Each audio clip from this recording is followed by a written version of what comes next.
Welcome, sleepy soul. I'm your storyteller tonight, here to help you drift into deep, peaceful sleep. Before we begin, don't forget to like the video and subscribe for more bedtime stories. Let me know in the comments where you're watching from and what time it is.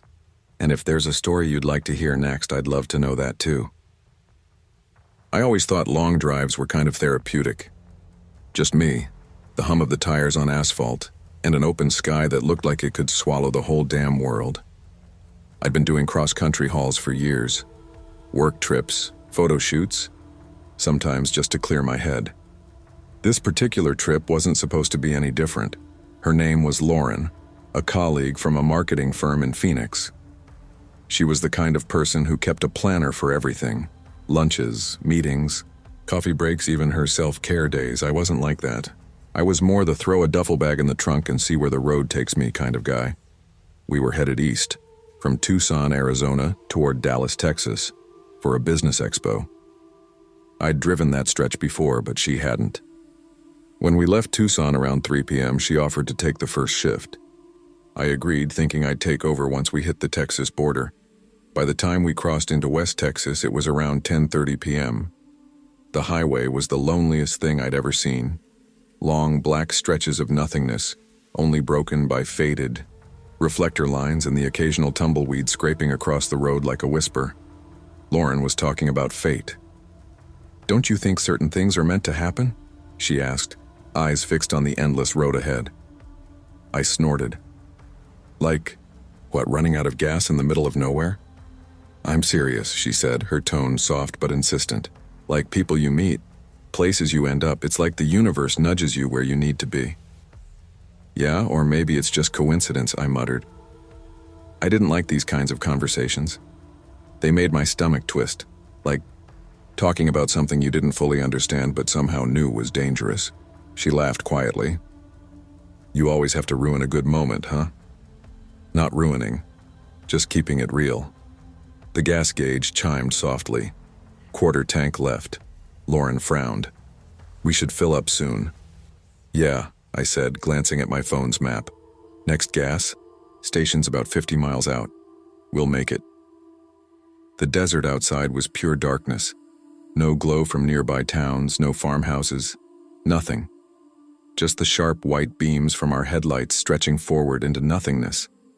After another 30 minutes, we spotted a flicker of light on the horizon, a single isolated glow like a candle in a sea of black. "Guess we found our stop," she said, relieved.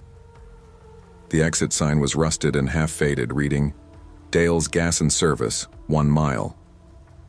I hadn't heard of it before, but in West Texas, these one-off stations pop up every 100 miles or so. Usually just a convenience store, a couple pumps, and a trailer out back for whoever ran the place. Lauren took the exit, the tires crunching over gravel as we slowed into the lot. The place looked exactly how you'd picture it. 2 flickering lights over the pumps, a dirty glass front door, and an old blue pickup parked off to the side. The sign above the building buzzed faintly. "Dale's Gas and Service. Open 24 hours. "All right," Lauren said, stretching. "You fill up, I'll grab coffee or something." I got out, pulling my hoodie tight against the wind. The air smelled like metal and dust. Out here, the silence hits different. It's not just quiet.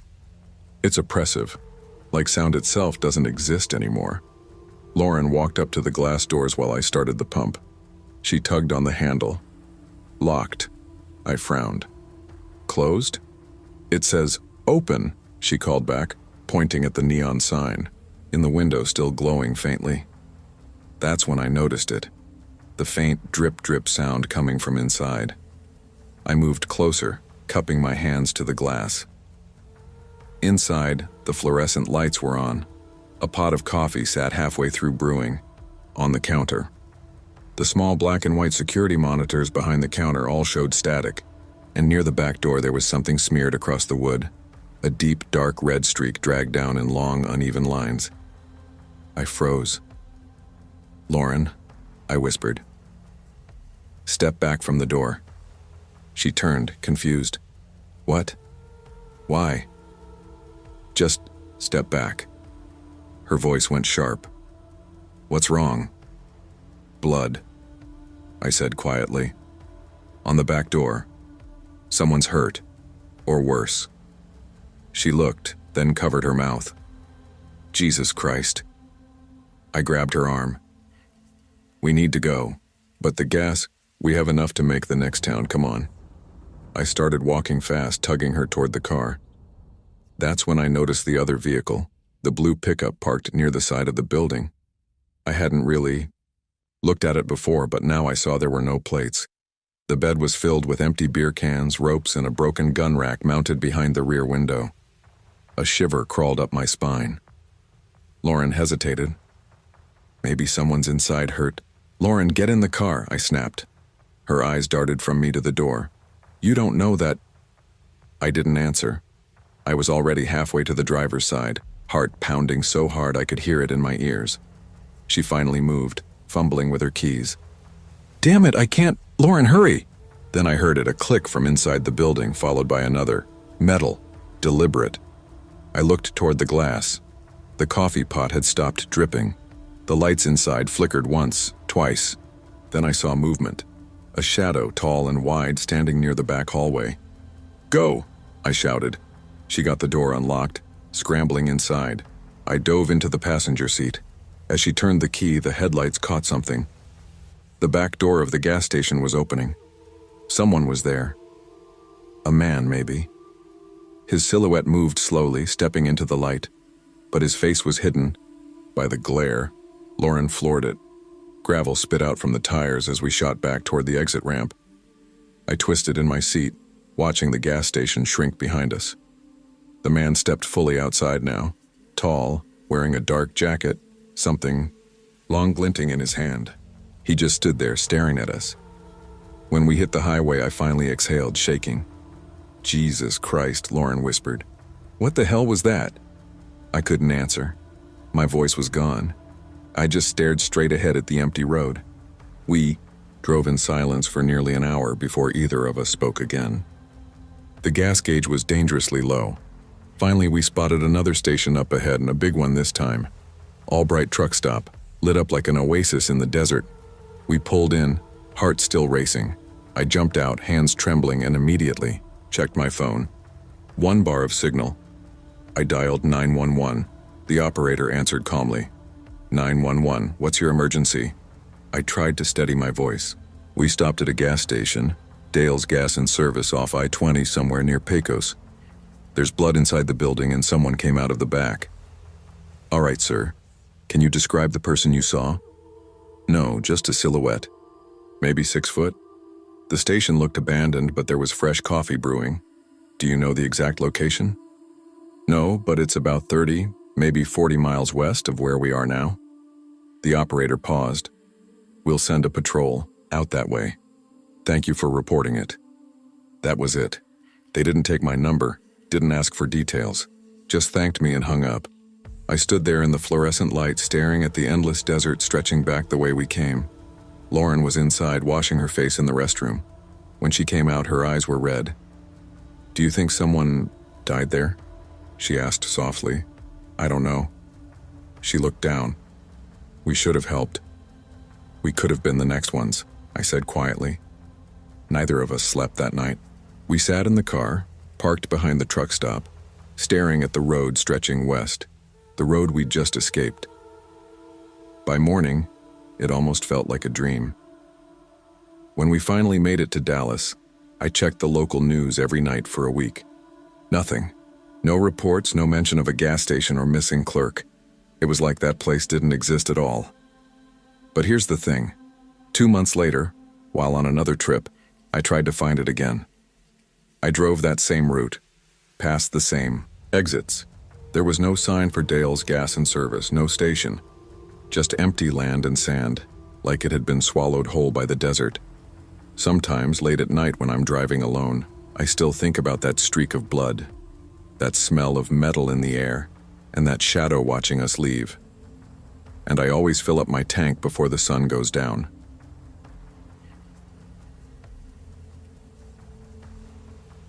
I remember that fall drive like it was yesterday.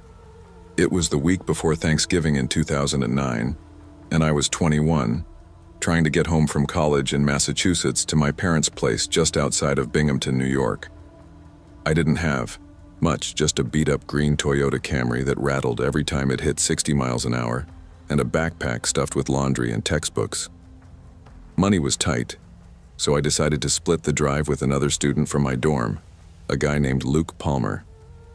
We weren't exactly close friends, more like hallway nod acquaintances, but we both lived in the same general area back home, and splitting gas sounded good to both of us. That morning, the sky couldn't decide what it wanted to do. It would drizzle for 10 minutes, clear up enough to tease a bit of sunshine, then pour so hard you'd think the clouds had cracked open. Classic late autumn New England weather, gray, moody, unpredictable. I remember my mom's voice in my head as I loaded my car. "Take it slow through the hills, Benny. Don't trust the weather this time of year." She always called me Benny, even though I was 21 and trying hard to be seen as an adult. Luke slid into the passenger seat, tossing his duffel bag in the back. "You think we'll make it before dark?" he asked, buckling up. "If the rain chills out, maybe. If not," I gestured at the sky. "Could be a long one." We laughed, not realizing how long that drive was about to feel. For the first couple hours, the trip was fine. We talked about classes, professors we couldn't stand, and the Thanksgiving food we missed most. The wipers squeaked a rhythm across the windshield while the tires hissed against the wet asphalt. Somewhere near the Vermont-New York border, the rain picked up again, heavy enough that the road ahead blurred into a gray smear. That's when I saw him. A man standing on the shoulder of the highway, thumb out, a drenched hoodie clinging to his shoulders. His jeans were soaked, his backpack dark with water, and his head was tilted down against the rain. I slowed down instinctively. "Dude, what are you doing?" Luke asked, noticing. "I don't know, man. He looks miserable." "Yeah, that's kind of what happens when you walk the interstate in a storm. Still, that's rough. You'd hate to be stuck out here." Luke gave me a look, the kind that says, "I'm not going to tell you what to do, but this is a bad idea." But I couldn't shake the guilt. I thought about all those times people had stopped for me when my old Camry broke down on Route 17. Maybe this was my chance to return the favor. I eased onto the shoulder. The guy looked up, hesitated, then jogged over. Rain pounded the roof as he opened the back door. "Thanks, man," he said, sliding in. His voice was hoarse, quiet. Didn't think anyone would stop. "Yeah, no problem," I said. "We're headed west. You going far?" He shrugged. "As far as you'll take me." Luke shot me another look. I just nodded slightly like it's fine. The guy leaned back, rubbing his hands together to warm them. He smelled like wet earth and smoke, like someone who'd been living rough for a while. For a while it was quiet except for the rain and the hum of the road. The hitchhiker didn't say much, he just stared out the window as drops streaked down the glass. Luke tried making small talk. "So, what's your name, man?" "Kyle," he said, still watching the trees. "Cool. You from around here?" "Nah." Short answers, always short. I turned the heat up a bit, trying to make the silence less awkward. But something about him put me on edge. Maybe it was the way he avoided looking at either of us, or how his eyes flicked toward the rearview mirror every few minutes, like he was checking us. After maybe 20 minutes, I glanced up again and froze. Kyle had unzipped his backpack and pulled out a knife. Not a pocket knife, a full-on hunting knife with a 6-inch black blade that caught the light every time the car passed a street lamp. Luke saw it too. His voice faltered mid-sentence. Kyle didn't seem to notice our tension. He just turned the knife over in his hands, thumb brushing the flat side like it was a habit. "Roads get real lonely out here," he muttered. "You never know who you'll run into." I forced a laugh, my palms slick on the wheel. "Yeah, no kidding." Luke cleared his throat. You, carry that for protection or something?" Kyle looked up at him through the mirror. "Something like that." He smiled. Not a friendly one, just a thin curve of the mouth that made my stomach tighten. For the next few minutes, the only sound was the engine and the steady tap, tap, tap of rain. Kyle started tapping the knife's handle against his knee, a slow rhythmic beat. My heart was pounding so hard I thought he could hear it. "So, Kyle said suddenly, his voice too casual. "Where you boys headed?" Luke and I locked eyes. "Just, heading home," I said, keeping my voice steady. "Up near Syracuse." He nodded, still staring out the window. "Long trip. Roads are dangerous, you know." I swallowed hard. "Yeah, guess so." Then he went silent again. I don't know how long we drove like that, maybe 10, 15 minutes, but it felt like an hour. I kept thinking about how fast I could pull over, how far I'd have to run if things went bad. My mind was spiraling. Finally, I blurted out, "Hey, you guys hungry? There's a diner a few miles up, I think." Luke caught on immediately. "Yeah, good idea, I could eat." Kyle didn't say anything at first, he just kept tapping the knife. Tap, tap, tap. Then he slid it back into his bag and said, "Sure, I could go for something warm." When we spotted a flickering neon sign, Bluebird Diner and Fuel, I nearly cried from relief. The place sat right off the highway next to a half-dead gas station, the kind of spot truckers and locals used but no one else. I pulled in slowly, parking near the entrance under the yellow glow of a streetlight. Luke forced a laugh, his voice shaking just a bit. "Man, I could use some coffee, let's grab a booth." Kyle nodded, slinging his bag over his shoulder. "Yeah, sounds good." The second his door shut behind him, instinct took over. I slammed my foot down on the gas. The tires screeched and kicked up water as we shot out of the parking lot, fishtailing, slightly before I corrected it and sped toward the on-ramp. "Go, go, go," Luke shouted. "Don't stop, Ben." I didn't. I didn't even breathe until we were back on the highway, the diner lights fading in the rear view. When I finally looked back, Kyle was standing in the rain, just standing there.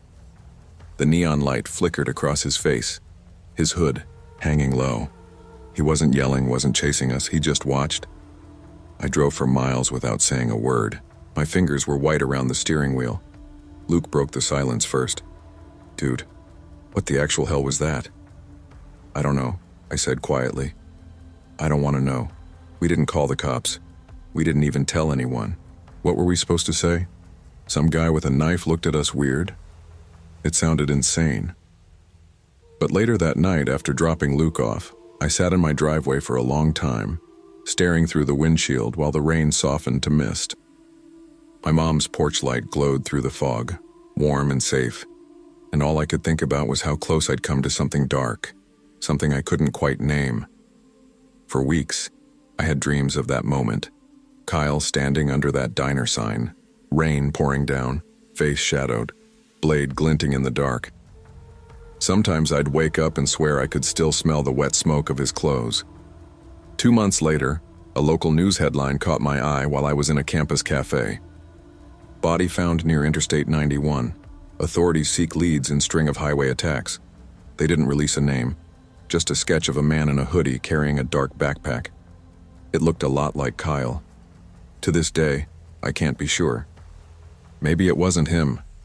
Maybe I imagined the resemblance because part of me needed to believe that the danger had been real, that my fear wasn't just paranoia, but whenever it rains like that again, cold and relentless, I still grip the steering wheel a little tighter. And every time I see someone hitchhiking, I look away, because I've learned that sometimes mercy can be the most dangerous instinct of all.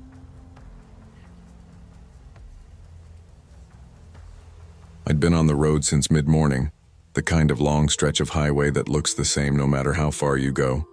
Trees, gas stations, power lines, repeat. It was late spring, maybe around 2003, back when you couldn't just grab your phone and pull up roadside help with an app. I was 32, a mom of 3, but that day I just had my 2 youngest, Owen, who was 3, and little Rosie, barely a year old. Our family doctor had moved to a brand new office in a town called Halewood, about an hour outside where we lived in Oconee County. It wasn't even really a town yet, more like a patch of new buildings off a service road that looked like it had been carved straight out of farmland. The doctor's place sat way back from the road, surrounded by empty fields and dirt. Lots, the kind that smell like hot asphalt and dust baking under the sun. I remember it was one of those southern afternoons where the air itself feels thick, By the time we left the appointment, the sky was starting to turn that soft orange that tells you the sun won't be around much longer. The lot was empty except for my black Jeep Cherokee, sitting near the glass double doors. The receptionist, a woman named Brenda, smiled politely as she locked the doors behind her. I buckled Owen and Rosie back into their car seats, gave them each a juice box, and slid into the driver's seat. I turned the key. Click. Tried again. Click, click. Nothing. Oh, come on, I muttered under my breath, giving the steering wheel a little slap. Owen, in his tiny voice from the back, said, "Mama, car sleepy?" I smiled despite myself. "Yeah, baby. Guess it needs a nap." I got back out, popped the hood like I knew what I was doing, and stared at the mess of wires and metal. That's when I realized everyone was gone. The doctor, the nurses, even Brenda's little red Toyota was no longer there. Just me, the kids, and the sound of cicadas starting up in the trees. I carried the kids back to the locked front door and knocked until Brenda came back from inside. She'd been finishing paperwork and looked surprised. I explained the car wouldn't start and asked if I could borrow their phone. She led me inside again, and I found a number for a local service garage in the phone book. Harper's Automotive, Halewood Road. The man who answered said his name was Rick and that he could send someone, but it might be a bit of a wait. "That's fine," I told him. "We're at the new medical plaza off County 43, the one with the blue sign." "Got it," he said. "I'll send one of my guys your way. Might be 30, maybe 45 minutes tops." After thanking Brenda again, I carried both kids back out, settled them in, rolled down the windows, and tried to keep everyone calm. The sun was sinking lower, making everything gold and long-shadowed. Half an hour passed, then maybe 45 minutes. The kids were restless, Owen humming to his juice box straw, Rosie babbling nonsense at her stuffed rabbit. Then, the crunch of gravel. A pickup truck pulled slowly into the empty lot and parked just a few spaces away. It wasn't marked with any logo, but it looked like the kind of truck you'd expect from a small-town garage. Faded white paint, toolbox in the back, a little squeak from the brakes as it stopped. The man who stepped out wasn't what I expected, though. He was tall, broad-shouldered, with a few days' worth of beard and a baseball cap pulled low. His jeans were dirty, but he smiled as he approached.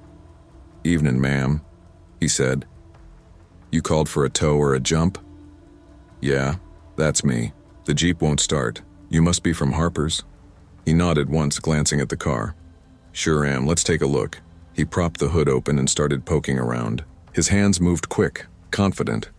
But something about the way he kept glancing up and down the parking lot made me uneasy. "You from around here?" he asked casually. "No, just in for the kids' checkups," I said. "We live over in Oconee." "Long drive," he said. "Ain't much out this way once the sun drops."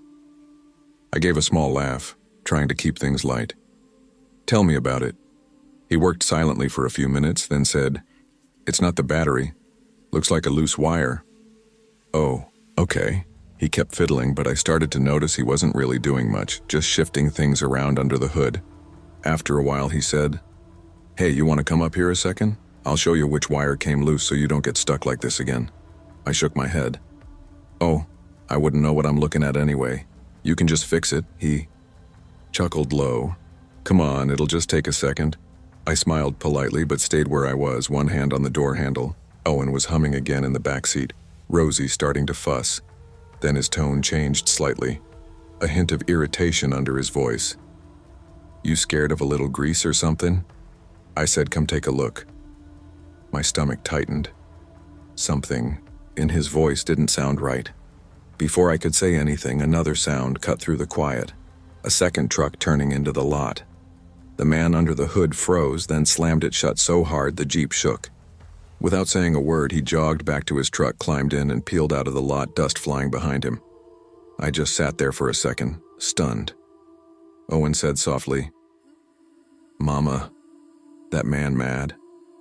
I don't know, baby." The new truck, parked a few spots away. This one was newer, silver with the words Harper's Automotive stenciled on the door. A man stepped out, older, rounder, wearing a clean blue work shirt. He waved. "You must be Mrs. Howard?" "Yeah," I said, exhaling. "You must be Rick?" "Sure am. Sorry it took me so long." He glanced toward the road, frowning. "Who was that just left?" I blinked at him. "Wasn't that you?" He frowned deeper. "No, ma'am. I came straight from the shop." My mouth went dry. Rick shook his head, muttered something under his breath, then went around to the front of the Jeep. "Let's get you going," he said. He hooked up jumper cables, talking to himself the way mechanics do. Part habit, part nerves, maybe. I sat inside with the kids, heart pounding a little harder now. Then Rick came to my window holding something in his hand. Ma'am," he said slowly. "This yours?" In his hand was a long, rust-colored piece of metal. I got out, thinking it was a tool or something. "What is that?" I asked. He held it out so I could see better. It looked like a pair of scissors, except they were over a foot long with thin, sharp blades and 2 small finger holes on one end. The edges gleamed like polished steel, the rest corroded and reddish. "I found this sittin' right on top of your engine," he said quietly. "Ain't no way that's been in there long, it'd have fallen off." I frowned. "That can't be mine. I've never seen anything like it." He turned it in his hands. "It's sharp as hell, look at this." Sure enough, the tip and edges looked freshly filed.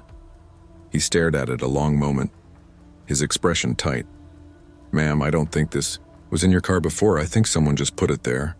I didn't know what to say. My mind went blank. Finally, I just muttered, "That's weird."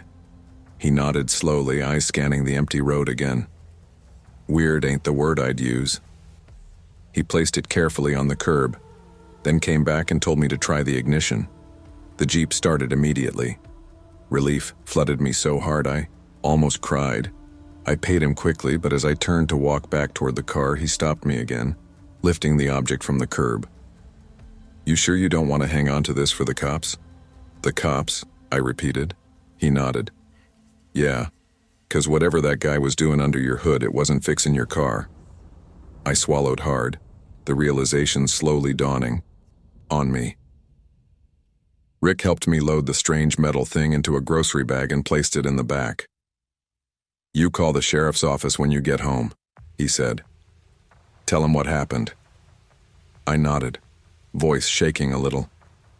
"Thank you, Rick." "Really?" He tipped his cap. "Ma'am, you don't gotta thank me. You just get home safe, all right?" We both drove out of that lot together, him turning right, me left toward the highway. That drive home felt endless. Every set of headlights behind me made my skin crawl. I kept checking the rearview mirror, gripping the wheel so tight my knuckles hurt. When I finally got home, I called the county sheriff's department. The deputy who answered sounded uninterested until I described the object. Then he paused, asked me to measure it, asked where I'd found it. After a moment, he said almost to himself, "Sounds like old surgical shears. Maybe used for animal work. Could be nothing." I asked if they wanted me to bring it in. He said no, that unless there'd been an incident, there wasn't much they could do. I hung up unsettled. Wrapped the shears in newspaper, stored them in a box in the shed. They stayed there for years. A few months after that day, I started noticing headlines in the local paper. "Missing woman found near County 43. Unmarked pickup linked to disappearances." They said several women had gone missing around Halewood and nearby towns. I never knew if it was the same man. I never wanted to. Sometimes, though, when I think back to that afternoon, the heat, the silence, the way he kept saying, "Come here real quick," I wonder just how close I came to being another name in those articles. I don't think about it often, but when I do, I always hear that second truck pulling into the lot, and I always whisper a quiet thank you.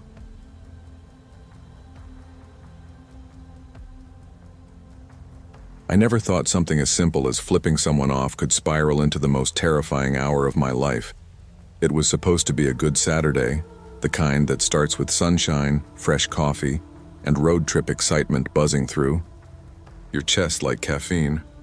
My girlfriend Riley and I had been planning this trip for weeks. She'd made playlists for every stretch of the drive, from the upbeat leaving town tracks to the mellow late-night ones for when we'd crash at our first Airbnb in the mountains. And our 5-month-old puppy, Cooper, was wagging his tail. Like a metronome the whole morning, small, white, anxious energy bouncing between our legs while we packed the car. We were leaving from Maple Creek, a quiet, leafy suburb in northern Pennsylvania, heading toward our friends Ben and Lara's place 2 towns over. From there, we'd all drive south for a week-long trip to the Carolina coast. It was supposed to be stress-free. The car smelled faintly of pine air freshener and Starbucks breakfast sandwiches. Riley was in the passenger seat with Cooper nestled under her knees, scrolling through the GPS. "It says 35 minutes to Ben's," she said, tapping her phone. "Perfect," I said, buckling in. "We'll grab gas before the turnpike." She smiled. "I'm proud of you, babe. You didn't forget anything this time." I laughed. "Well, I had you double-check my bag twice." She smirked and turned up the music. The windows were halfway down. The summer air was warm, the kind that carries cut grass smells and heat off asphalt.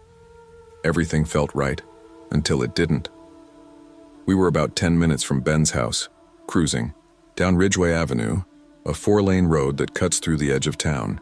It's got traffic lights every half mile, gas stations, diners, and a car wash that always seems half broken.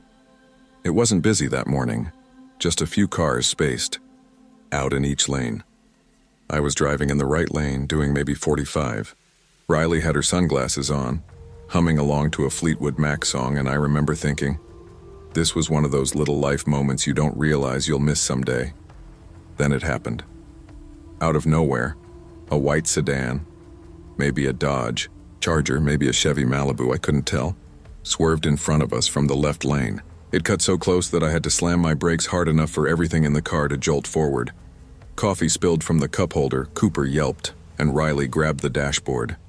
"Jesus Christ," I shouted, heart hammering. "What the hell was that?" Riley said, spinning in her seat to look. The sedan slowed down, deliberately, right in front of me. I honked, long and angry. I shouldn't have. But the rage spiked before I could think. Without thinking, I flipped the driver off. Just a flash of my hand out the window. The dumbest reflex in the world.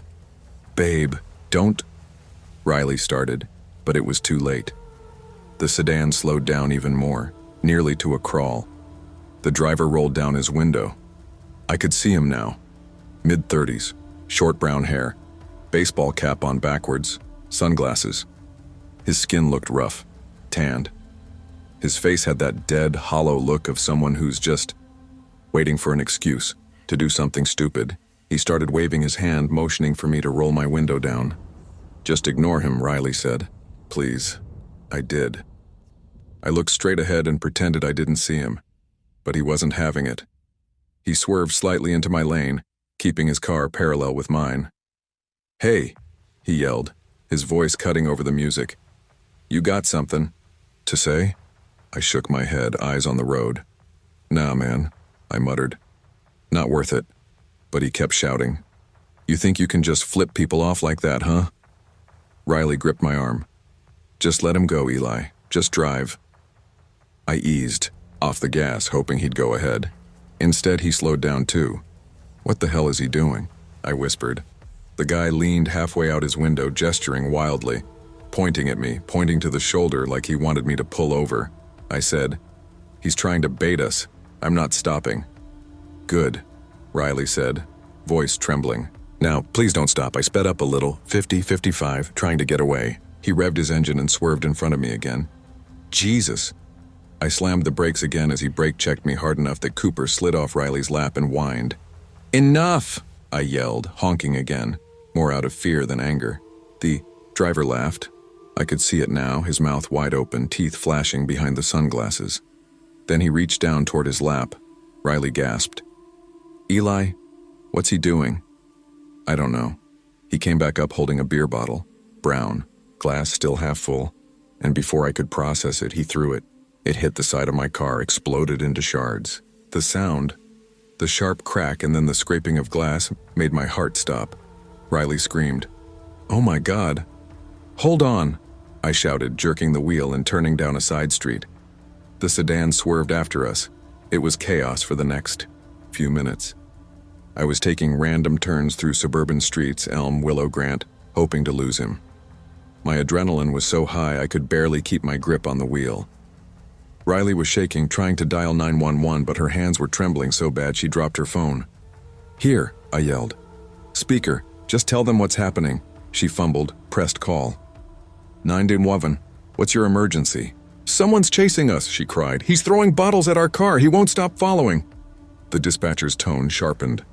"Ma'am, where are you right now?" I shouted the street names as I blew through a yellow light. "Corner of Willow and Grant, heading east. White sedan with tinted windows, a Pennsylvania plates. I think it starts with JX4. "Copy that," the dispatcher said. "Keep driving to a public area. Do not stop. Officers are being dispatched. Is anyone injured?" "No," Riley said, sobbing. "But he's still behind us." And he was. I glanced in the rear view. He was still there, maybe 2 car lengths back, one hand on the wheel, the other hanging out the window, middle finger raised like some sick joke. I took another turn onto Mill Road, heading toward the main avenue. "Why is he still following us?" Riley whispered. "He could have just driven off."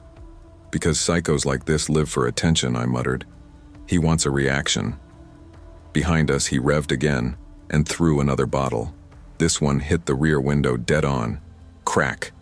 The glass spiderwebbed instantly, fragments scattering inside. Cooper yelped and scrambled under Riley's legs. That sound, that shattering, it's burned into my memory. I shouted into the speaker. "He broke our back window. He's still chasing us. We're on Mill, heading toward the intersection." And the dispatcher cut in. "Sir, there's a police substation off Briar Avenue. Can you get there?" Yeah, I can." "Good. Keep the line open. Drive safely. Do not engage." Traffic lights ahead.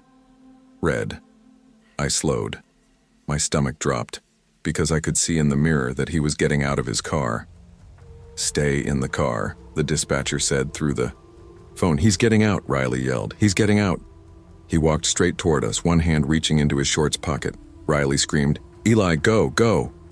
The car in front of us moved, and I floored it. Tires squealed. Cooper barked, and the sedan spun around behind us again. The next 10 minutes felt like something out of a nightmare. He chased us down every turn, matching speed, weaving through cars. I ran a red light at one point just to stay ahead. Riley was crying quietly now, her voice barely audible over the sound of wind and sirens somewhere in the distance.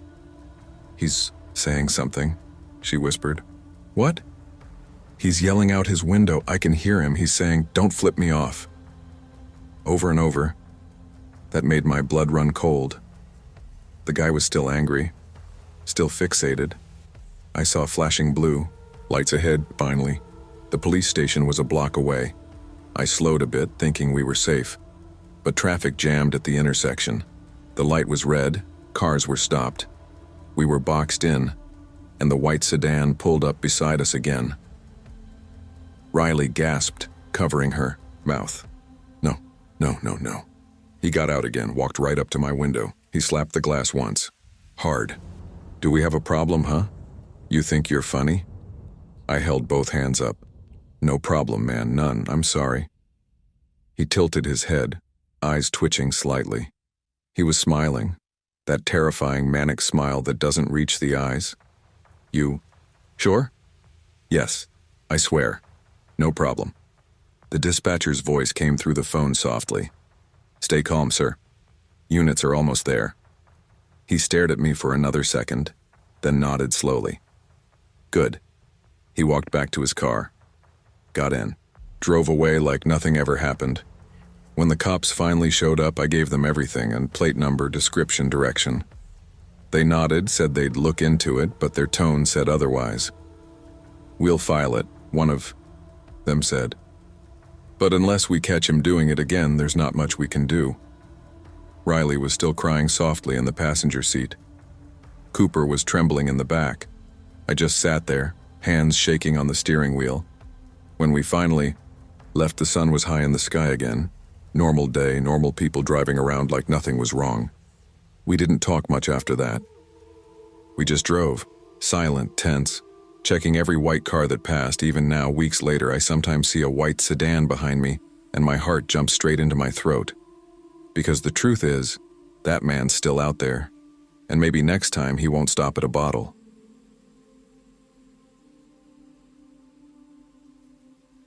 I never thought a simple summer road trip could shake me the way that one did.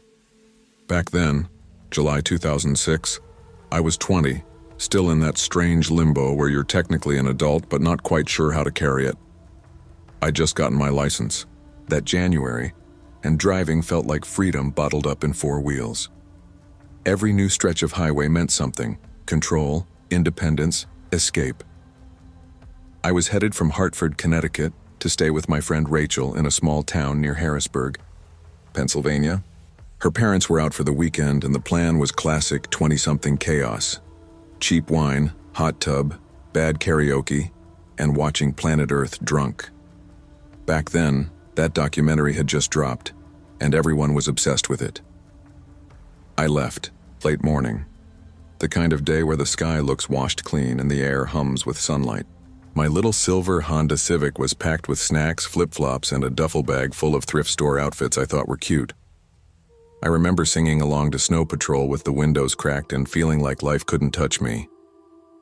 About 2 hours into the drive, I crossed into Pennsylvania. The highway, I-78, curved through rolling green hills and farmland so wide you could see the clouds casting slow-moving shadows across it. I decided to pull over at a rest stop for snacks and gas before the final stretch. I can still picture that place, the gas station with the mini-mart, old pumps that rattled when you started them, a soda machine outside that looked sun-bleached and half-dead. Across from it was a dirt road running parallel to the on-ramp, half hidden by weeds and trees. I parked near the front, stepped out into the heat, and was just locking my car when I heard a man's voice behind me. "Hey there," he said, a little too loud, like someone who wasn't used to being ignored. I turned. He looked late 30s, maybe 40. Stocky average height, dark brown hair slicked back, with a goatee that didn't quite hide the deep lines in his face. He wore a faded black t-shirt and jeans, both a little too tight, and heavy work boots that clunked on the pavement. The thing that really stuck out, though, was his eyes, sharp, direct, and way too focused on me. He nodded toward my car.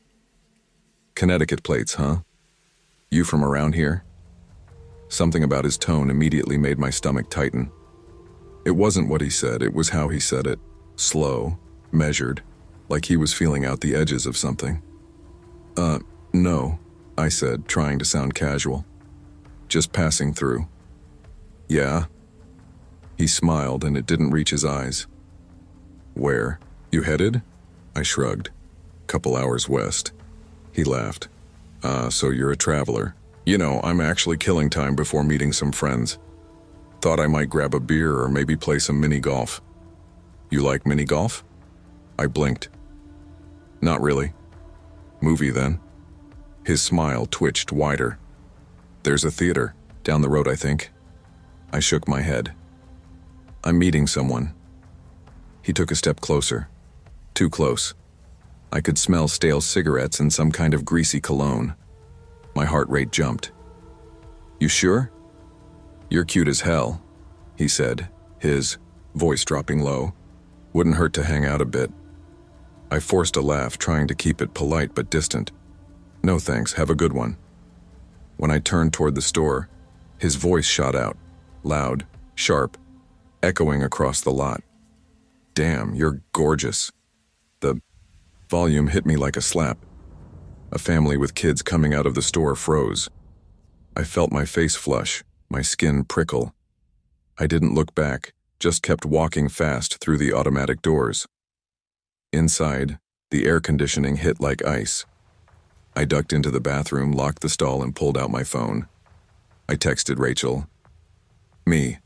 Some weird guy at the rest stop won't leave me alone."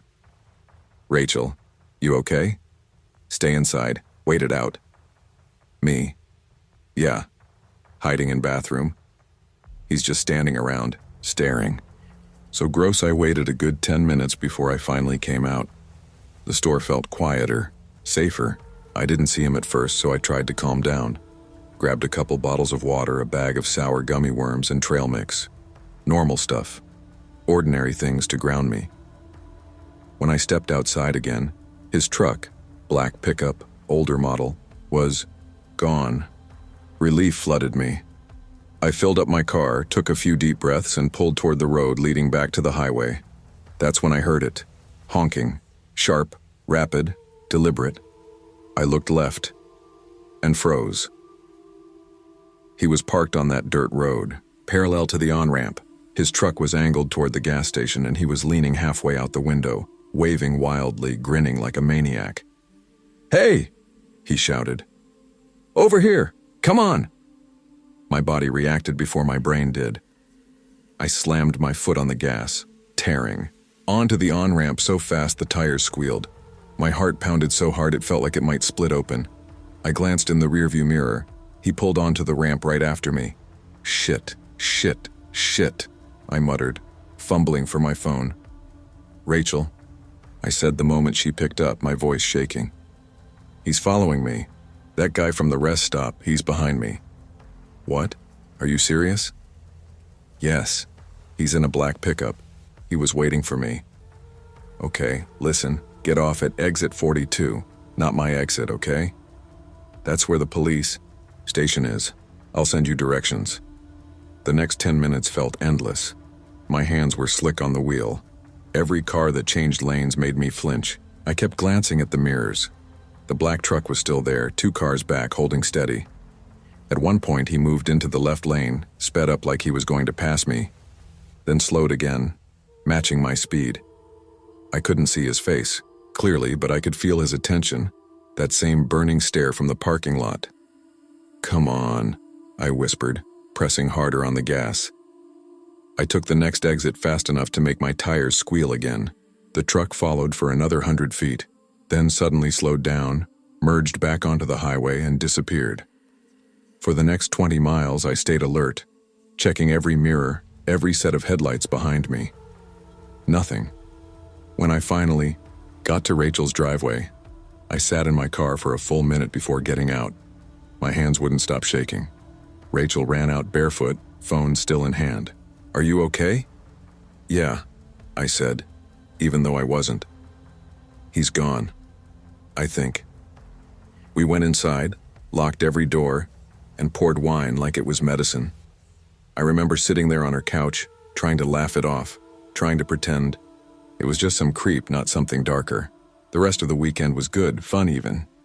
But every time I looked out a window or heard a car slow down outside, my stomach knotted. I didn't think much about it again until years later.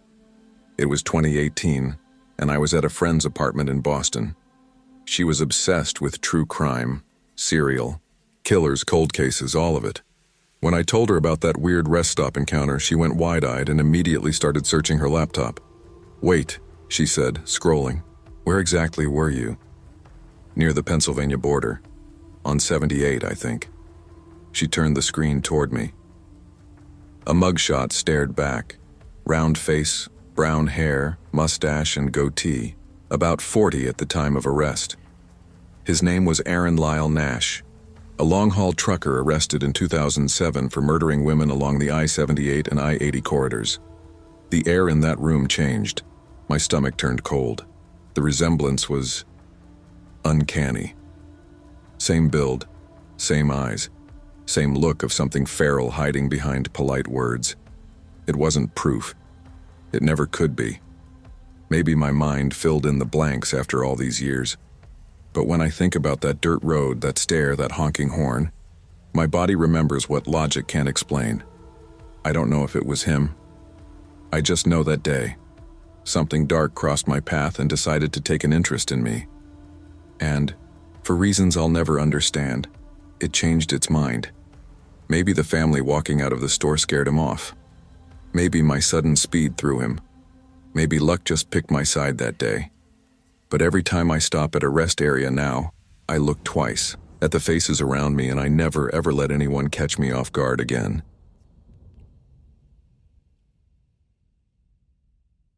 I grew up in Kansas City, but in the fall of 2017, I was living out near Springfield for work. I'd landed a job as a field tech for an agricultural supply company that sent me to every small town between Joplin and Lebanon. It wasn't glamorous, but it paid my bills, and at 28, that was enough for me. That September, my older sister, Hannah, decided to throw her husband, Luke, a surprise 30th birthday party. He'd never gotten to go to his senior prom, so she wanted to do a prom night rewind theme, right down to renting the same hall his high school used for their prom in 2006. When she told me, I laughed. "Wait, that hall? The one out in Cotton Ridge?" I said. "You mean the place with the gravel roads, no cell service, and one gas station that looks like it's been condemned since '92? "Yep," she said, smiling. "That one. But it'll be cute and nostalgic. He'll love it." I wasn't so sure about that. Cotton Ridge was a speck of a town, maybe 300 people total, surrounded by farmland, timber, and a bunch of winding county roads that seemed to lead nowhere. The kind of place where you could drive 5 miles without passing another car. Still, I loved my sister, and she was 7 months pregnant and stressed out of her mind. So when she asked if I could help her set up decorations before the party, I said yes. The plan was simple: drive up with her around noon, decorate, stay through the party, and drive back together that night. But that Friday, my manager called. "Hey man, sorry to do this, but we need you on site till at least 4, he said over the phone. I groaned. "You're killing me, Mitch. I promised my sister I'd be there early." "Yeah, I know. Overtime's yours if you want it. Money talks." So I called Hannah and told her I'd meet her there later. She sighed. "All right. Just promise me you'll follow the GPS. Don't try to wing it. Those roads can mess with your sense of direction." "Relax," I said. "It's 2017, not 1985. I've got Google Maps." By the time I clocked out, the sun was already dipping low. I grabbed a coffee, filled the gas tank, and headed north. The drive was actually kind of beautiful. Late September in Missouri has this golden hour magic. Cornfields turning amber, the air just starting to smell like wood smoke and wet leaves. I made it to the hall without a problem. It was a squat old building with faded blue siding and a neon sign that buzzed faintly, half the letters burned out. Inside, Hannah and a couple of her friends were hanging streamers and blowing up balloons. "Look who finally decided to show up," she teased when I walked in. "Hey, some of us actually work for a living," I said, grinning as I gave her a hug. We spent the next hour finishing the decorations, and honestly, the night turned out way better than I expected. Luke was genuinely surprised. He came in wearing jeans and a hoodie, stopped dead when the lights flicked on and the band started playing an old Journey song. Everyone cheered. It was fun. Simple, small town kind of fun. Cheap beer, barbecue, and bad dancing under colored lights. By the time the party wrapped up, it was close to 11:30. Luke had had more than his share of whiskey, so one of his friends drove him and Hannah home. I stuck around to help clean up with one of Hannah's friends, a girl named Renee, who had the energy of 3 people. We stacked chairs, swept the floor, and carried trash bags to the dumpster behind the hall. When I stepped outside, the night air hit me hard, cold and damp. Crickets chirped, and somewhere out in the distance, a dog barked. The parking lot lights cast this weird orange glow that didn't quite reach the edge of the woods surrounding the property. Renee yawned. "You sure you're good to drive back this late?" "Yeah," I said. "It's only an hour." "Careful on those back roads," she said, pointing her finger at me like a mom. "Cotton Ridge folks say weird stuff happens out there." I laughed. "What kind of weird stuff?" She shrugged. "Meth heads mostly, and ghosts, if you believe that kind of thing." "Fantastic. My 2 favorite things." She laughed, but as I got into my car, I couldn't shake how dark it was. Not city dark, real dark. The kind of dark that feels heavy. The first few miles were fine. I had the windows cracked and the radio low, humming along to Tom Petty. But as the road narrowed, the trees seemed to close in. I missed the little green highway sign I was supposed to follow, and instead turned onto another road that ran parallel to it. Google Maps recalculated. Rerouting. Yeah, I know," I muttered. The road was gravel, barely wide enough for 2 cars to pass. I figured I'd just find a place to turn around. About 100 yards up, there was a small clearing. Looked like a gravel embankment or maybe an old pull-off. I turned into it, planning to make a quick U-turn. That's when I saw it. In my rearview mirror, something pale flickered in the red glow of my brake lights. My stomach tightened. At first, I thought it was a reflection, maybe a post or a bag caught in the light. But then it moved. It was a person. They were standing maybe 20 feet behind my car. Jeans, dark t-shirt, long black hair. Their face was this flat white oval, like porcelain. No features, just 2 hollow black holes for eyes. I froze. My first thought was Halloween decoration. People out here love to put that stuff up early. But there was no driveway, no mailbox, no house light. Just woods and tall grass. Then the figure took one step forward. Every nerve in my body screamed, "Go." I floored it, gravel spitting out from under my tires. The car fishtailed before catching traction and shooting down the road. My heart pounded so hard I could barely hear the radio anymore. I didn't stop until I hit the main highway, and even then, I didn't breathe easy until I saw the gas station lights outside Springfield 30 minutes later. When I got home, I sat in my driveway for a long time, engine running, hands gripping the wheel. My phone buzzed. It was a text from Hannah. "Hannah, you make it home okay?" Ew, yeah, took the long way apparently. Hannah, told you not to get lost. Mio, yeah, well, tell your neighbors someone's got a messed up sense of humor. I didn't tell her what I'd seen. I convinced myself it had to be a local messing around. Someone high maybe wandering out of the woods. Or some kid with a mask trying to freak out drivers. That made more sense than whatever my brain was trying to fill in. Still, for weeks after, every time I drove down a back road at night, I'd catch myself checking the rearview mirror a little too often. Sometimes I'd even swear I saw that pale shape flicker behind me in the glow of my brake lights just for a second. I never took that route again. A few months later, I mentioned it at work. One of the guys, Travis, looked up from his sandwich and said, "You were out near Cotton Ridge, right?" "Yeah, they found a guy out there last year, OD'd in the woods wearing one of those blank masks. Like the ones from Party City." I stopped mid-bite. "Wait, what?" "Yeah," Travis said, nodding. "Kids found him by accident. Sheriff said he'd been out there for days. Creepy shit." I just sat there for a while staring at the vending machine. I know it's probably just coincidence. Maybe my eyes played tricks on me. Maybe my tired brain filled in the blanks. But sometimes when I drive home late and the trees get too close to the road, I still see flashes of white in my mirrors, just enough to make my chest tighten. And I remember that pale, empty face stepping out of the dark.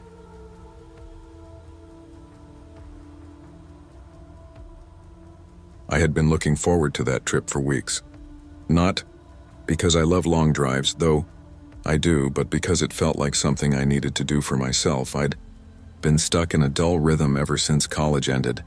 Wake up, work, eat, sleep, repeat. It was the kind of life that didn't kill you but didn't let you live either. So when my friend Caleb told me he needed a ride back to his hometown in Wyoming after finishing a work project in Ohio, I volunteered immediately. "I could just fly," he said. "It's faster." "Yeah, but what's the fun in that?" I laughed. "Besides, I've never seen the Midwest outside of pictures." He shrugged. "It's a long-ass drive, man. Almost a full day. I've got podcast, caffeine, and bad decisions," I told him. "We'll be fine." It was supposed to be a fun road trip. 2 friends, open roads, music loud enough to shake the doors, cheap diners, and endless horizon. But I didn't realize that somewhere between the cornfields and the forgotten towns, we'd drive into something that still keeps me up some nights. We left around 6 in the morning on a Friday. I remember it was still dark when I pulled out of my driveway in Columbus. The air was cold enough that you could see your breath fog up the windshield. Caleb was half asleep in the passenger seat, hugging a travel pillow and muttering something about coffee. By the time we hit the Indiana border, the sun had climbed up behind us, painting the fog with this orange glow that looked beautiful and eerie at the same time. We stopped at a Waffle House just outside Terre Haute. A waitress with a raspy voice and too much eyeliner called me sweetheart and filled my cup every time it hit halfway. "You boys heading far?" she asked. "Wyoming," I said proudly. Driving straight through, she raised her eyebrows. "That's a haul. Hope you packed patience and a spare tire," Caleb chuckled, "and a couple brain cells we might lose along the way." We laughed, tipped her well, and kept driving. The miles started blending together. Fields, billboards, small towns, and the occasional truck stop. Somewhere in Kansas, I realized I'd been behind the wheel for almost 12 hours straight. Caleb offered to drive, but I was stubborn. I didn't feel tired, just zoned out. He reclined his seat and said, "Wake me if we hit a tornado." "Deal," I said. By the time the sun dipped below the horizon, we were somewhere along Route 57. My gaslight came on just as the last bit of daylight vanished. Caleb and our other friend, Jonah, who decided last minute to tag along, were both asleep. Jonah was stretched out in the back seat, snoring softly, his phone lighting up every few minutes with some girl's messages. I glanced at the GPS. The next town was 30 miles away. but a gas symbol popped up on the map, a place called Harper's Fuel and Service. It didn't ring a bell, but I was on empty, so I took the exit. The ramp curved down into darkness. No other cars, just me, a 2-lane road, and silence so thick it almost rang in my ears. When the station came into view, it looked off. The canopy lights flickered weakly, the sign was half lit, and the building itself looked closed. Shutters down, no open sign, no cars. The only light came from the pumps and a single yellow street lamp at the edge of the lot. Still, the pumps were working and I didn't have a choice. I parked next to the middle one, stepped out and felt the cold air bite my skin. It was that dry chill that seeps right into your bones. I rubbed my arms and tried to get the card reader to work. It blinked twice and then went dead. Seriously? I muttered. Then I noticed something strange. There was a lever on the side of the pump. I'd never seen that before. I pulled the nozzle out, put it into the tank, and tried to start fueling, but nothing happened. I messed with the buttons, then tugged that lever up out of curiosity, and that's when it worked. Gas started flowing. Old school, I whispered, almost amused. That's when I heard it. A voice. Faint. Male. Hey. It came from somewhere near the side of the building. I froze, glancing over. The darkness there was thick, almost syrupy, swallowing the outline of the building. I squinted but didn't see anyone. I laughed nervously under my breath. Probably just an animal, I said to myself. But then it came again, clearer this time. Hey, over here. I stiffened. My heart picked up speed. I wasn't sure if it was adrenaline or just fatigue messing with me. I looked through the window. Caleb was still out cold, head against the seatbelt. Jonah hadn't moved either. Hello? I called out cautiously. No answer. The pump clicked softly as gas continued to flow. I checked my phone, no service, of course. Middle of nowhere, Kansas, then I heard whistling. Not random. It was directed. Like someone was trying to get my attention. A slow, steady whistle, 3 notes, then silence. It sent a chill down my spine. Caleb, I said, turning toward the car. Hey man, he didn't move. Another whistle, this time louder, closer. Then, hey. That voice was sharp now. Angry. I looked up and finally saw him. A man stepped out from behind the corner of the station. He was wearing a mud-stained brown coat with the hood pulled up and, oddly enough, bright red basketball shorts. His legs were pale under the harsh light, his movements stiff. Look at me when I'm talking to you, he yelled suddenly. His voice cracked at the end, echoing across the lot. My body locked up. It wasn't just the words, it was the tone. Like he was angry that I didn't already know him. I took a half step back. Sorry, man, I didn't hear you, he didn't answer. Just started walking toward me. Fast. That primal alarm went off in my head, the kind that doesn't ask questions, just screams danger. I dropped the nozzle. Gas splashed onto my shoe. My hand shot for the car door handle just as Caleb sat up. Bro? What's wrong? The guy stopped mid-step, like he hadn't expected anyone else to be there. His head jerked toward Caleb's voice, and for a split second I saw his face under the hood, sunburned skin. Cracked lips, wide, glassy eyes that didn't blink. Then he turned and bolted. He ran around the back of the station, gravel crunching under his shoes. A few seconds later I heard a door slam and the low growl of an engine starting. Tires spun, spraying rocks, and then he was gone. I just stood there, frozen, watching the empty lot. Caleb leaned out the window. Dude, what the hell was that? I don't know, I stammered. My pulse was still racing. He came out of nowhere. Started yelling. Was he trying to rob you? I don't know. He didn't ask for money, he just wanted me to look at him. Jonah groaned from the back. You guys waking me up for ghosts again? We didn't even laugh. I hung up the nozzle, hands trembling, and climbed into the driver's seat. The car reeked of gas. Caleb was wide awake now, eyes darting between me and the darkness outside. You want me to drive? He asked. For once I didn't argue. I handed him the keys and stared out the window as we pulled away from that lonely little station. We didn't talk for a while. Just silence, broken by the hum of the road and the occasional rattle of a loose soda can. I watched the rearview mirror until the glow of that gas station disappeared completely. Maybe he was homeless, Caleb said eventually. Maybe, I said, though I didn't believe it. He looked at me. What did he look like? Like he hadn't slept in weeks. We stopped at a motel 2 hours later, just outside of Salina. The clerk, an old man with liver spots on his hands, handed me the key and said, "You boys coming from the east?" "Yeah, Ohio," I said. "Don't stop for gas near Harper's, that place draws weird folk." My stomach twisted. "Harper's Fuel and Service?" He nodded slowly. "Mm-hmm. Place been closed since the owner's boy went missing. Folks say sometimes they see lights out there. Guess you did, huh?" I didn't say another word. When I got to the room, I locked the door twice and pushed a chair under the handle. I didn't sleep much that night. Every time a car drove by, I tensed up, waiting to hear that same voice again. The next morning, we hit the road early. Sunlight made everything seem normal again. Caleb tried to lighten the mood with jokes, and Jonah spent most of the day scrolling on his phone. By the time we reached Wyoming, it felt like a bad dream.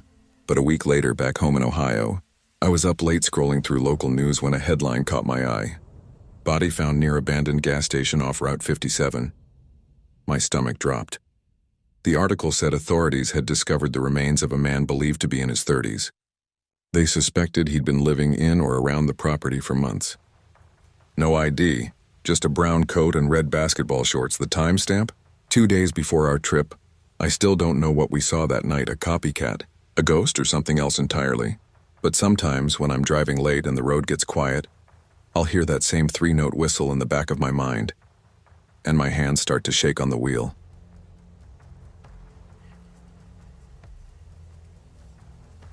I never planned on taking that trip alone.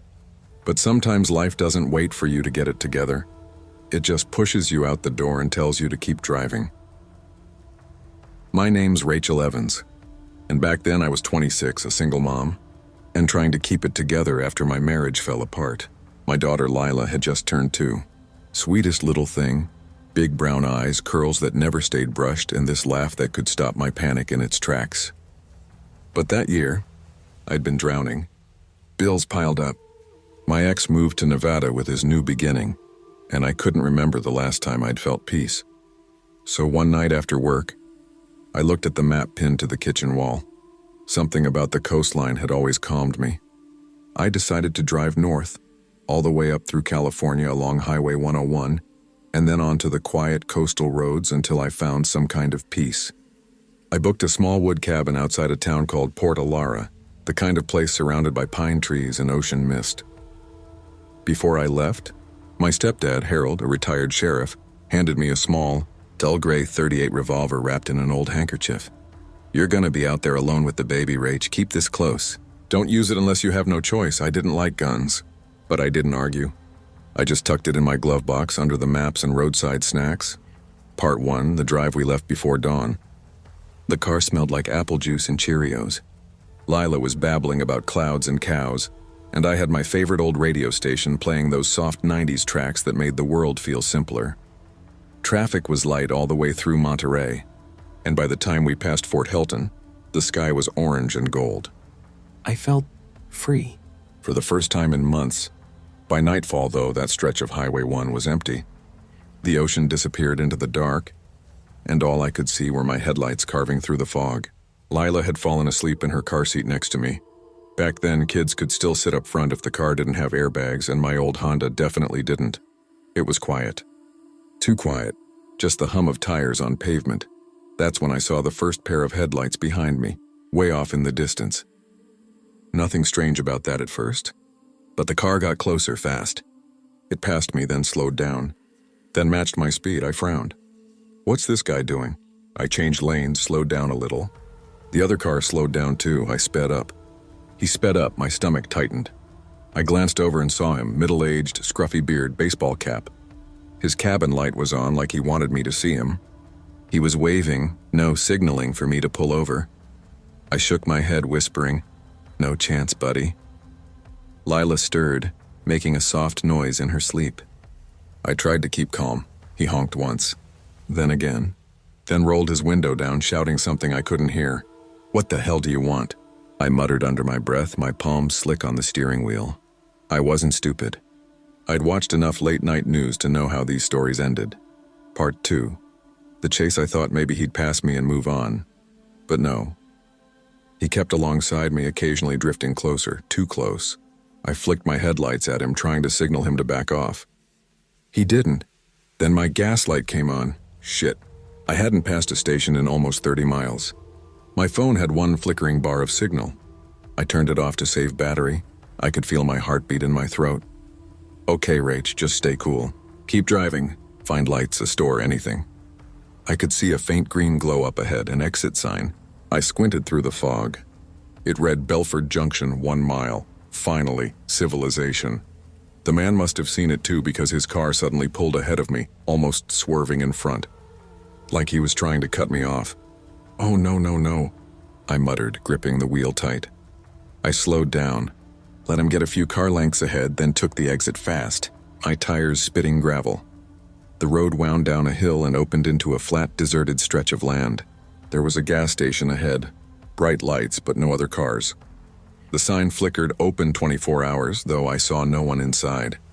He followed. He wasn't giving up. I didn't feel safe pulling in, not with him right behind me. So I kept driving, past the station, down a dirt road that veered off toward what looked like old farmland. It's okay, baby, I whispered to Lila. Mommy's got it. My voice shook, but I didn't let her hear fear. After a quarter mile, I turned into an open dirt clearing, big enough for trucks to turn around. Dust kicked up behind me. I stopped the car, slammed it into park, and turned off the headlights. The man's car slowed behind me, idling a few yards away. I could see his silhouette through the windshield. I wasn't running anymore. Part 3, the confrontation.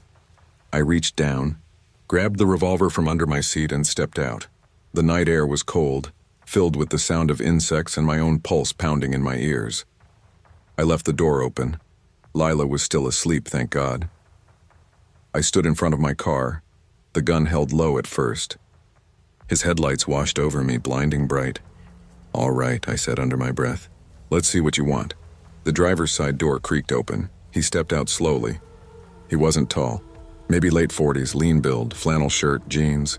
He held his hands out like he was trying to look harmless, but there was something in his stance. Too confident, too sure of himself. Hey, he shouted. You need to pull over.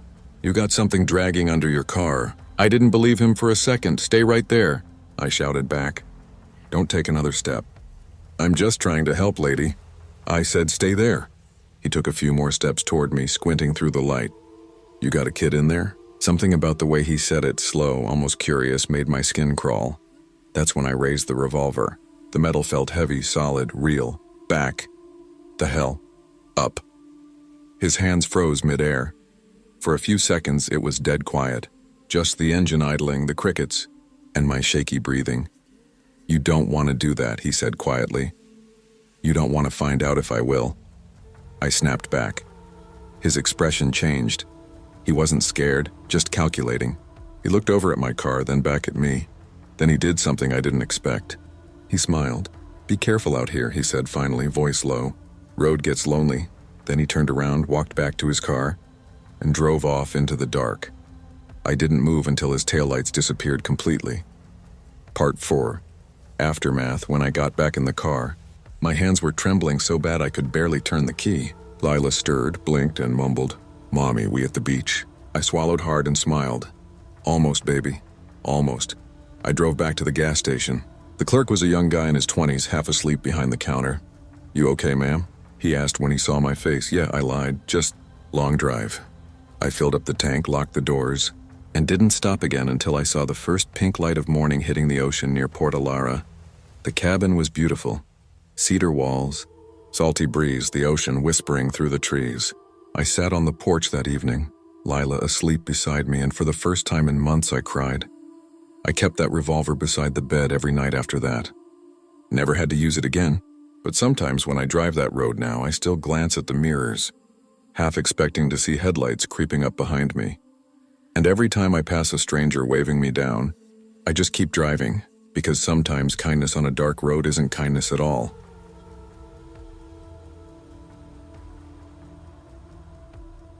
I always tell people the scariest things don't happen in haunted houses or graveyards. They happen on open roads. The kind where you stop seeing signs of life for miles and start to feel like the world just forgot about you. It was early fall, about 5 years ago. I was 28, fresh out of a rough breakup and driving from Illinois to South Carolina with my buddy, Lucas Boyd. We were headed to Charleston for a new start. He had a job offer with a roofing company, and I had lined up some freelance design work. We figured we'd turn the trip into something memorable, a little guy's reset before life got serious again. We had my silver 2012 Chevy Cruze packed to the brim, duffel bags, camping gear, a cooler of gas station snacks, and a Bluetooth speaker that barely worked. The plan was simple: avoid tolls, take the back highways, see some of the country we'd always driven past on interstates. That was our first mistake. I remember it was late afternoon when we crossed into southern Ohio. The sky had that kind of dusty orange haze that tells you you've only got an hour of daylight left. Lucas was in the passenger seat scrolling through Spotify. "Bro, you want me to put on something chill or keep the road trip vibes going?" he asked. I smirked. "As long as it's not more of that sad boy country crap, I'm good." He laughed, taking a sip from his energy drink. "You act like Morgan Wallen owes you money." We'd been driving since dawn, taking turns every few hours.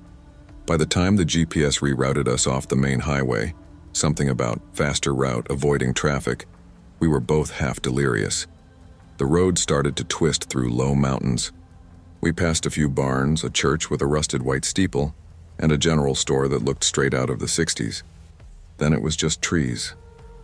Thick, endless trees. It got quiet. Lucas noticed it too. "Man, when's the last time we saw another car?"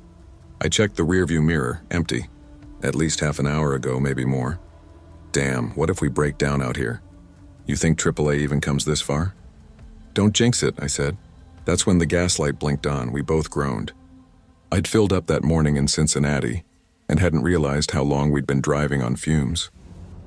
The GPS said there was a town about 12 miles ahead, Briar Hollow. I'd never heard of it, but it was the only blip of civilization on the map. "Let's hope they got more than one pump," Lucas muttered. We kept following the narrow road as it wound downhill into what looked like a valley swallowed by forest. The air outside got heavy, almost metallic, and the trees started to look off. Their trunks leaned weird, like they'd grown away from something invisible. When we finally hit the town, I almost missed it. It wasn't really a town, more like a single street with a dozen old buildings.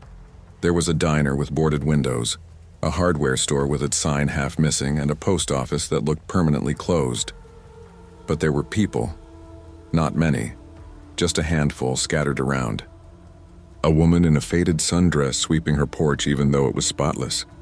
A man in overalls standing perfectly still beside an empty cart.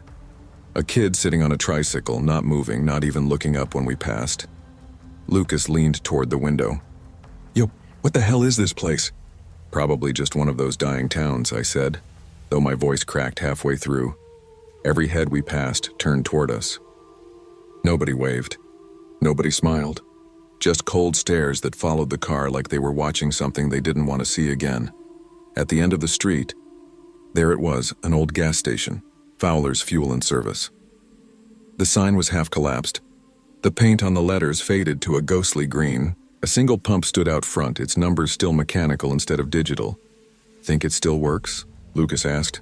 "It better," I said, parking beside it. "We don't have a choices." The lights inside flickered weakly. There was a soda machine humming by the door, and a bell above it that gave off the saddest little ding when I stepped in. It smelled like motor oil and mildew. Behind the counter sat an old man, maybe late 70s, with thin white hair combed back tight and cloudy blue eyes that didn't blink enough. He was reading a newspaper that looked about 10 years out of date. "Evenin'," I said, pulling out my wallet. "Pump 1, $20 if it'll take it." The man looked up slowly. His voice came out rough, like dry paper scraping together. "Cash only. Card machine's been down." "Sure." I slid him a 20. He nodded, still staring at me, then tapped a few buttons on an old register. The drawer popped open with a ding. When he handed me the receipt, he leaned forward slightly. "Don't stay here after dark," he whispered. It wasn't a warning in the usual sense. It was more like a confession. His eyes darted toward the window as if someone might have heard him. "What do you mean?" I asked, but he didn't answer. He just straightened up and looked back down at his newspaper like I wasn't even there. I backed out of the store, that phrase echoing in my head. "Don't stay here after dark." Lucas had one hand on the steering wheel, the other on his phone. "You good, man? You look like you saw a ghost." "Let's just fill up and go." "And what did he say?" "Nothing. Just hurry." The pump was slow, ancient, and the sun was bleeding into the tree line. I kept glancing around. The street was mostly empty now, but I swear some of those same people were still standing on their porches watching. When the pump clicked off, I didn't even wait for a full tank. I slammed the nozzle back, jumped in the driver's seat, and peeled out. Lucas frowned. "Dude, what the hell? Just trust me." We were about 5 minutes out when I saw them. Headlights in the mirror. A single pair, small and far but steady. "Another car?" Lucas asked. "Yeah, probably heading the same way." But as we wound through those mountain curves, the car stayed behind us. Same distance, same speed. When I slowed down, it slowed. When I sped up, it did too. After 10 minutes, Lucas sat up straight. "Okay, that's not normal." "Nope." He twisted in his seat, trying to see the make. "Looks like a truck, old one." "Can't tell the plate." I swallowed hard. "Maybe they just live out here. Then why the hell are they matching every turn we take?" The road was narrow, no streetlights, just endless trees swallowing the edges of the headlights. I tried to stay calm, hands gripping the wheel so tight my knuckles whitened. "Pull over?" Lucas asked. "Hell no." "Then floor it," so I did. The Cruise wasn't built for mountain roads. The engine whined, tires skidding on gravel. The other car matched every move. That's when I noticed something else. The headlights, they flickered. Not like a normal engine rattle flicker, but like something breathing. They'd brighten, dim, brighten again, like the car itself was alive. We hit a fork in the road with a wooden sign that said, "Interstate 81, 7 miles. I took it. Hard. The tires screeched, dust flying up behind us. The other car followed. Lucas yelled, "Dude, get us out of here." "I'm trying." The GPS rerouted again, the robotic voice calm and oblivious. "Continue on unmarked road for 5 miles. "Unmarked road?" Lucas groaned. "Bro, this bitch trying to kill us." We hit a dip, the undercarriage scraping hard. I could feel sweat dripping down my back even though the AC was on full blast. Then nothing. The headlights were gone. "Did we lose them?" Lucas whispered. I didn't answer. I slowed down just enough to listen. No engine noise. No lights behind us. Just the sound of cicadas and the low hum of the tires. We sat in silence for a few minutes, both too scared to speak. Finally, Lucas exhaled. "Holy shit, man. That was close." I nodded, my heart still slamming. "Let's just get to the highway." The road straightened out. I started to relax. Then I saw something that made my stomach drop. Another green sign. It said, "Welcome to Briar Hollow." Lucas blinked. "Wait, what?" No, that's not possible. We hadn't turned around. I knew we hadn't. But there we were, back on that same main street. The same boarded-up diner. The same sagging porches and the same people. Except now they weren't just standing. They were closer. Dozens of them lining both sides of the street, motionless. Every head turned toward us as we slowed. Lucas whispered, "Bro." "They're waiting." The gas station lights were still flickering ahead. I couldn't help it. I looked inside. The old man was gone. The entire store was dark. That's when I saw the truck. It was parked across the street, engine idling, its headlights pointed straight at us. Same flicker, same rhythm. The driver's door creaked open and a figure stepped out, tall, thin, wearing a wide-brimmed hat. Couldn't see his face, but even from that distance I felt him looking at us. "Go," Lucas hissed. I slammed the gas. The Cruise lurched forward, tires screaming as we shot past the crowd. I swear I saw someone smile as we passed, just one. A woman with pale eyes and teeth too white. We tore down that valley road, not looking back until the sign for the interstate appeared again. This time, real. When we finally merged onto I-81, I didn't breathe until the first semi passed us, its horn echoing like salvation. We didn't talk much the rest of the drive. We stopped at a Motel 6 just outside Knoxville around 3 a.m. Neither of us slept. In the morning, Lucas turned on the news while I packed up. There was nothing about Briar Hollow. Not a word. When I checked the GPS history, the route we'd taken the night before was gone. No record of that detour. It was like the map had erased it. Lucas ended up quitting his job 2 weeks later. Said he couldn't shake the feeling that someone was watching him. I tried to laugh it off, but I haven't driven through the mountains since. Sometimes, when I'm out late and catch headlights in my rearview mirror, I still get that same cold weight in my stomach. And every once in a while, just before I fall asleep, I hear that old man's voice again, whispering from somewhere far away. Don't stay here after dark.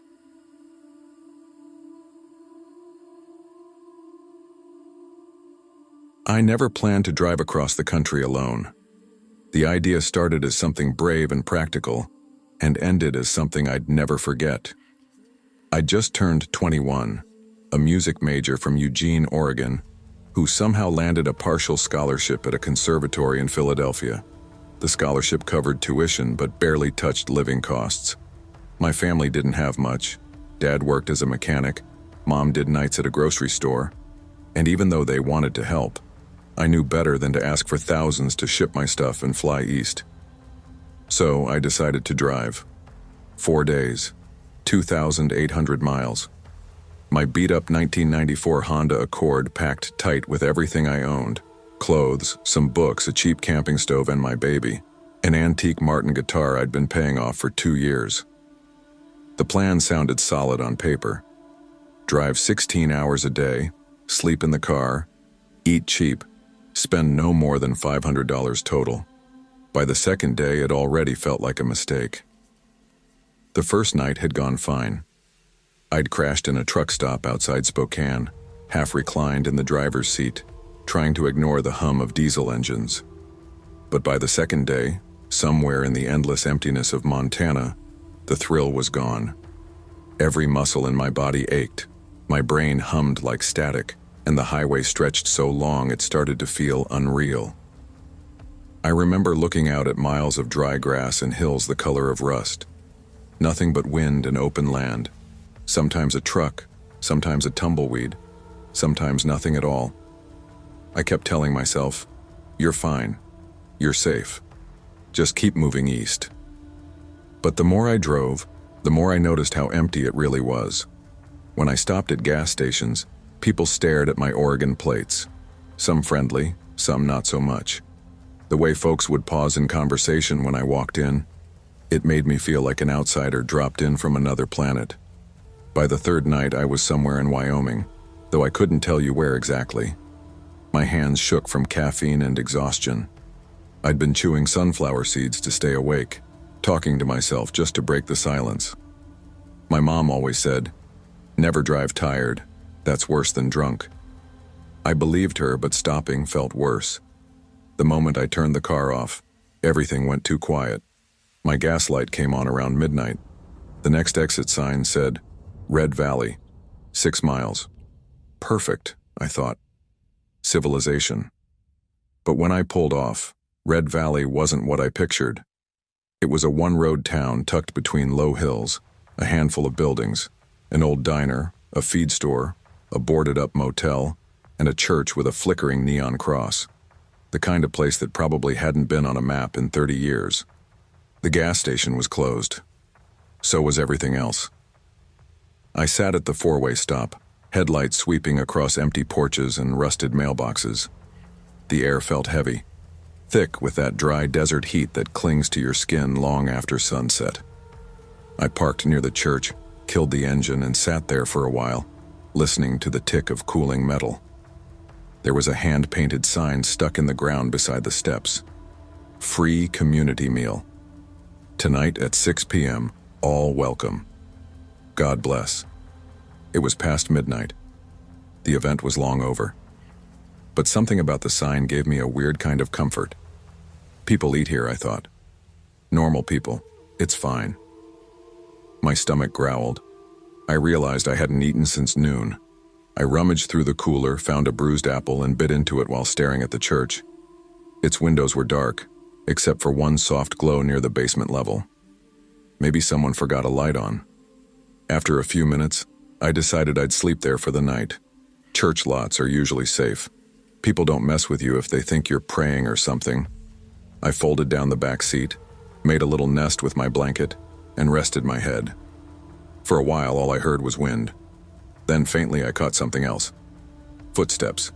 Slow. Crunching across gravel. I froze. It could have been anything. An animal. The wind. But then came another sound. The creak of a door hinge. The church door. I sat up, peering through the windshield. A figure stood at the top of the steps, half hidden by the glow from inside. A man, I think. He looked around slowly, then turned his head toward my car. For a second, our eyes met, or at least it felt that way. I ducked down, heart pounding so hard I could hear it. When I looked again, he was gone. I told myself I was being paranoid, probably just a janitor locking up. Still, I couldn't sleep. I turned the key halfway just to roll the windows up, and that's when I noticed the gas needle was almost below empty. I'd have to find fuel in the morning, maybe backtrack to the highway. Somewhere between panic and exhaustion, I must have drifted off. I woke to a sharp tap, tap, tap on the glass. It was still dark out, maybe 3 a.m., and a woman stood outside my car window, her face lit by the glow of a flashlight. She wore a long cardigan and looked middle-aged, with deep lines under her eyes. "Hey, sweetheart," she said softly. "You okay in there?" I rolled the window down an inch. Yeah, just tired. Waiting for gas in the morning." She smiled faintly. "You don't want to stay in your car. Coyotes come down from the ridge sometimes. Spooked a few folks last month." "Oh," I said, unsure. "I'll be fine. I'm just passing through." She hesitated. "We've got some cots in the basement. From the meal earlier. Pastor wouldn't mind. Safer than out here." Her voice had that small-town kindness that makes you want to trust people. I looked at her flashlight, her wrinkled hand gripping it steady. She didn't seem threatening, just concerned. After a moment, I nodded. "Okay." Just for a few hours inside, the church smelled faintly of lemon cleaner and dust. A single light glowed from the basement stairwell, casting long shadows across the hall. The woman, she said her name was Mrs. Cray, led me down narrow stairs lined with faded murals of Noah's Ark. "The kids paint these every year," she said. "You'll be all right down here. It gets chilly at night, but the furnace kicks in." The basement looked like a preschool classroom. Tiny chairs, construction paper crafts, and a bulletin board that said "God loves the little ones." A row of cots had been set up near the far wall. She pointed to one. "You can take that one, hun. Blankets clean." "Thank you," I said, feeling awkward but relieved. "You want something to eat?" "We got spaghetti left over." I shook my head. "I'm good, thank you." She smiled, then handed me a flashlight. "Just in case. Power likes to flicker." When she left, I lay there staring at the ceiling tiles. Every creak in the building made me tense. I kept telling myself, "You're fine. Just sleep." But around an hour later, I woke again, to the sound of footsteps upstairs, slow, deliberate. One set, then another. Maybe Mrs. Cray cleaning up. But then I heard a man's voice, low, muted. "Did she lock the side door?" "I don't think so." "Better check." My stomach dropped. They were talking about doors. I swung my legs off the cot, heart racing, and clicked the flashlight on. The basement was still. I moved toward the stairwell, careful not to make a sound. From upstairs came the faint squeal of hinges, and then, unmistakably, the click of a latch. They were locking something. Then silence. For a long time, nothing. I tried to convince myself I was mishearing things, but the quiet pressed heavy against my ears. The only way out was the stairwell, and if that door was locked, I'd be trapped. I took a deep breath and started moving toward the hallway that led to the boiler room. Sometimes old churches have a second exit there. The linoleum was cold under my feet, and the air smelled like damp plaster. As I passed the children's cubbies, I froze again. A shape stood at the bottom of the stairs. A man. He wasn't moving, just standing there half in shadow. I could barely make out his face, but his posture was wrong, rigid, like he'd been waiting. My flashlight trembled in my hand. "Hello?" I whispered. No answer. "Mrs. Cray?" The figure stepped forward. Just one step. Enough for the light to catch his face. It wasn't anyone I'd seen before. He had gray stubble, deep eye sockets, and something slick and dark on his cheek. Maybe oil, maybe not. His eyes caught the light like an animal's. "You shouldn't be here," he said flatly. "This place is closed." I backed up a step. Mrs. Cray said, "She's gone," he interrupted. My pulse roared in my ears. I turned, sprinted toward the back hallway, and heard his footsteps thunder behind me. I reached the boiler room door, shoved it open, and slipped inside, slamming it shut. It didn't have a lock. I pressed my body against it, breathing hard. For a second, everything was still. Then the handle turned. Once. Twice. Then a rough voice on the other side. "You don't want to run around here, girl. Ain't safe out there neither." I didn't answer. I scanned the room with my flashlight, pipes, a rusted furnace, and, thank God, an old metal door with a red exit sign above it. I bolted for it, yanked the latch, and stumbled out into the night. The cold hit me like a slap. My bare feet hit gravel, and I nearly fell running uphill toward the parking lot. My flashlight flickered out. Behind me, I heard the church door slam open, a voice shouting something I couldn't make out. The lot came into view, my car parked under the dead streetlight. I fumbled with the keys, hands shaking so bad I dropped them once, twice. When I finally got the door open, I dove inside, slammed it shut, and hit the lock. The man was halfway across the lot. His stride was slow, steady, like he wasn't even rushing. I turned the key. The engine sputtered, caught, then died. Flooded. "Come on, come on!" I slammed the gas again. The second time it caught. I threw it in drive and tore out of there, gravel spraying like gunfire. I didn't look back.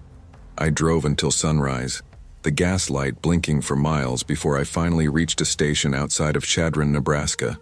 When I pulled in, my hands were still trembling. The clerk, a kid maybe my age, looked up from his magazine as I stumbled inside. "Long night?" he asked. I nodded weakly. "You could say that." "You look like you seen a ghost," he joked. I almost laughed, but it caught in my throat. "Is there a town called Red Valley near here?" I asked. He frowned. "Red Valley? Don't think so. You sure that's what it's called?" I saw a sign. 6 miles off the interstate. He shook his head. "Ain't nothing out that way but old ranch land. Closest town's probably 15 miles north." I stared at him. "There was a church," I said. "Big white one with a neon cross." He gave me a look, half curious, half uneasy. "Yeah, I know the one you're talking about. Been closed since what, 1998? Burned in a lightning storm. No one's been there since I felt my stomach twist." "No," I whispered. "That's not possible." He shrugged. "Suit yourself. You want coffee? Looks like you need it." I sat there for a long time, staring out the window at the empty horizon, trying to convince myself I'd just been half asleep, hallucinating from exhaustion. But when I went to grab my wallet, something fell from my pocket, a folded piece of paper. I didn't remember putting it there. It was a church bulletin. Red Valley Community Chapel. Sunday service, 10 a.m. Date, August 1997. I drove the rest of the way to Philadelphia in silence. Didn't stop anywhere longer than I had to. When I finally got to my dorm, I slept for 2 straight days. Sometimes I dream about the church, the smell of cleaner, the faint hum of the furnace, the sound of footsteps just above me, and every time I wake, I swear I can still hear that man's voice in the dark. "You shouldn't be here."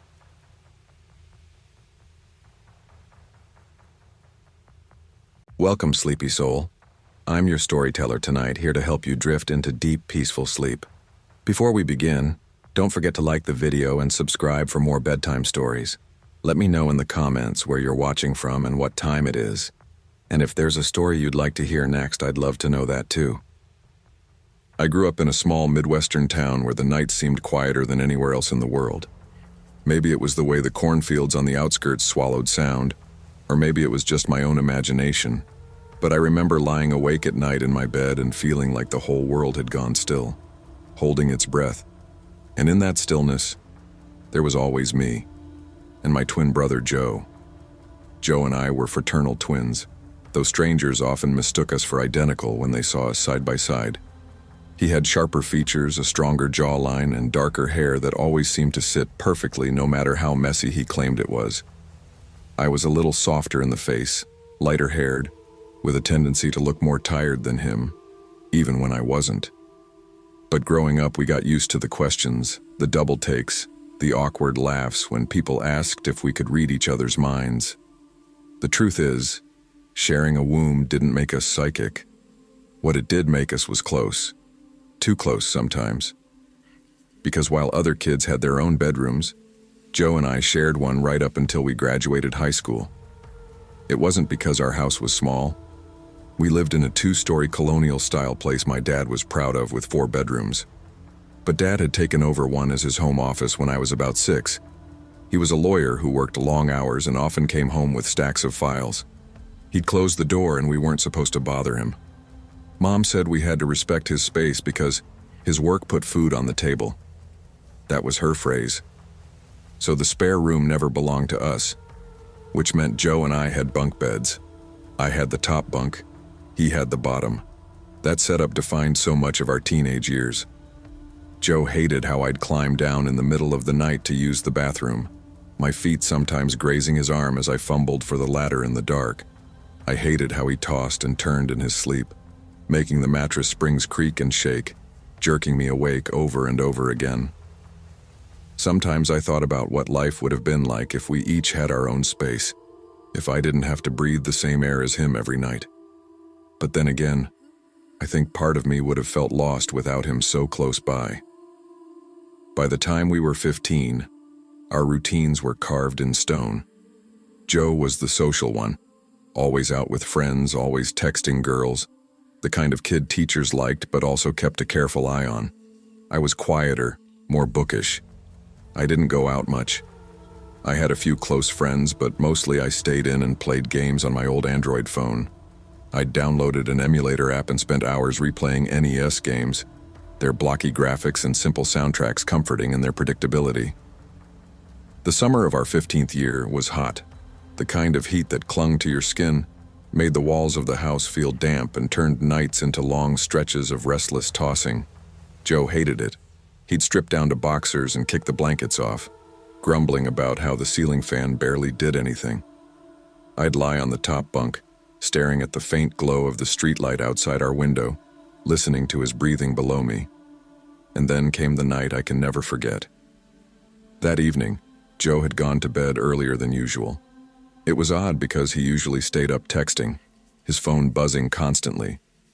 But when I climbed up to my bunk around midnight, I saw his figure curled under the sheet. His breathing was deep and steady, the kind of rhythm you only hear when someone's truly asleep. I lay back with my phone, loading up Dragon Warrior again. The soft glow of the screen was enough to light the underside of the ceiling, the faintest halo in the dark. I played quietly, volume off, letting the repetition of battling slimes and leveling up distract me. It couldn't have been more than an hour before the inevitable happened. My bladder nagged. I sighed, tucked the phone under my pillow, and swung my legs over the edge. Carefully, I climbed down, my toes brushing the side of Joe's blanket as I felt for the ladder. He stirred slightly, mumbling something incoherent. "Sorry, man," I whispered automatically. He didn't reply, just rolled onto his side. The bathroom was right across the hall. I switched on the light, squinting at the sudden brightness, and relieved myself. The house was silent except for the hum of the refrigerator downstairs. When I came back, I pushed the bedroom door open slowly. For a split second, the hallway light spilled across the room. Joe groaned and flopped onto his stomach. "My bad," I whispered again, shutting the door gently. I climbed back up the ladder and flopped onto the mattress. That's when I noticed the green notification light blinking on my phone. A message. At that hour, my stomach tightened. I tapped the screen. It was from Joe. "Hey bro, I'm gonna be out late with my girlfriend. Can you cover for me?" My first reaction was confusion, then denial. I stared at the message. Slowly, I typed back, "Very funny. You're literally in the bed below me." Almost immediately, the reply came, "No, I'm not. Why would I joke about this? I'm at Emma's. Don't tell Dad, okay?" The hairs on my arms prickled. I looked down at the bunk beneath me. Joe's silhouette was right there, rising and falling, breathing. I typed again, hands shaking. "I can see you. This isn't funny." The answer was instant. "Joseph, I swear to God I'm not home. If someone's in the room with you, get out." The air vanished from my lungs. My body moved before my brain did. I launched myself off the top bunk, skipping the ladder, crashing to the floor and scrambling to the door. My hand shook on the knob, but I couldn't help it. I had to look back. I flicked on the light. The bottom bunk was empty. No Joe, no blanket rising, just a hollow shape where someone had lain seconds before. I staggered closer, yanking the covers back. Nothing. My heart pounded so hard it hurt. I crouched and forced myself to look under the bed. Empty. Closet? Empty. Behind the door? Nothing. The room was bare, and yet I knew someone had been there. I tore down the hallway and banged on my parents' door. Dad's voice was groggy, annoyed at first. "Joseph, what the hell?" There was someone in the room," I stammered. "Joe's not home. He texted me. But I saw someone in his bed." The look on Dad's face shifted in an instant. He was out of bed, robe thrown on, his voice sharp now. "Stay here. Margaret, call the police if I say so." We searched the house top to bottom. Dad with a baseball bat, me trailing behind with my heart in my throat. Every closet, every bathroom, the basement, the garage. Nothing. No broken locks, no open windows. By the time we finished, sweat was pouring down my back. Mom rubbed my shoulder. "Honey, maybe you dreamed it." "I didn't." My voice cracked. "I swear to God I didn't." An hour later, the front door clicked open. Joe walked in, smelling of Emma's perfume, his shirt wrinkled from sitting too long in her car. "What's going on?" he asked, eyes darting between us. Dad glared. "Your brother says you weren't home, but he also says someone was in your bed. Explain."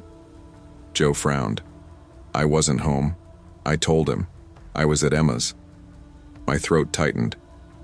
"Then who the hell was in your bed?" No one had an answer. That night I sat on the living room couch, staring at the dark TV screen, while my parents went back to bed. Joe went upstairs, confused but not shaken the way I was. I didn't close my eyes until dawn. Over the years, the memory has only gotten sharper.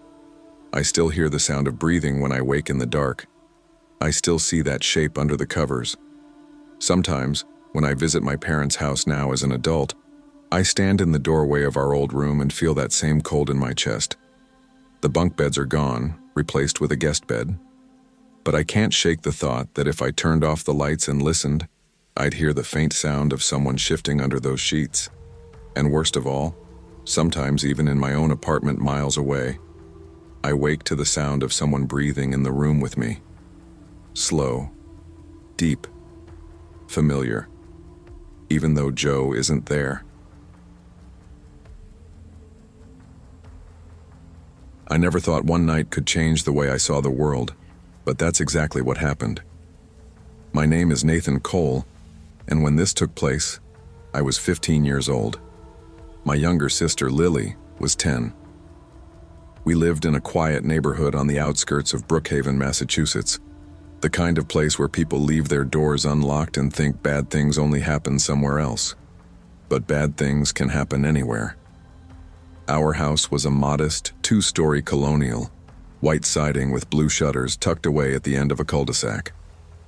My dad, Richard Cole, worked construction and often came home late, covered in dust and sweat. My mom, Elaine, was a high school English teacher, the type who corrected your grammar even at the dinner table. Lily was different from me in every possible way.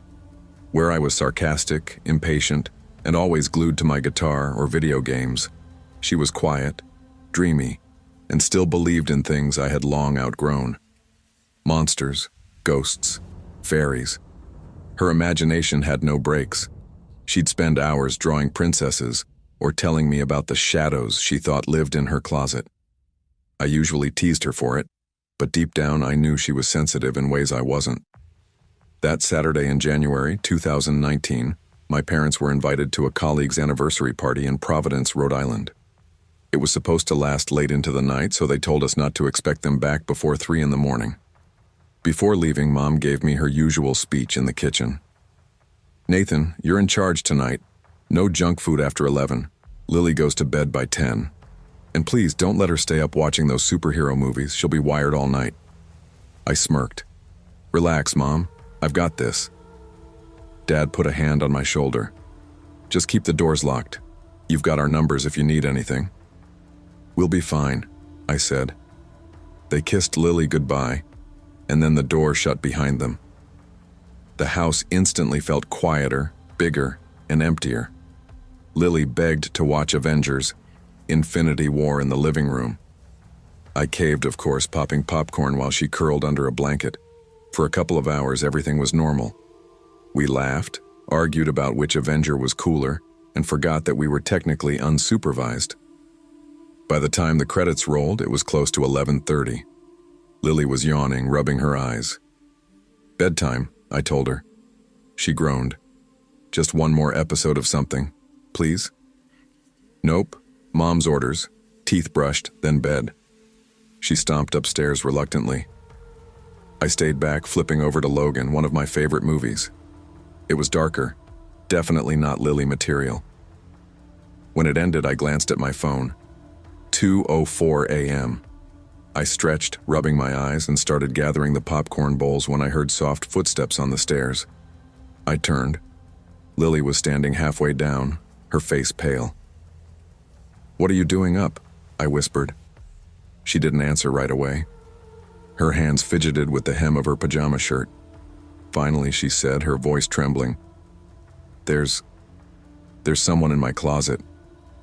At first, I thought she was joking, or just having one of her wild imaginings again.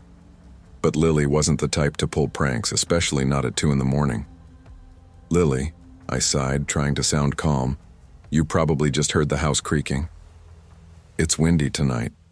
Her eyes filled with tears. I saw him. He was standing inside my closet. He told me he wanted to touch me. The way she said it, flat, terrified, froze my blood. My first instinct was denial. "That's not funny. Don't say stuff like that." "I'm not joking, Nate," she hissed, her small hands gripping the railing. He was tall, with black hair. He was smiling at me. Something in her voice, deadly serious, trembling, made my stomach twist. "All right," I muttered, trying to sound braver than I felt. "Let's go check." We walked up the stairs together.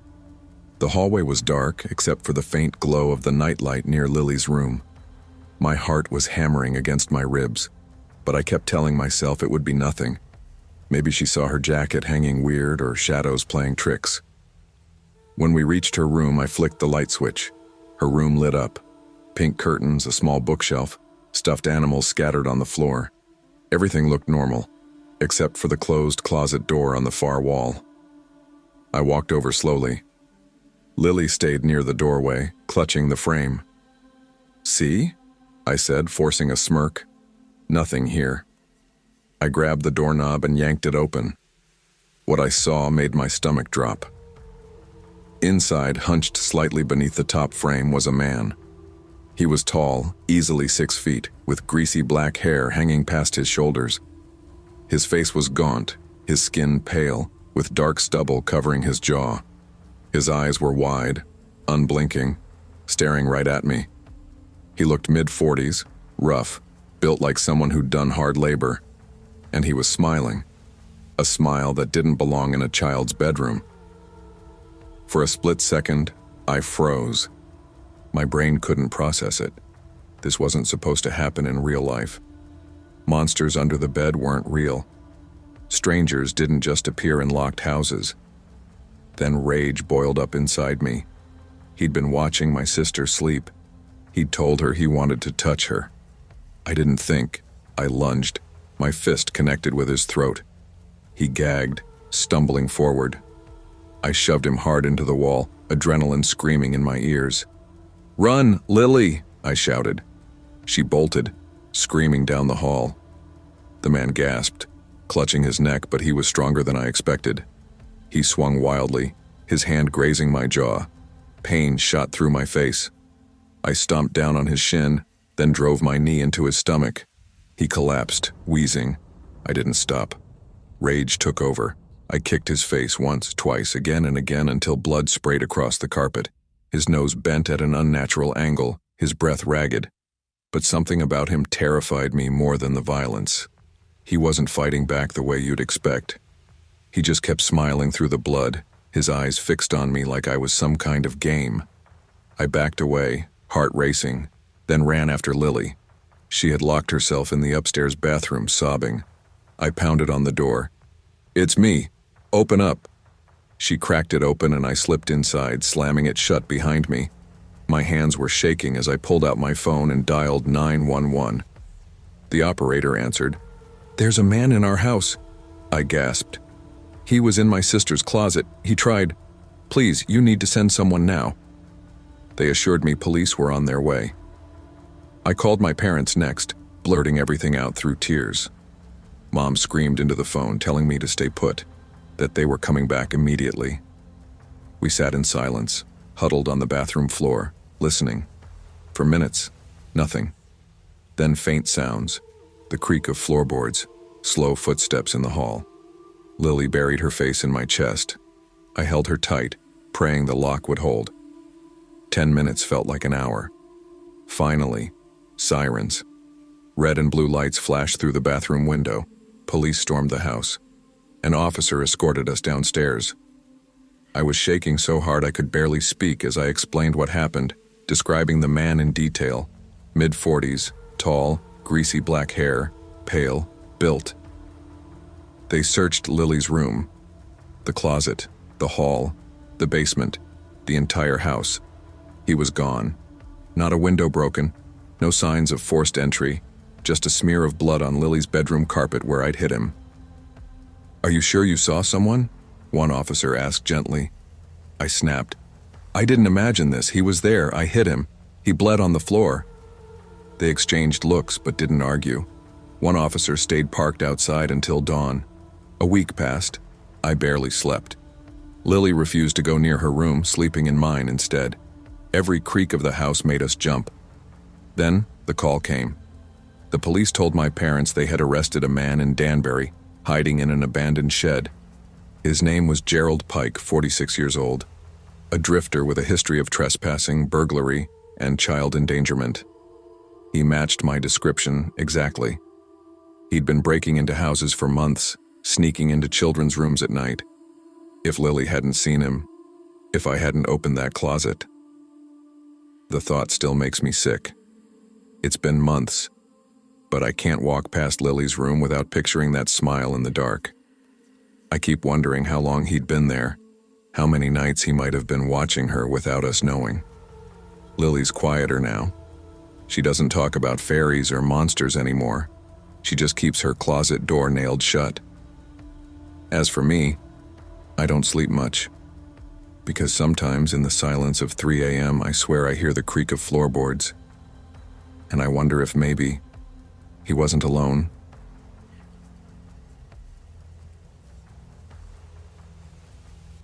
I never thought much about how fragile family balance could be until the year everything shifted in my house.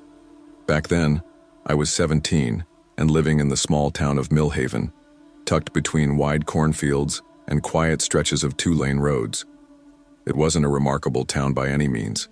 Everybody knew everybody and life ran on routine. My mom, Clara, worked as a nurse at the county hospital pulling 12-hour shifts, while my dad, Joseph, worked as a mechanic at a local garage. They were both hard-working people who believed in stability and structure, something I had grown up with my whole life. For as long as I could remember, it had just been the four of us, Me, my parents, and my little brother Ryan, who was 4 years younger. Ryan had always been intense. Even as a toddler, he wasn't the cheerful, bubbly type of kid. He was clingy with my mom, easily jealous, and had this unsettling way of staring at people without blinking for too long. Still, he was my brother, and I thought I understood him. Then came the surprise. My mom sat us down at the dinner table one fall evening and, with nervous excitement, told us she was pregnant. I remember dropping my fork onto the plate, completely stunned. "Wait, you're serious?" I asked, staring at her. "Yes," she said with a nervous smile, glancing at my dad, who squeezed her hand. "You're going to have another sibling." The idea filled me with an odd kind of joy. I had secretly always wanted a sister, someone I could bond with in a different way than Ryan. Wow, Mom. That's amazing." But Ryan didn't share the sentiment. He scrunched up his face, pushed his chair back from the table, and muttered, "I don't want another baby. I want things the same." "Ryan," my dad said gently, "you'll be a big brother now. That's special." "I don't care," Ryan snapped before storming off to his room. At first I thought it was just childish jealousy. He was only 9. But as the months went by, his resentment only deepened. The day my baby sister was born, her name was Lily, I felt like my life had been given a new kind of light. I still remember standing in the hospital room, watching my mom cradle her tiny bundle in a pastel blanket, her little face barely visible except for her pink cheeks and wisps of dark hair. "She's beautiful," I whispered, holding her carefully when my mom let me. My chest swelled with protectiveness, but Ryan stood in the corner of the room with his arms crossed, his lips pressed into a hard line. When my mom asked if he wanted to hold Lily, he shook his head sharply. I don't like her." My mom gave him a strained smile, as if hoping it was just a phase. My dad put his hand on Ryan's shoulder and said quietly, "You'll warm up to her. You'll see." But Ryan didn't warm up. If anything, he grew colder. The months that followed were a test of patience for everyone. My mom's maternity leave ended after 3 months, and Dad couldn't afford to take more time off. That left me helping out with Lily whenever I was home from school. I didn't mind. I actually loved it. I'd rock her to sleep, change her, even sing to her softly when the house was quiet. Ryan, on the other hand, avoided her completely. If she cried, he'd cover his ears and yell for someone to shut her up. If my parents gave her attention, Ryan would sulk or throw tantrums. One night at dinner, when Lily was in her high chair babbling happily, Ryan muttered loud enough for me to hear, "I wish she wasn't here." I looked at him sharply. "Don't say that." He glared at me, his blue eyes cold and unwavering. "She ruined everything." "Ryan," I whispered angrily, "she's a baby. She didn't ruin anything." "Yes, she did. They don't care about me anymore."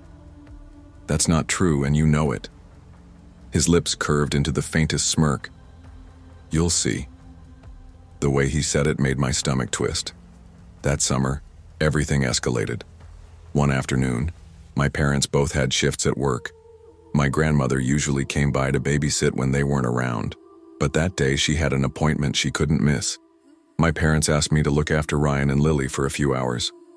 "It's just until dinner," my mom said, kissing me on the cheek before leaving. "You'll be fine. Call us if there's anything." I nodded confidently. "I've got it covered." The first hour was peaceful.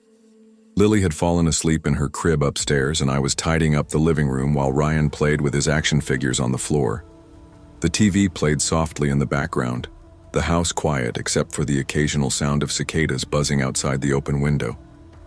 But then Lily started crying. At first I thought it was just the usual hungry cry. I sighed, set down the remote, and started toward the stairs. But something about the pitch of her cry made me freeze halfway up. It was sharp, panicked, like she was in pain. "Ryan?" I called out, my heart suddenly hammering. "What's going on?" No answer. I ran up the stairs 2 at a time, The sound of running water hit my ears as I rounded the corner toward the bathroom. The door was open, the light was on, and inside, I saw Lily lying in the tub, her tiny body squirming, her face red from screaming. Water was pouring from the faucet, scalding hot. Steam curled up into the air. Ryan stood over her, his hand on the faucet knob, watching her with an eerie calm. "Ryan!" I screamed, lunging forward. I yanked Lily out of the tub, shutting the water off with my other hand. She was sobbing, her little fists flailing. I checked her skin quickly, red, but thankfully not blistered. My hands were shaking as I wrapped her in a towel. I spun toward Ryan. "What the hell is wrong with you? You could have burned her." He just stood there, his expression blank at first. Then he smirked. "She deserves it." I felt like the floor dropped out beneath me. "Are you insane? She's a baby." "She took everything from me," he said flatly. "They don't love me anymore, they only love her." "That's not true," I shouted, my voice cracking. "You're their son too, you're my brother. But this is sick, Ryan." He shrugged, as if nothing I said mattered. "I don't care." I clutched Lily tighter to my chest, her cries slowly softening as I rocked her. My hands were trembling so badly I could barely keep my grip on her. I didn't leave her side for the rest of the day. I sat in the living room with her in my arms until my parents finally came home. The second they walked in the door, I told them everything. My mom's face drained of all color as I described what happened. My dad stared at Ryan in disbelief. "Is this true?" he demanded. Ryan just stared back, silent. "Ryan, answer me," my dad yelled. Finally, Ryan whispered, "I don't like her. I never will." My mom burst into tears, clutching Lily protectively. My dad ran a hand over his face, his jaw tight. "That's it. He needs help." They enrolled him in therapy the next week, and though the counselor said jealousy was common among siblings, I knew deep down this wasn't ordinary. The look in Ryan's eyes that day, calm, almost pleased while Lily screamed, wasn't something I'd ever forget. Even now, years later, I sometimes wonder what would have happened if I hadn't gone upstairs in time. What else he might have done if he had more chances. And the scariest part? Sometimes, when I visit home and see him sitting quietly at the dinner table, now a teenager himself, he'll glance at Lily and smile that same faint smirk, the kind that makes my blood run cold. I used to think that no matter what happened, no matter how cruel life got, family was the one thing you could rely on. I don't believe that anymore. I grew up in a small industrial town in southern Indiana, the kind of place where the steel mills and freight yards shaped everything. Our houses, our accents, even our tempers. My father worked long hours at the plant, and my mother worked nights as a nurse at the county hospital. That left me and my older brother Kyle to handle most things on our own. Kyle was born 3 years before me, but he always felt like he was decades older, taller, broader, stronger, more confident, everything I wasn't. I used to follow him around when we were little, desperate for approval, desperate to be part of his world. Sometimes he let me, but more often than not, he shoved me away, told me to quit being a shadow. Mary, our little sister, came along much later, when I was 10 and Kyle was 13. At first, she was just a baby in the crib, another responsibility dumped onto our already stretched household. But she had this smile, wide and warm, like sunlight, and for a while it softened even Kyle's sharp edges. I remember him holding her when she cried, whispering little songs under his breath. For a time, it almost felt like we were normal. But things in our house were never truly normal. Dad's drinking got worse after the mill started cutting shifts. Mom's exhaustion became a constant presence. Her body at the dinner table, but her mind still stuck in fluorescent-lit hospital corridors. And Kyle, well, Kyle absorbed it all. He grew resentful, restless, angry. By the time he hit 16, Kyle had developed that mean streak Dad used to have when the whiskey took over. He'd mock me for my grades, for my scrawny build, for the fact that I had no friends outside of books. Weak, he'd call me, just like Dad called him once. And sometimes when the air in the house got too heavy, he'd turn that anger on Mary, not in ways that left bruises, but in words that dug deeper than fists. Still, I tried to believe it was just a phase, that when Kyle grew older, when life steadied out, maybe he'd soften. But deep down, I knew better. By the spring of 1981, everything was unraveling. Dad had a heart attack at work and died before the paramedics even reached him. Mom buried herself in double shifts, unable or unwilling to deal with her grief. That left me, 17, and Kyle, 20, to keep the house together. Kyle had already dropped out of community college. He spent most of his days drinking in the basement or shooting pool with the guys who hung around the shuttered gas station. He had no job, no ambition, just this simmering bitterness that seemed to grow by the day. And then there was Alma. She wasn't some passing fling. She was my girlfriend first. We met at the library of all places, bonded over books and the quiet refuge they gave us. For the first time I felt seen, like I wasn't invisible. But Alma drifted, like everyone else did, into Kyle's orbit. He charmed her in that rough, confident way he had, and before long, she was his. He didn't even bother hiding it.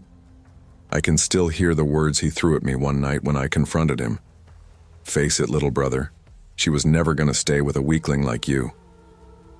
That broke something inside me. It was April 1981, Easter Sunday, when everything finally collapsed.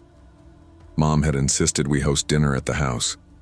She said it was tradition, and she wanted at least one thing to feel the same after Dad's death. Kyle showed up late, stinking of liquor, Alma at his side. And behind them, like a cruel parade, were Alma's two little kids from her previous relationship, plus Mary, who now at 14 carried herself with a mixture of innocence and unease. I spent most of the afternoon in silence, sipping a watered-down beer, listening to Kyle make digs at me. About my grades, about how I still hadn't gotten into college, about how I was Mommy's failure project.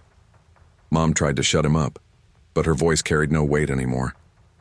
At one point, Kyle leaned across the table and said, low enough that only I could hear, "You know, maybe if you were a man, Alma would have stuck with you."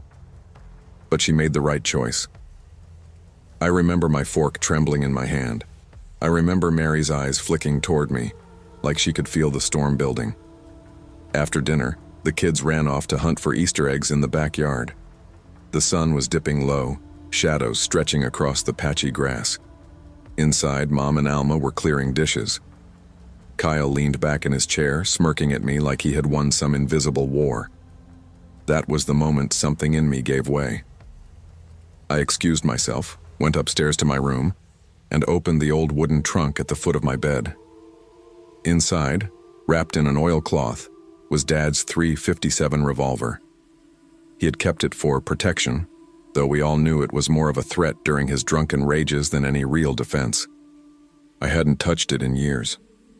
But that night my hands moved like they belonged to someone else. When I came back downstairs, the sounds of laughter drifted in from outside. Kyle was still in the kitchen pouring himself another drink. He looked up when I entered. "What, you finally gonna grow a backbone?" he sneered. For the first time in my life, I didn't flinch. I raised the revolver. "What the hell are you doing?" His voice cracked, just slightly. "You took everything from me," I said. My voice was calm. Too calm. Then I pulled the trigger. The sound was deafening, a thunderclap in the small kitchen. Kyle's head snapped back and he collapsed against the counter, blood spilling across the linoleum. Alma screamed, but it caught in her throat as I turned the gun on her. One shot. Silence. Mom froze, a dish still in her hands. Her eyes were wide, her mouth forming words that never came. I don't know if it was anger or fear or pity that made me do it, but I pulled the trigger again.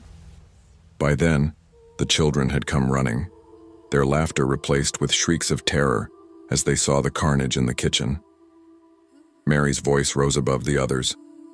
"Stop, please, stop." But I couldn't. My vision tunneled, my body moving without thought. The revolver roared again and again until the screams were gone, replaced by an awful silence broken only by the ringing in my ears. When it was over, the house was drenched in blood. 11 lives gone. My entire family, my tormentors, my rivals, my only constants, lay scattered across the floors of that house. I sat on the couch, the revolver heavy in my lap, staring at nothing. Hours seemed to pass before I picked up the phone and dialed the police. "I killed them," I said simply. The officers who arrived could barely process the scene. One of them vomited in the bushes. Another whispered, "Christ Almighty," under his breath. I was arrested without resistance. The trial that followed was a spectacle for the small town. Neighbors testified about how quiet I was, how no one could believe I was capable of violence. The defense tried to argue insanity, pointing to my depression, my isolation, my years of emotional abuse. But the jury saw the truth. This wasn't madness. It was rage, cold and deliberate. They convicted me on all counts. 11 life sentences, no chance of parole. Now, decades later, I sit in a gray-walled cell, my body old, my hands trembling with age. I replay that Easter Sunday every night. I hear Mary's voice screaming my name. I see Kyle's face in that final instant, not mocking, not cruel, but afraid. I used to think family was the one thing you could rely on. But family was the thing that destroyed me. And in turn, I destroyed it. And that is the legacy I will carry to my grave.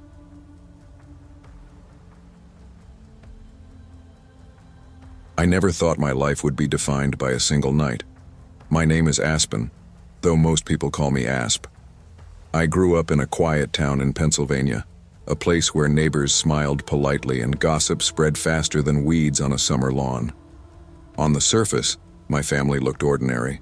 My dad, James, who worked long hours as a mechanic at a small garage near the highway. My mom, Claire, who stayed home and kept everything in the house rigidly in order. And my older brother, Riley. Riley wasn't just my brother. He was my best friend, my protector, my partner in all the stupid little adventures that made life exciting. He was 2 years older than me, taller, louder, and braver than I could ever hope to be. If I got in trouble for sneaking into the neighbor's yard, Riley would take the blame. If kids at school picked on me, Riley was the one who stepped in, his jaw tight and his fists clenched, ready to defend me. To me, Riley was the world, but there was always a shadow over our family. That shadow was my mother's resentment toward him. It wasn't the kind of hatred you could see at first glance. To outsiders, Claire looked like the perfect housewife, tidy, polite, controlled. But behind closed doors, she had a sharpness that cut into Riley with every word. She criticized everything he did, the way he slouched at the table, the way he spoke too loudly, the grades that were never good enough. She treated me differently with a forced kind of sweetness that made my skin crawl sometimes. Dad noticed it, of course. He'd scold her gently, tell her to lay off Riley, but she never really listened. And Riley, he never fought back. He'd shrug, roll his eyes, and try to move on. But sometimes, when it was just the two of us, I'd see his shoulders slump, his smile fade. He'd mutter things like, "I don't think she ever wanted me," and my heart would break. Still, despite Mom's bitterness, our house was filled with laughter because Riley made sure of it. Until the night he vanished. It was a crisp October evening. I remember the exact sound of the wind scraping the windows, the smell of leaves burning somewhere down the street. Riley had gone out after dinner, saying he was going to meet a friend. He never came back. The next morning, I woke to the sound of sobbing. I padded downstairs in my socks, rubbing the sleep from my eyes, and found my dad hunched over on the couch, his face buried in his hands. My mom sat beside him, her hand on his back, whispering something low. "Dad?" I said, my voice trembling. He looked up. I had never seen my father cry before. His eyes were bloodshot, his cheeks streaked with tears. "Riley." His voice cracked. "Riley's gone." I froze. "What do you mean gone?" He probably just stayed over at Jake's or something." "We checked," Dad said, shaking his head. "He never showed up there. The police were here this morning. They're looking for him." I looked at Mom, desperate for reassurance, but she wasn't crying. Her lips were pressed tightly together, her eyes dry. "He probably ran away," she said flatly.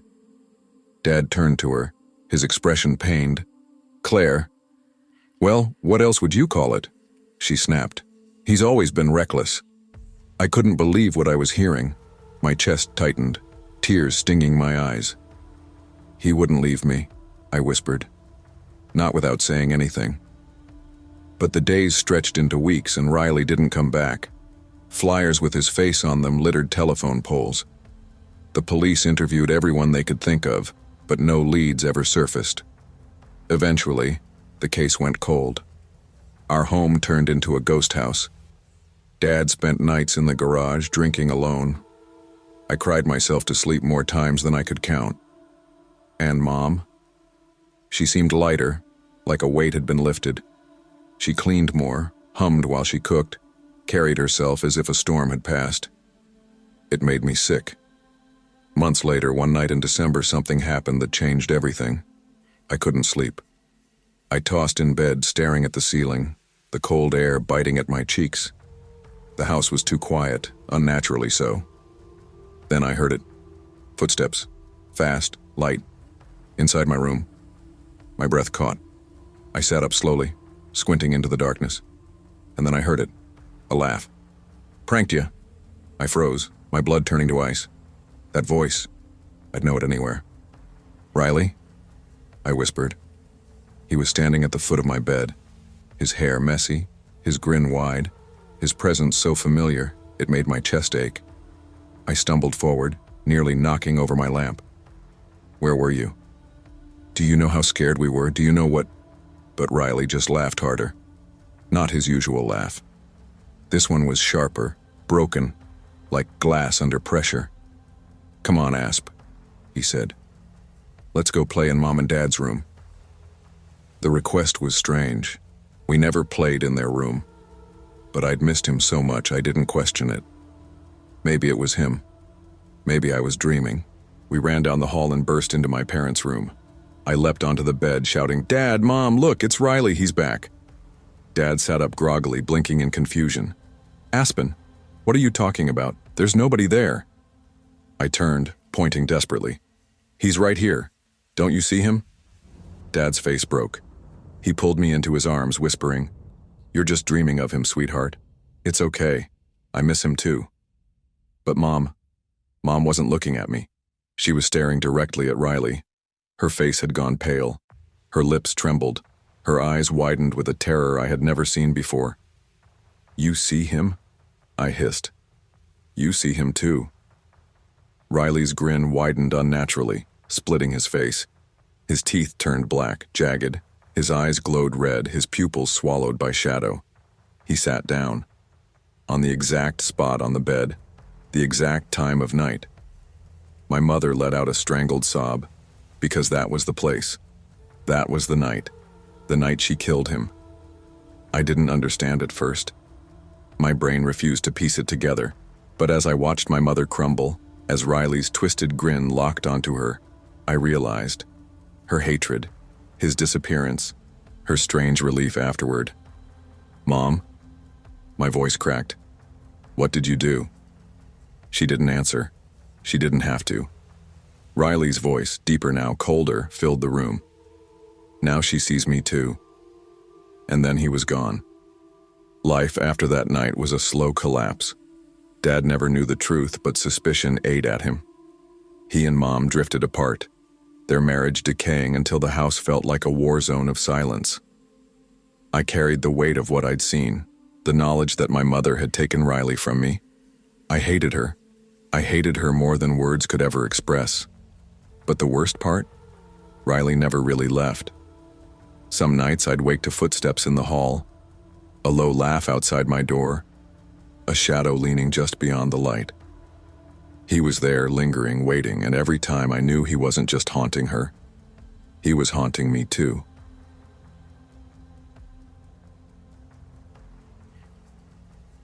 I never thought I would spend so much of my 20s thinking about death. Not the kind of distant philosophical death you read about in books or hear old people discussing at funerals, but a death that feels close, almost personal, like it's waiting in the next room, listening, biding its time. My name is Luna. I'm 23 years old, and I grew up in a quiet neighborhood in Portland, Oregon. My older brother, Leo, is 26, and for most of my life, he's been my anchor. We've always had a bond that felt stronger than most siblings I knew. Maybe it was because our parents divorced when I was 8, and Leo stepped into this strange role of both brother and protector. Maybe it was because our mom was rarely around after the divorce, working double shifts at the hospital, leaving Leo and me to raise each other in ways kids shouldn't have to. Leo used to joke that he and I were two halves of the same mistake. God didn't mean to make us separately, Luna, he'd say. He was trying to make one person and accidentally split us in two. We would laugh, but there was always something heavy in his voice when he said it, as though he meant it more than I realized at the time. We carried each other through high school, through the years when friends came and went, when Dad disappeared into another family he built with someone else. Leo kept me steady, and I kept him from drifting too far into anger. We were a team. That's why what happened that summer still feels impossible to put into words. It began on a road trip.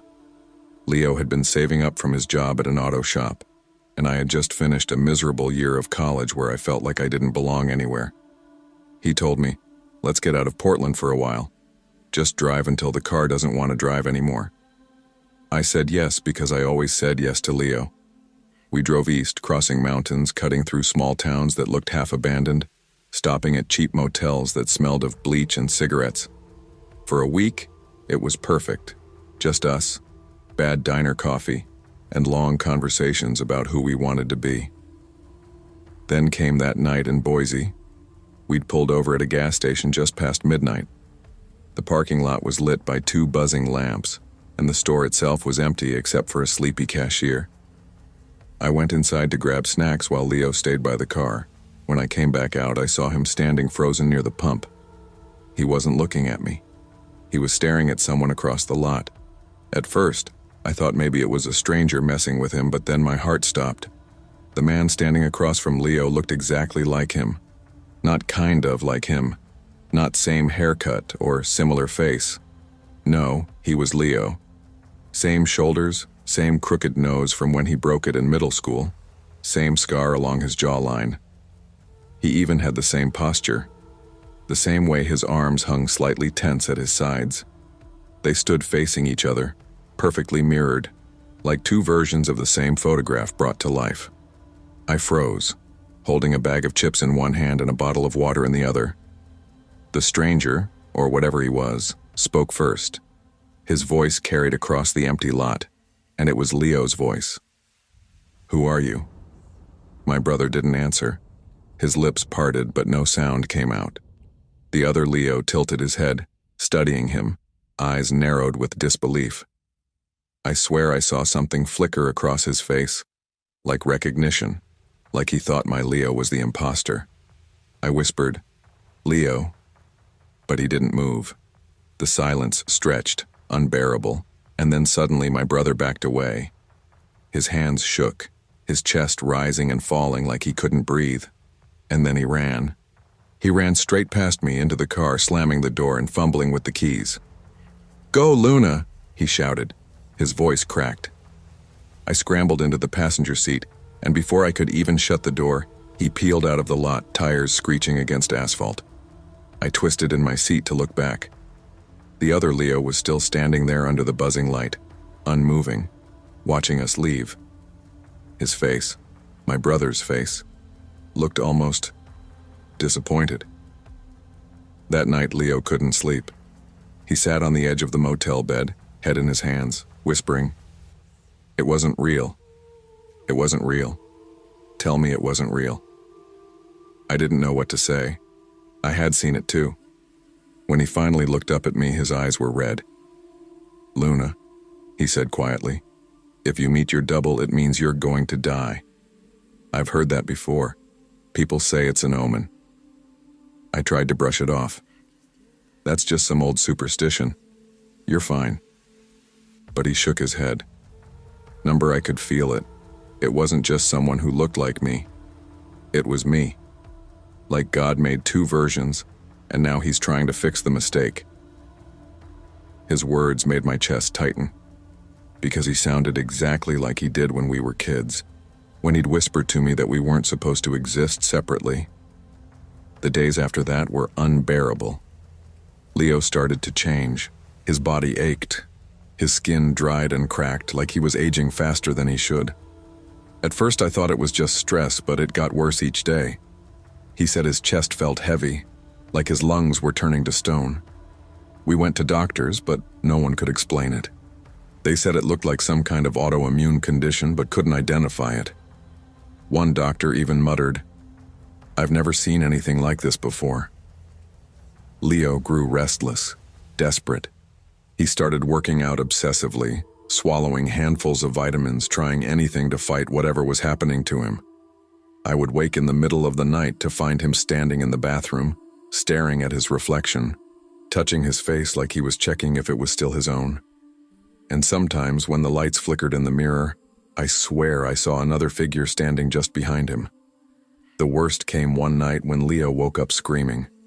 I rushed to his side and he sobbed into my arms, shaking. "I saw him again," he gasped. "In my dream. He was lying on the ground, burned to ash. He looked at me before he crumbled." I tried to calm him, but the truth was, I was terrified too. What scared me most wasn't the dream. It was that the cracks in his skin were getting worse. Tiny lines spread like fractures in porcelain, and sometimes faint traces of blood seeped out. He whispered to me, "If I disappear, Luna, I want you to remember, maybe I was never supposed to be here." I slapped his arm, tears running down my face. "Don't say that. You're my brother. You're real. Don't you dare give up." He smiled weakly. "You always were the strong one." But then slowly, impossibly, things began to change. Leo started to get better. The more he fought, exercising, eating right, refusing to give in, the more his body seemed to stabilize. The cracks in his skin faded. His strength returned.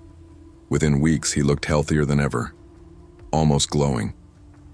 We didn't understand it, but I didn't care. I had my brother back. Still, something nagged at me, because one question remained unanswered. If my brother was here with me, alive and recovering, then where was the other Leo? Months have passed since then. Life is almost normal again. We don't talk about that night in Boise, not directly. But sometimes when I catch Leo staring out the window, I know he's thinking about it. And sometimes, late at night, I lie awake remembering the way the other Leo looked at us, as if we were the mistake. I don't know if God changed his mind, or if Leo somehow fought his fate. But I can't stop wondering, if there are two Leos, then maybe one of them still has to burn. And what terrifies me most is the thought that maybe next time, it won't be him. Maybe it'll be me.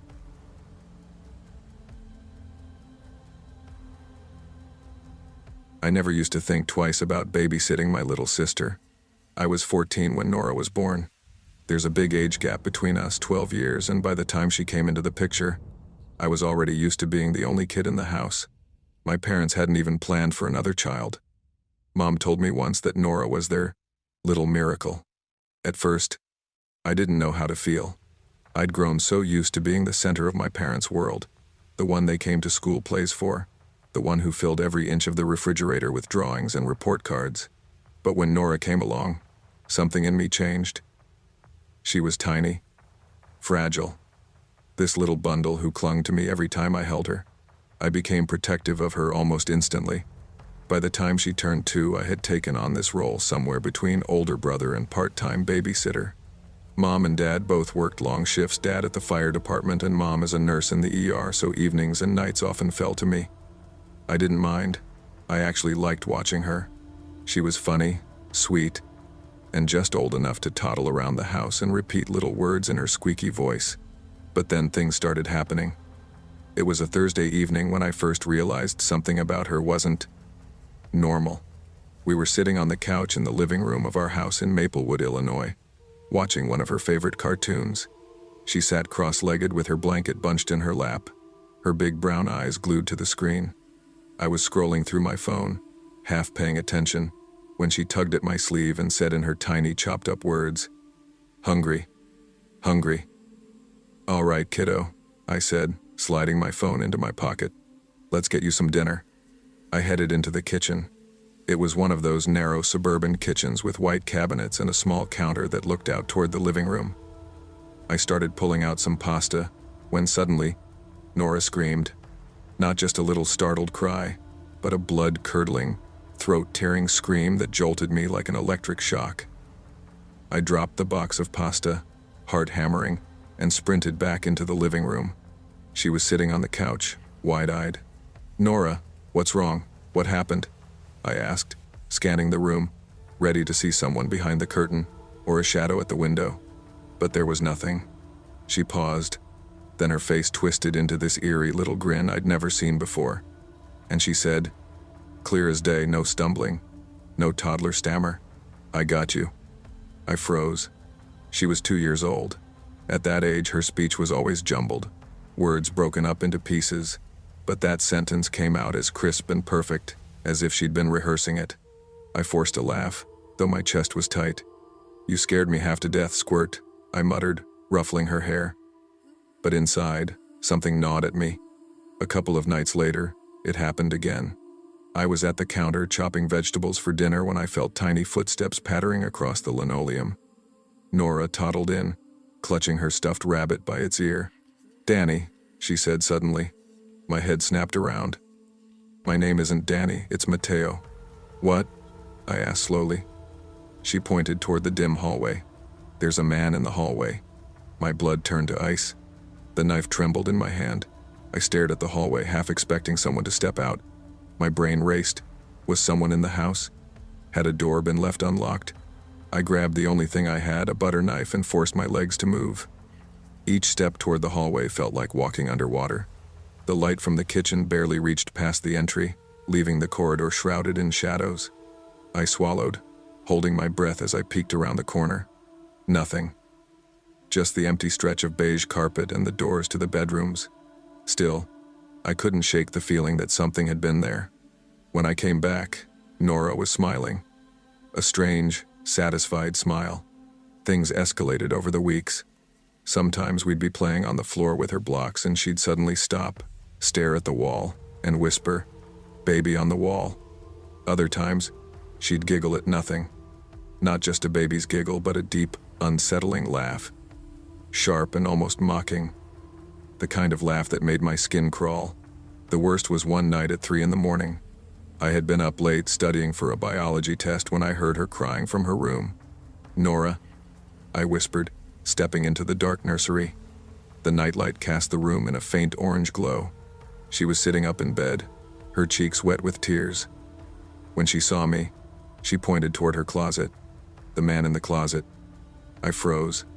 The closet door stood half open, a sliver of blackness inside. My instincts screamed at me to shut it, to check it, but every horror movie I'd ever seen told me that was a bad idea. Instead, I scooped Nora up into my arms. "Come on, you're sleeping in my room tonight." But as I carried her out, she whispered into my ear, perfectly clear again, "I want to stay with the man." My stomach dropped. She was 2. How could she string those words together so naturally, so clearly, only when talking about him? My parents brushed it off when I told them. "Kids say creepy things all the time," Dad said with a tired chuckle. "She's got an imagination. You probably said stuff like that too when you were little." Mom patted my shoulder. "It's normal, Mateo, don't scare yourself." But it didn't feel normal. Not when she started laughing at strange moments. One Saturday morning we were watching Trolls. She sat on my lap, kicking her feet against my knees as she sucked on a juice pouch. The part came when the trolls are captured and dropped into the cooking pots. Nora laughed. Not a happy laugh. A sadistic one. Low and sharp, almost too mature for her tiny body. She laughed like she wanted them to burn.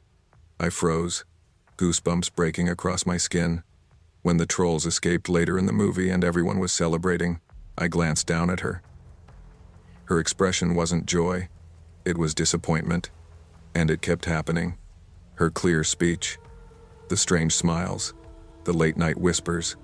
Every time it happened, it chipped away at me. I began sleeping with my door locked. I stopped studying late. I avoided the hallway at night. And still, no matter how much I tried to rationalize it, her words echoed in my head. There's a man in the hallway. The man in the closet. I want to stay with the man. It was always the man. And I started to wonder if maybe she wasn't imagining him. Maybe he was imagining her. The last night I babysat her, everything came to a head. It was late around midnight. Mom and Dad were on a night shift again. Nora had fallen asleep on the couch while I finished my homework.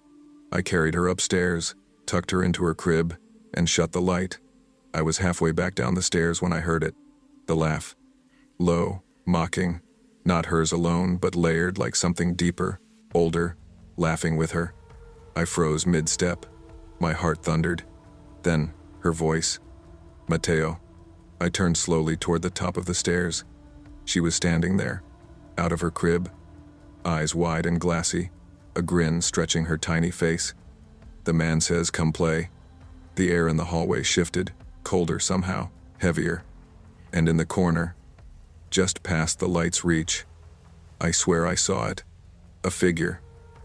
Tall, still, watching. I didn't move. Couldn't.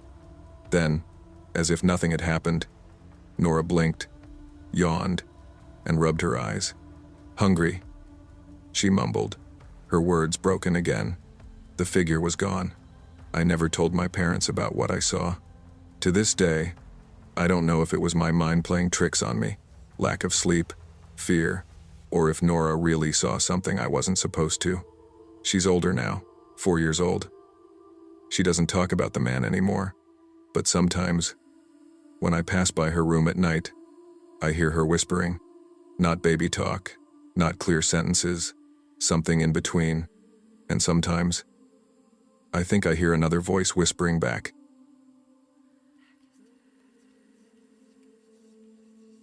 I never thought my teenage years would be shaped more by responsibility than rebellion. Most kids my age complained about homework, practice schedules, or part-time jobs. For me, high school wasn't just about grades and friends, it was about raising my little sister. There's a 12-year age gap between me and my sister Lila. When I was 17, she was just 3. All bright eyes, curls, and endless energy. My parents, Daniel and Marissa, both worked double shifts at Brookhaven General Hospital. My dad as a respiratory therapist and my mom as an ER nurse. Their schedules collided more often than they lined up, and that meant most afternoons. The job of picking Lila up from daycare and keeping her entertained until dinner time fell squarely on me. I never resented it. In fact, Lila softened something in me. She was small enough to still mispronounce my name. Ethan became Ifan, and every time she said it, my chest warmed. She'd run toward me after daycare, barreling into my legs, clutching drawings with sticky hands, and rambling about her day with more enthusiasm than I could ever fake about mine.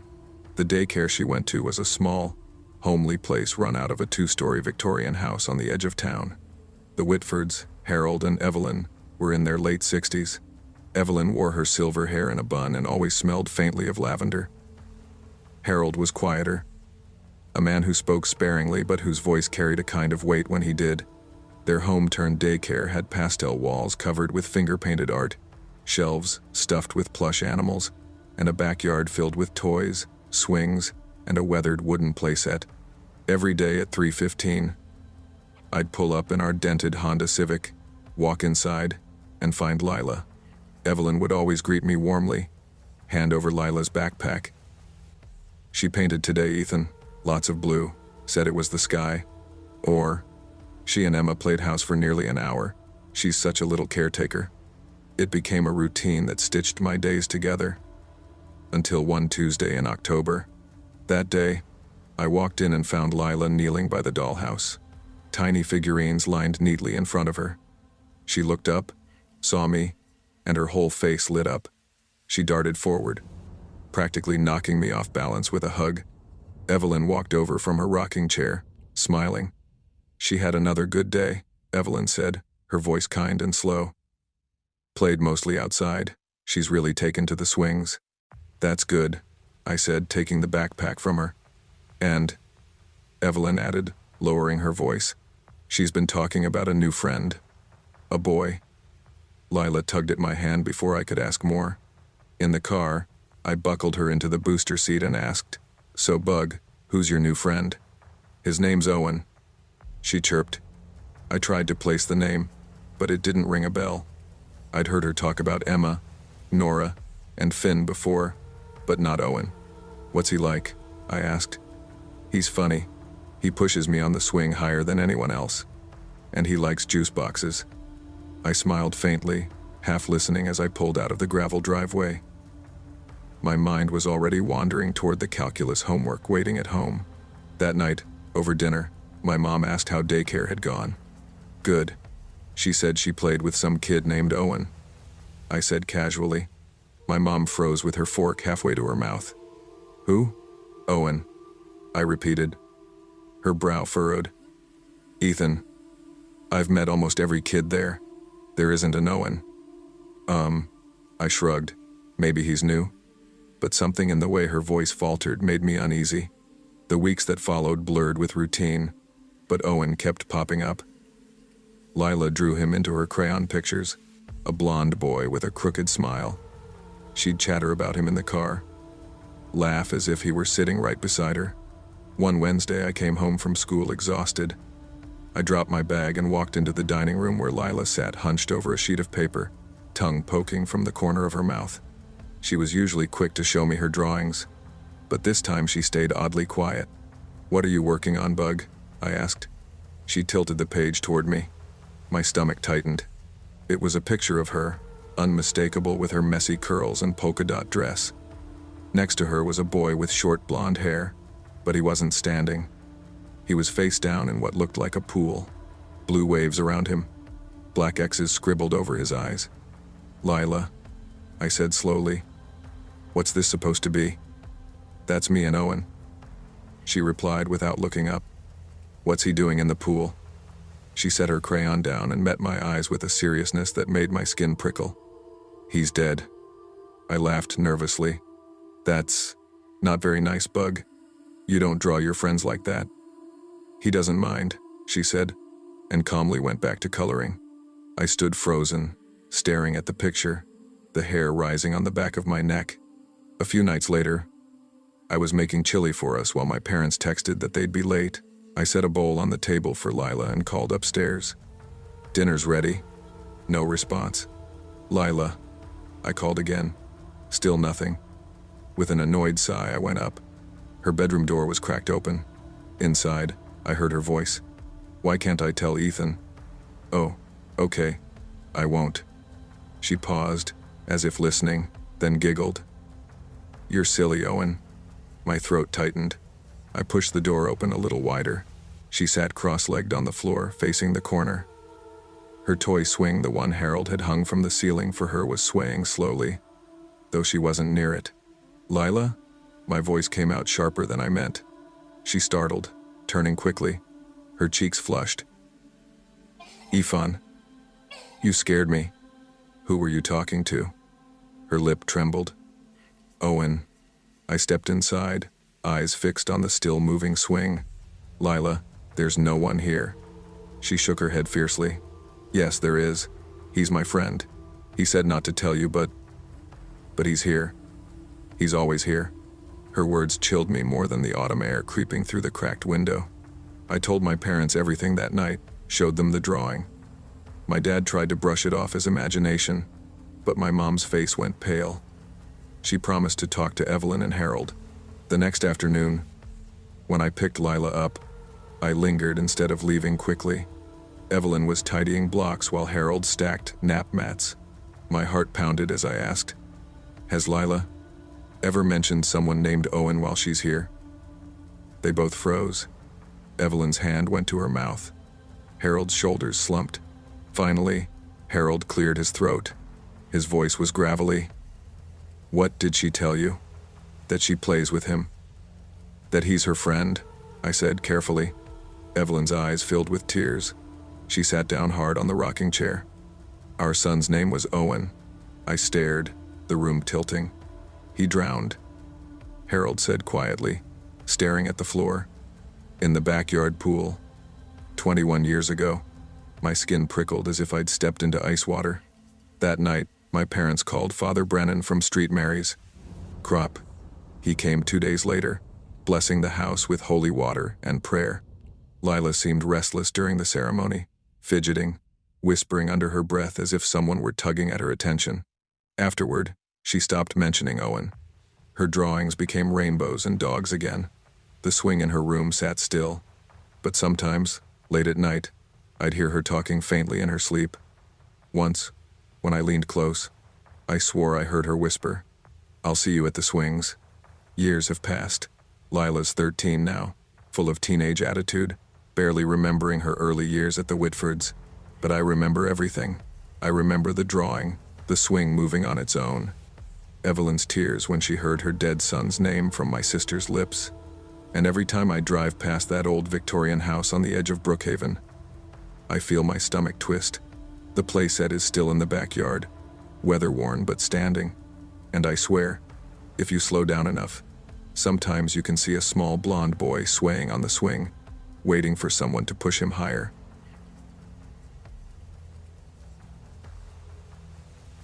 I never thought a simple shopping trip with my little sister would end up being one of the scariest experiences of my life.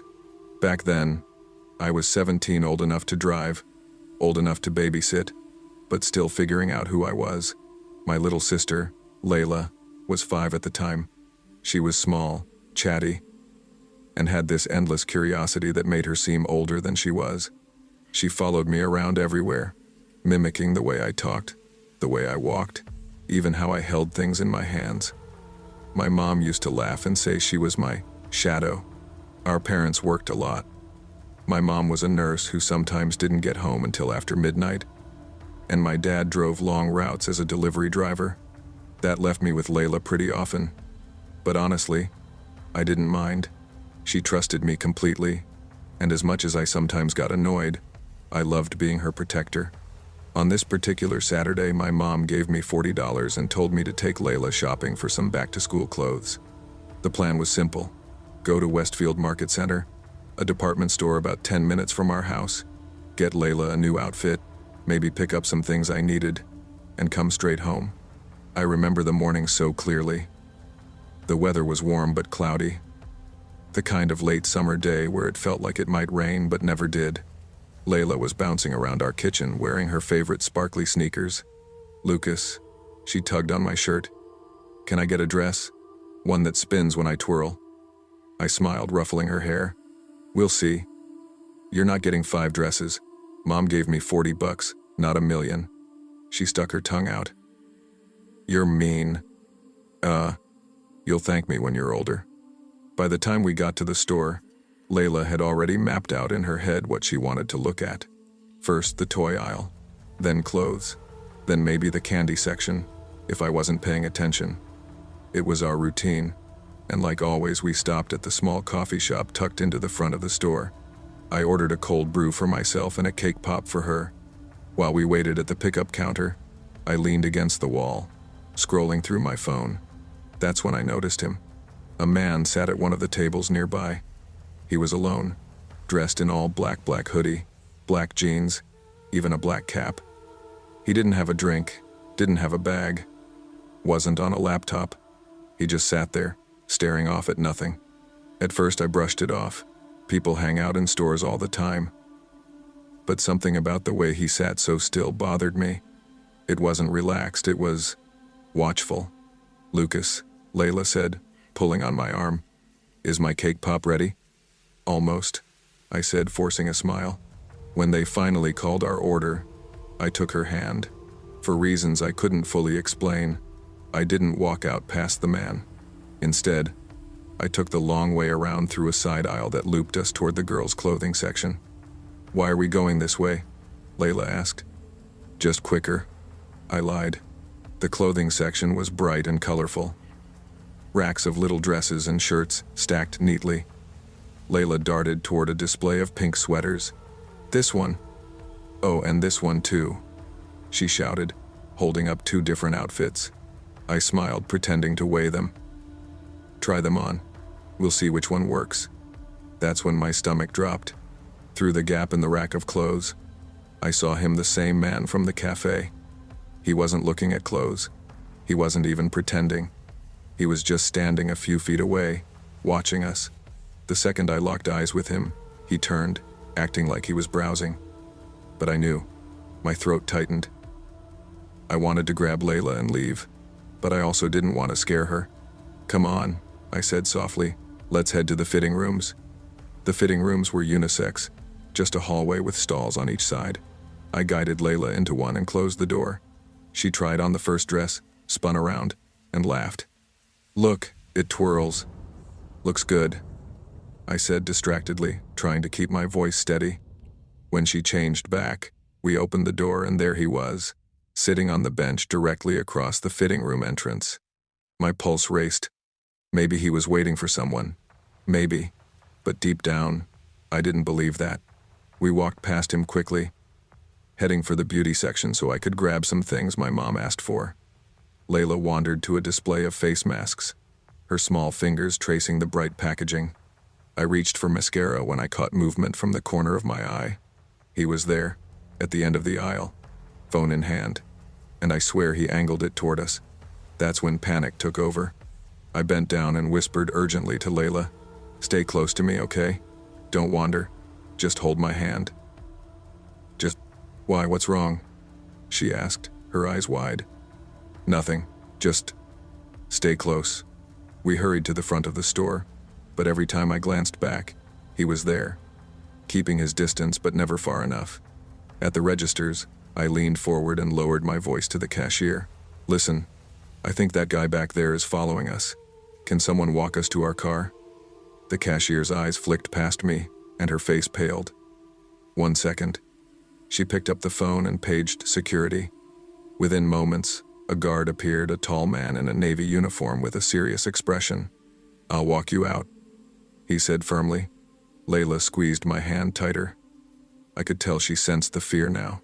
As we stepped outside, the man in black lingered near the doors. The moment he spotted the guard with us, his demeanor changed. He turned abruptly, jogging across the lot to a dark van parked at the far end. The van roared to life and peeled out of the parking lot before we even reached our car. The guard stayed until we were safely inside. "You kids take care," he said. "You did the right thing." As we drove away, my hands trembled on the wheel. Layla sat in the back, hugging her dress in its plastic bag, her face pressed against the window. "Lucas?" she said softly. "Yeah? Why was that man following us?" I swallowed hard. "I don't know, but he's gone now. The truth? I still don't know what his intentions were. All I know is that if I hadn't listened to my gut, if I hadn't told the cashier, if security hadn't been there, things could have ended very differently. That thought still haunts me. Always trust your instincts, especially when someone else's safety depends on it."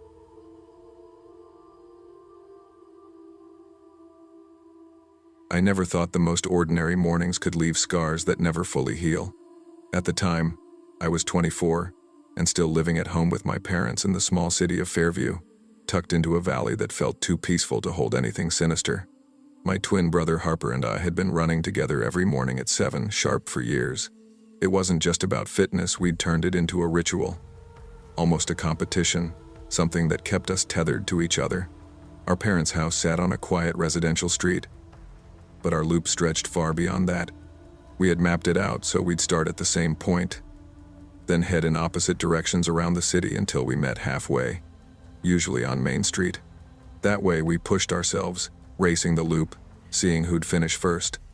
Sometimes Harper would beat me, sometimes I'd beat him, but the bragging rights always mattered less than the rhythm of the routine. I remember that morning vividly. It was late spring, cool air, the kind that wakes you up better than coffee. Harper was lacing his shoes in the kitchen while I filled a bottle of water. "You're going down today?" Harper smirked, tugging his shoelaces tighter. "You've been saying that all week." I shot back, slinging my earbuds around my neck. "Yeah, but this time I mean it." He grinned, the kind of grin only a twin can give you, equal parts challenge and brotherly bond. Our parents were still upstairs asleep, though Dad would soon be up for work. Mom worked nights at the hospital, so mornings she was usually out cold. That routine felt safe, predictable. We stepped outside together, stretched on the driveway, and without much more than a go, we split, me turning left, Harper right. The city was waking up. Cars hummed along Main Street in the distance. Sprinklers clicked across lawns. Birds scattered across telephone wires. Part of my route curved along the edge of town where Main Street cut past a row of shabby apartment complexes, half hidden by towering hedges and trees. They'd always unsettled me a little, not because of crime or anything I knew for certain, but because they seemed forgotten. Faded paint, balconies with rusting railings, blinds hanging crooked, like places people drifted to when they had nowhere else. That morning, as I pounded down the sidewalk, something made me glance sideways. Out of the corner of my eye, between the gaps in the hedges, I thought I saw someone. A woman. She was standing stiff among the trees, half hidden by shadow. Her face pale and blank, her eyes fixed straight at me. The shock made my stomach clench, but I forced myself not to turn my head fully. I didn't want to be rude, maybe she was just a tenant stepping outside. And yet, something about her posture, the stillness, the way her eyes tracked me, unsettled me to the core. My skin prickled. I kept running. About 10 minutes later, Harper and I crossed paths coming opposite directions. We always slapped hands as we passed. He gave me a quick grin, breathless, before disappearing down the sidewalk behind me. That image, him still full of life, running strong, burned into my memory, because it was the last time I saw him as he was. When I got home, Harper wasn't there yet. That wasn't unusual. Sometimes he lingered, cooling off. I showered, made breakfast, and by the time an hour passed, I started to feel the first tug of worry. I called him. My hand shook as the line clicked. "Yeah, I'm on my way back," Harper said, his voice strained. "I need to tell you and Mom and Dad something." "What's going on?" I pressed. Silence for a beat. "I'll tell you when I get there." When Harper finally walked through the door, his face looked hollow, his eyes wide like he'd stared into something unbearable. "What happened?" I asked immediately. He swallowed hard, his voice breaking. "On Main Street, by those apartments. I saw her. Henry. I saw a woman hanging from the trees, dead, right there. As soon as I noticed, some guy, her husband, I think, ran out screaming, 'No, no, I can't believe she did this.' He cut her down and started CPR, but she was gone." I froze. My stomach turned to stone. My mind scrambled back to the woman I'd seen, motionless, staring at me. I whispered, "Harper, I think I saw her too." But she was standing, watching me. His face twisted. "That's not possible. She was already..." He broke off, shaking his head violently. "Don't. The police came." Harper gave his statement. They told him it looked like a suicide. The husband was inconsolable. No foul play suspected. And just like that, it was over for them. But not for us. Because I couldn't stop replaying it, the woman's eyes, the way she'd been fixed on me, as if pleading. And Harper couldn't stop replaying the husband's reaction. His timing, the uncanny way he appeared the second she was noticed. For weeks, our runs stopped. Harper barely slept. He grew distant, hollow, snapping when I tried to talk. One night, when I pressed too much, he shouted, "I wish I'd never gone that way. I wish I hadn't seen her." Those words cut deeper than I realized then. 3 months later, I found him in his room, lifeless. He had taken his own life, just like the woman. Grief is a strange parasite. It consumes you from within, feeding on memories, on guilt. I blamed myself if I had turned fully to look. Maybe I could have stopped it all. Maybe I could have spared him that vision. Desperate for understanding, I turned to the internet. I discovered a forum for twins coping with loss. It felt like salvation. For the first time, I wasn't alone. I poured myself into that community. One girl, calling herself Lena from Montana, connected with me deeply. She said she'd lost her twin sister the same way. We messaged every day, sharing secrets I'd never told anyone. One night, I confessed things I'd never dared speak aloud. My anger at Harper, my belief he had been selfish, words twisted by grief, raw and ugly. She reassured me, told me she understood. Until one morning, I woke to dozens of hateful messages, my private confessions plastered across the forum. My name, my address, my phone number. Threats poured in. I confronted Lena, desperate, shaking. Her reply still chills me. "You don't remember me? I was Harper's ex. You and your family barred me from his funeral. You called me poison. You blamed me. I told you I'd make you pay. Guess what? Henry, I have." Everything clicked. Her fake twin story, her pushiness, the way she coaxed secrets. She had known who I was all along. The threats escalated. Rocks hit our windows. My phone lit up day and night with calls. "You killed him. You'll be next." My family lived in fear. We went to a lawyer. I changed my number, moved to a new city, abandoned everything familiar. And yet, even now, years later, sometimes I wake in the night certain I hear Harper's voice. Sometimes I see a shadow at the corner of my vision still, pale, watching. The woman on Main Street, Harper, Lena. It all blurs together now, like a curse stitched into my life the moment I chose not to look fully that morning. I wonder if turning my head would have changed everything, or if it was already too late.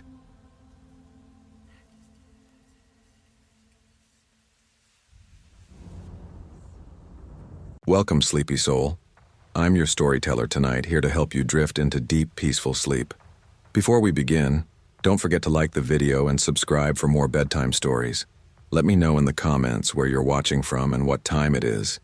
And if there's a story you'd like to hear next, I'd love to know that too. I never really understood what was wrong with her. My name is Liam Carter, and I was born in a small, forgettable town in Vermont, tucked between mountains and valleys that always seemed quieter than they should be. I grew up in a house that sat on a road with no sidewalks, just endless trees, and the sound of wind through pine needles. My mom, Heather, always wanted a daughter. According to my dad, Ben, she was devastated when I was born. I don't remember any of that, obviously, but the first memory I have, like truly have, is of my mother sitting on the porch, her face half lit by the amber hue of dusk, gently brushing the hair of a little girl I didn't recognize. "This is your new sister," she told me. Her name was Isla. I was barely 3. Isla had just turned 4. She'd been adopted from a foster home a few towns over. No major trauma, no record of abuse, at least not officially. My mom said she had so much personality. And she looked at Isla with a glow I don't think she ever had when she looked at me. I didn't feel jealousy, just confusion. She wasn't like me. I remember that right away. I'd smile, she wouldn't. I'd run toward a balloon, she'd stare at it until it popped. The way she blinked, slow, deliberate, made it seem like she was always watching instead of just seeing. For the first month, everything was fine. Then weird things started happening. It started with my toys being broken. Not just snapped in half, surgically dismantled.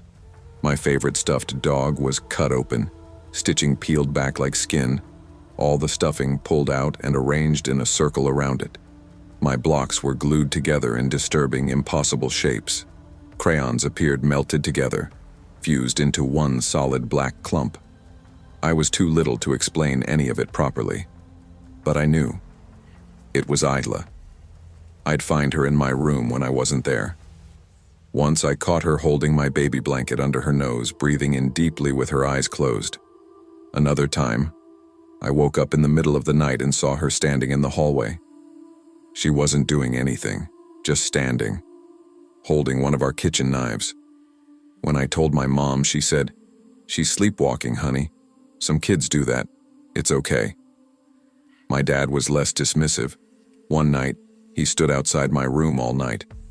I didn't find out until years later that he saw her again, standing in front of my door with that same knife, motionless. He never told my mom about it. "I didn't want her to give Isla back," he explained later. "She was broken if she thought she failed as a mother again." By the time we were both 8, Isla had become more distant, but more erratic. She'd talk to herself at breakfast, whispering under her breath as she stirred her cereal until it went soggy. She'd stare at corners of the room and laugh softly, like she saw someone there that we didn't. I tried to tell Mom again. She waved me off. "It's just imagination. She's a creative child." She wasn't creative. She was cruel. At night, she'd sneak into my room and move things. Not break, just move. A drawing I taped to the wall would be in the trash. A sock under my pillow. My closet door, left cracked open, no matter how tightly I shut it. Every single night. Then came the scratching. I woke up one night to a horrible sound. Wet. Violent. I crept to her door. It was open. She was sitting on the carpet, legs folded, her fingernails tearing at her forearm. Blood smeared across her pale skin. Her eyes, red, wide open, didn't blink once as she scratched and scratched and scratched. She was smiling. My scream brought my parents running. The next morning she was gone. They didn't tell me much, just that Isla was going away for a while. I didn't ask questions. I didn't care. I just wanted peace. And I had it, for a while. 3 years passed. My mom talked about Isla constantly, like she'd just gone to a summer camp and was about to return. Dad avoided the subject. He'd changed during that time. Drank more. Smoked more. Stayed late at work. Then, on my 11th birthday, I came home from school to find balloons, cake, and Isla. She looked normal, different, calmer. She was taller, her hair longer. She wore a yellow dress. She even smiled. "Surprise," my mom sang, holding Isla's hand like nothing had happened. I looked at my dad. He didn't say anything. We had a small party, just us. Isla gave me a homemade card. It said, in shaky handwriting, "Happy birthday, Liam. I missed you. I'm better now." I tried to believe her. That night we played board games until bedtime. Isla was quiet, cordial, like a ghost of herself. Maybe they gave her medication. Maybe it was therapy.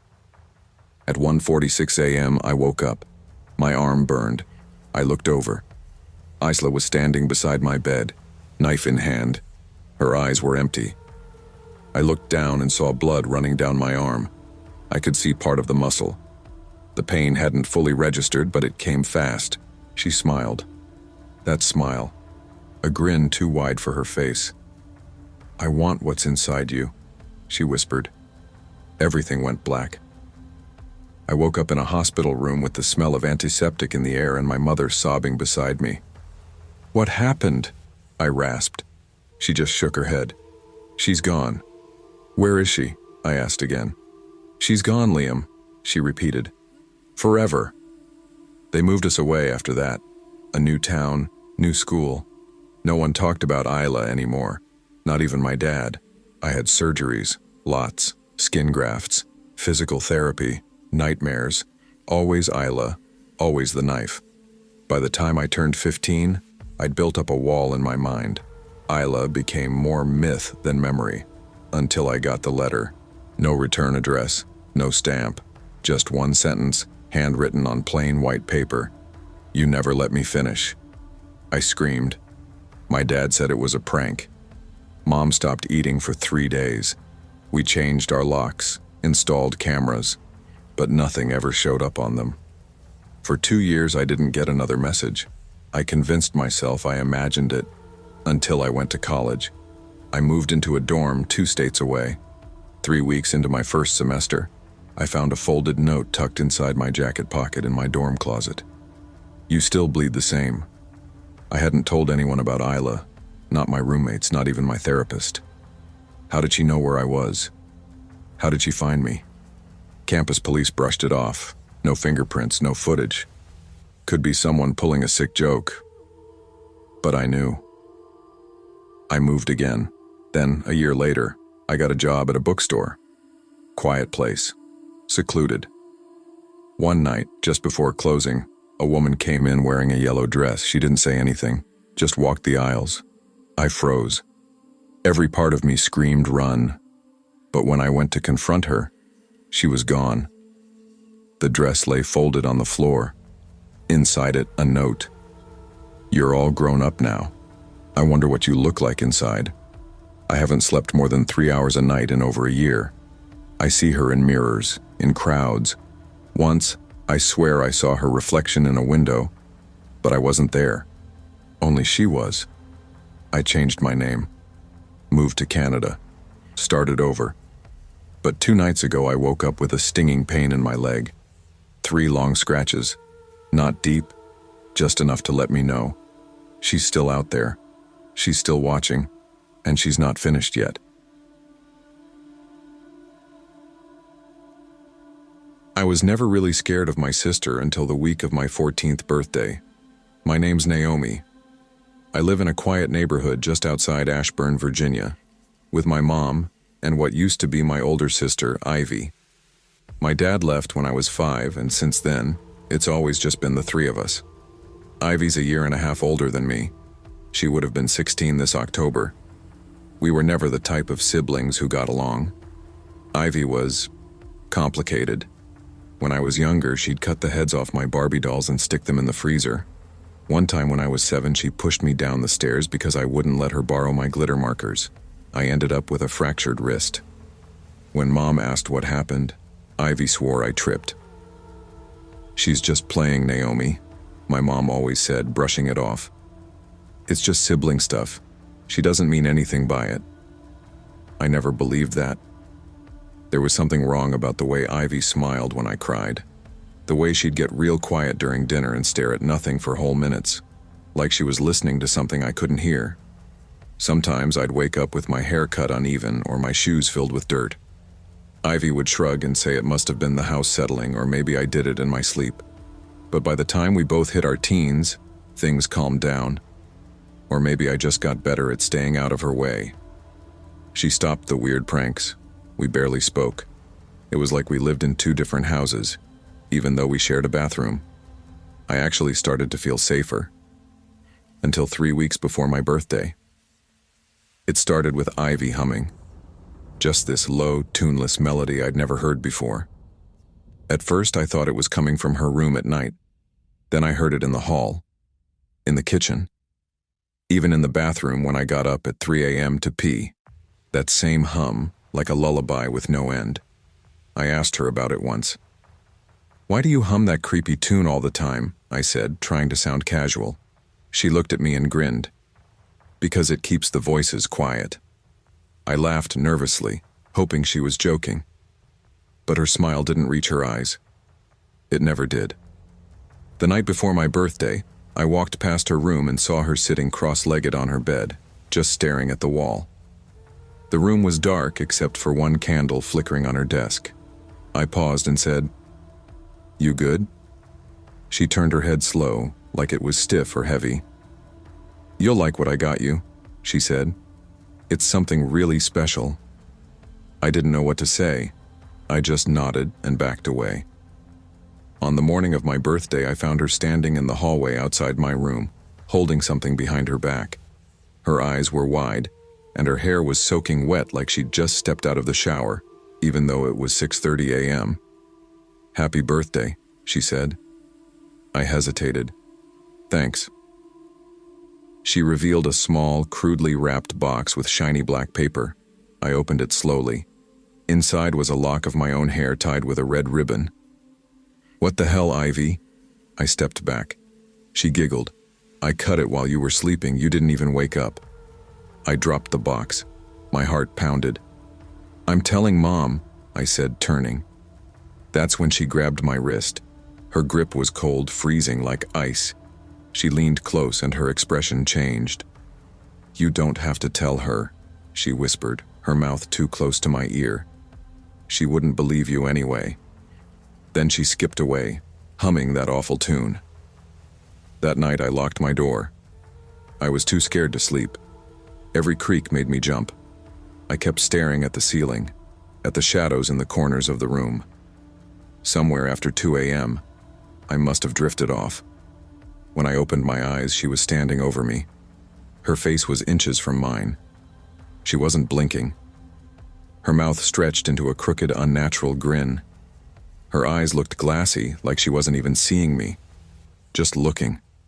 I screamed. She didn't move. I panicked and slapped her. She tilted her head slowly like a bird and smiled wider. I jumped out of bed, ran to the door, and threw it open just as my mom was walking down the hall. Her face twisted in confusion. "What's going on?" she asked, eyes darting between me and the empty room behind me. She was here. Ivy. She was watching me sleep." My mom's expression froze. Her voice trembled. "Naomi, what are you talking about?" "Ivy, she was just here, I stopped. Ivy was gone. The room was empty. The air was cold. My mom stared at me for a long time, then placed a hand on my shoulder. "Naomi, Ivy died 2 years ago." I dropped to the floor. "What?" She knelt beside me. "We've talked about this, baby. Remember the fire?" I shook my head. "No. She's alive. I saw her just now. She gave me a box of my hair this morning. She's been..." Mom's face crumbled.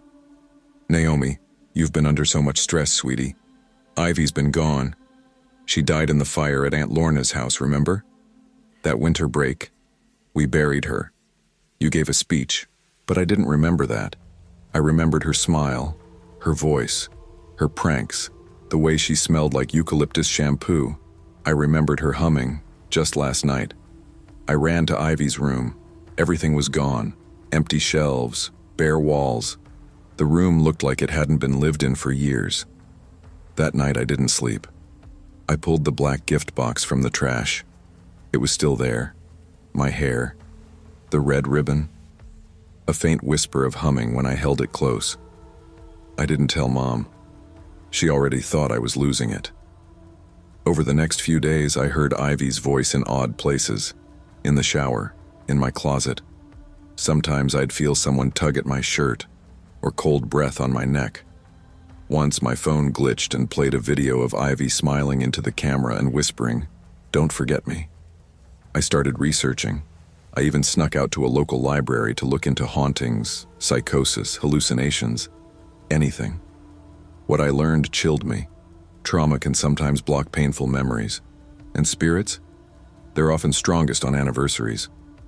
I found Mom's scrapbook tucked deep in the storage closet. Inside was Ivy's obituary. Ivy Lorna Bellamy, age 13, died in house fire. No foul play suspected. My head pounded. I flipped through more pages and found a picture from the funeral. There I was, standing by the casket, holding a doll. I had no memory of it. Why had I forgotten all of this? The next week, things got worse. The humming grew louder. Once I woke up to find the word "remember" carved into my closet door. My shoes were soaked. My hair was shorter again. I started talking to her. In the mirror. In my dreams. "Why are you doing this?" I whispered one night.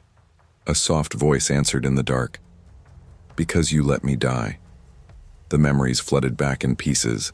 That night at Aunt Lorna's house, the candles, the game we played, hide and seek in the attic, Ivy lighting matches, me telling her not to, the flame catching the curtain, the smoke, my screams, her face disappearing behind the fire. I never told anyone that she screamed my name before the ceiling collapsed. I ran. Mom said the fire was an accident, that Ivy got trapped upstairs, that it wasn't my fault. But Ivy thought otherwise. The last time I saw her, it was midnight. She was sitting on my bed, the humming louder than ever. Her voice was soft. I was just playing. Tears ran down my face. I'm sorry. I didn't mean to leave you. She tilted her head. I know. Then she vanished. That was 6 months ago. Her room is still empty. But the closet door in my room still says, remember. Sometimes I still wake up to humming. And every year, the week of my birthday, I feel her watching me. Waiting. Just playing.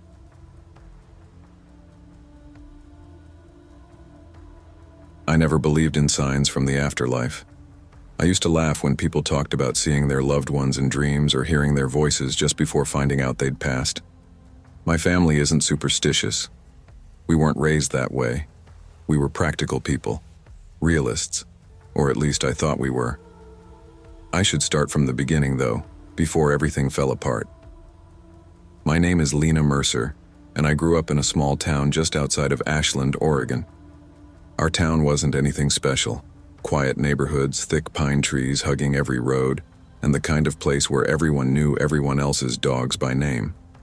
I lived in a 2-story house with my parents and my older sister, Elena. Elena was 2 years older than me.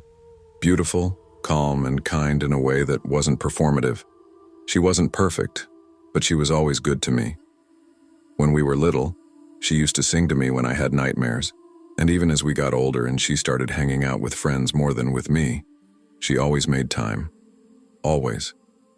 I was 15 in the spring of 2016. Elena had just turned 17. That month, she'd gone on a trip with her friends, an overnight cabin stay for her friend Maddie's birthday. My parents were driving to Eugene for my uncle's 50th surprise party, but I didn't want to go. The idea of spending a whole night making small talk with second cousins was my definition of hell, so I convinced them to let me stay home alone. I was thrilled. A whole Saturday night to myself. I made a bowl of instant noodles, queued up a cheesy horror flick on Netflix, and curled up on the couch with a blanket. It was chilly outside, the kind of spring evening where the cold sneaks up your sleeves and your toes never get quite warm. But inside, everything felt safe. Familiar. By 11:30 p.m., I was getting sleepy. I rinsed my bowl, locked the doors, and went upstairs. My room faced the backyard, tall trees, barely lit by the streetlights a few houses down. I always kept my curtains half closed. I don't know how long I'd been asleep before I felt someone stroking my hair. At first, I thought I was dreaming. The motion was so soft, rhythmic, like fingers running gently across my scalp. Then I heard humming, low and melodic. My favorite lullaby. I recognized it instantly. Elena, I mumbled, eyes still closed. She didn't answer. I turned slightly and forced my eyes open. There was someone sitting on the edge of my bed. The silhouette looked just like her, same long dark hair, the oversized hoodie she always wore around the house. My stomach tightened. "When'd you get back?" I asked, a little confused but not scared yet. "Wasn't your trip until tomorrow?" No answer, just the humming. Then, softly, the fingers resumed, brushing across my forehead like she used to do when I was sick. "Elena?" I asked again, louder now. "You're creeping me out." Still nothing. Then she leaned in, her face inches from mine. I couldn't see her fully in the dark, but her mouth moved as she whispered, "I'll miss you, Lena." I flinched. Everything in me screamed to move, to sit up, to push her away, but I couldn't. My body had gone rigid. My arms, my legs, nothing would obey.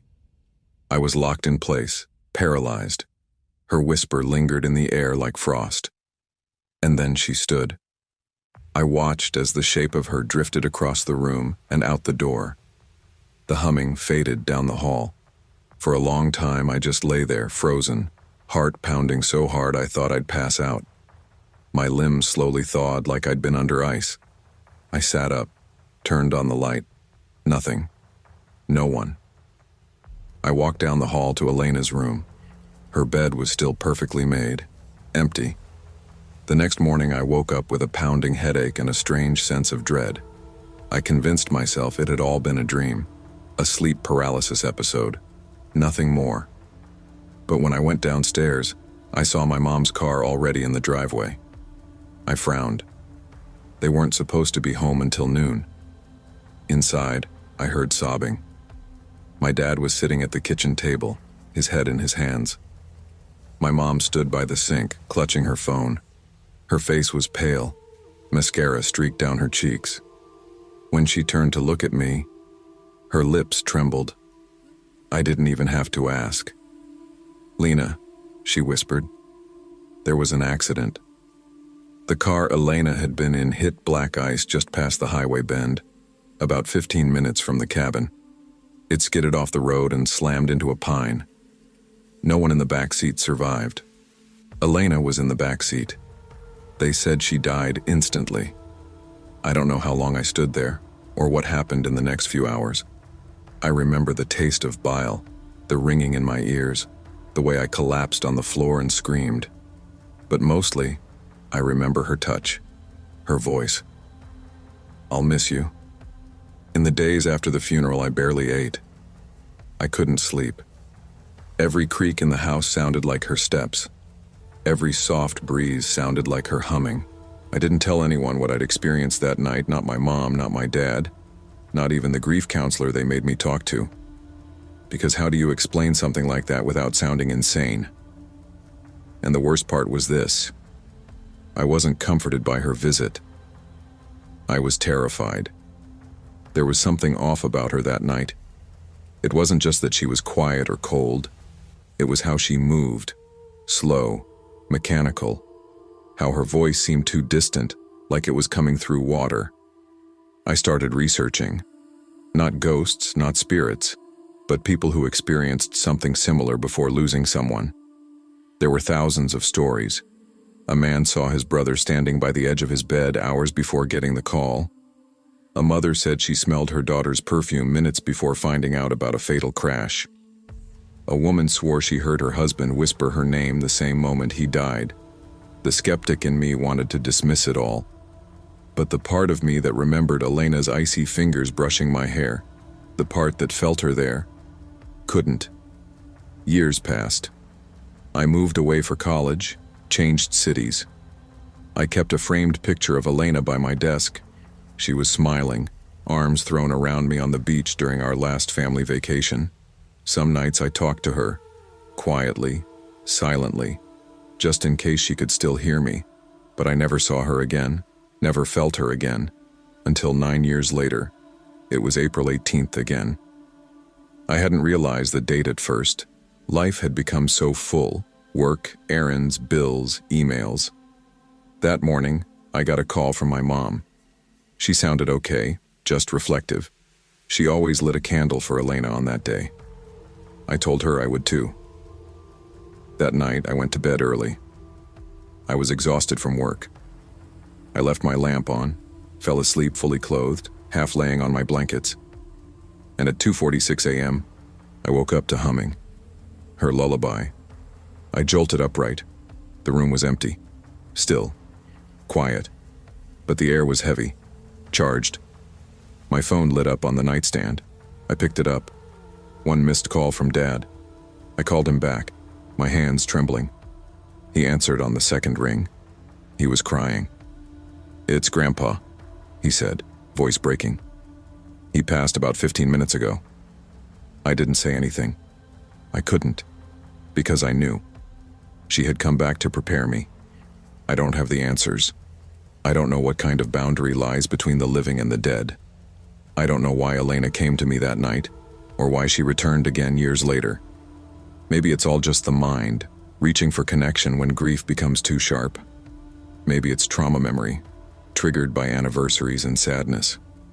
But maybe love is stronger than death. Maybe some bonds can't be severed, not even by the grave. I still don't talk about that night with many people, but I'm writing it here now for whoever needs to hear it. Not everything that visits you in the night is meant to scare you. Some just want to say goodbye, and some never really leave at all. I always thought having an older sister would be fun. You know, someone to copy, someone to admire. But growing up, My relationship with Alina was more complicated than that. She was 7 years older than me, 18 when I was just turning 11, and we were like day and night. She was calm, calculated, and mysterious. I was loud, curious, and the type of kid who asked too many questions. Back in 2017, my parents bought a small semi-detached house in a quiet neighborhood in the outskirts of Pune. It was a modest 2-bedroom place with pale yellow walls and squeaky wooden floors, the kind of place that always smelled faintly of damp monsoon air and incense sticks. Since Alina had just finished her board exams and I was still in middle school, our parents decided we should share a room for a while, at least until we could afford to convert the attic or build on an extra space. Our shared room had a bunk bed. She took the bottom because she liked the sense of being enclosed, and I took the top because it made me feel like I was in a spaceship. The window near the top bunk faced the backyard and an old mango tree that scratched the glass when the wind blew hard enough. Nothing seemed out of place during the first few weeks. Alina and I barely talked beyond the usual sibling bickering. She was always glued to her laptop, headphones in, typing away or watching something. I played on my dad's old tablet until bedtime. Typical stuff. But there was one thing about Alina that always weirded me out. She never smiled in photos. Not one, even from when she was a toddler. No goofy grins, no awkward braces smile during her teen years. Nothing. Just this emotionless, straight face like someone told her not to show too much. Once, when I asked Mom why, she shrugged and said, "That's just how she is. Some kids are like that." I didn't push it, but I remembered. It all started the night after our open house. My parents had hosted it for my dad's side of the family, which meant a lot of unfamiliar uncles, aunties, and screaming children running around. The house was chaotic until everyone finally left around midnight. I was exhausted, but wired from the leftover Coca-Cola and the cupcakes I'd sneaked. Alina had gone to bed right after the guests left, mumbling something about having a headache. I stayed up, playing games on my tablet with my back propped against the wall in the living room. The house had quieted down to that strange hush you only get after a noisy day, like it was holding its breath. Around 2:15 a.m., I finally decided to go to bed. I tiptoed into our room, climbed up to my bunk as quietly as I could, and laid on my back, staring at the ceiling fan. The light from the street lamp outside sliced through the window blinds and cast rotating shadows on the ceiling. It was oddly hypnotic. I drifted off. Then the nightmare began. I was standing in the hallway outside our room. The light under the door was on, and I could hear someone whispering inside. My hands were trembling, but I pushed the door open. Alina was sitting cross-legged on her bed, facing the wall. Her long black hair hung down, partially covering her face. She turned to look at me. Her eyes were entirely white. No pupils, no expression, just white. And then she smiled, wide and unnatural, stretching too far, as if her cheeks might tear. She opened her mouth and whispered something I couldn't understand. I tried to run, but my body froze. My legs wouldn't move. My chest felt like it was being crushed. I screamed, but no sound came out. And that's when I realized I wasn't asleep. I was experiencing sleep paralysis. I could feel my real body lying stiff on the top bunk, eyes sealed shut, heart hammering in my chest. I could hear the ceiling fan, the occasional auto rickshaw from the main road, but I couldn't move, couldn't speak, couldn't even cry properly. Then I felt something grab my hand. It was warm, soft. A voice whispered, "Hey, you okay?" My eyes flew open. It was Alina. She was standing by my bunk, holding my hand gently, looking concerned. I sat up slowly, breath ragged. "Yeah, I just had a nightmare." She nodded. "Go get some water, you'll feel better." I climbed down shakily and walked toward the kitchen, trying to shake off the lingering dread. But as I stepped into the hallway, I suddenly felt watched. I looked back. Alina was still standing there, halfway in the doorway, but she was smiling now. That smile from my dream. Wide, unblinking, teeth showing. I blinked rapidly, and just like that, her expression reset to neutral, like someone flicked a switch. Maybe my brain was still foggy. I told myself I was imagining things. The kitchen was dark except for the faint glow of the microwave's clock. I poured myself a glass of water from the steel jug and gulped it down in one go. The air felt colder than it should have. I was about to turn back when I noticed the refrigerator door was slightly open, and someone was standing in front of it. "Who's—" I began, but then I saw her. Elena, wearing the same gray hoodie she'd worn earlier, barefoot, crouched and rummaging through the lower shelf of the fridge. She looked up and whispered, "Shh, you'll wake them. I'm making noodles. Want some?" I nearly dropped the glass. "What? How long have you been here?" She tilted her head. "About 20-30 minutes, trying to find those green chilies Mom bought yesterday." My mouth went dry. I couldn't even form words at first. "You've been here the whole time?" She raised an eyebrow. "Yeah?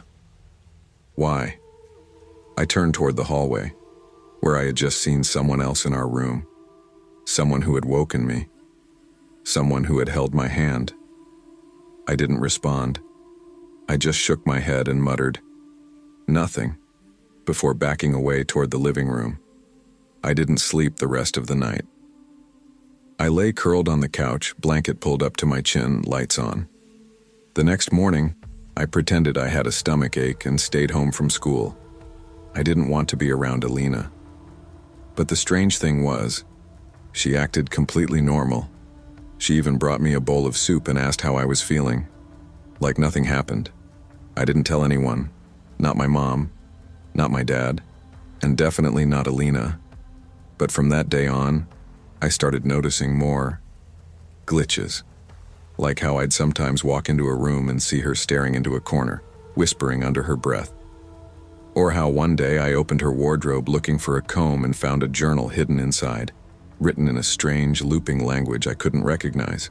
Or how during a family dinner my cousin made a joke and everyone laughed, except Elena. She just stared at him with that same smile, the wide, silent one. Eventually, I refused to sleep in our room. I made excuses at first. "There's mosquitoes in there. It's too cold. The mattress hurts my back." But eventually I told my mom I was scared of nightmares and wanted to sleep with them. They didn't argue, and from then on I only went into that room during daylight, and never alone. 7 years have passed since that night. I'm 18 now. We live in a different city. I have my own room. Elena moved to Bangalore for college and barely visits. But sometimes, when I'm scrolling through old photos or staring at the mirror brushing my hair, I think about that night, that smile, and I wonder, what if it wasn't just sleep paralysis? What if something else was wearing her face that night?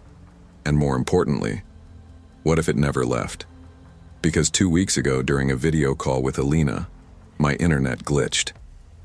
The screen froze for a second, but not entirely. Her face froze, but her smile kept stretching and stretching and stretching until the screen went black. I haven't called her since. She hasn't messaged either. And last night, I swear, as I lay in bed, I felt a hand grab mine, warm, software, and a voice whispered, "Hey, you okay?"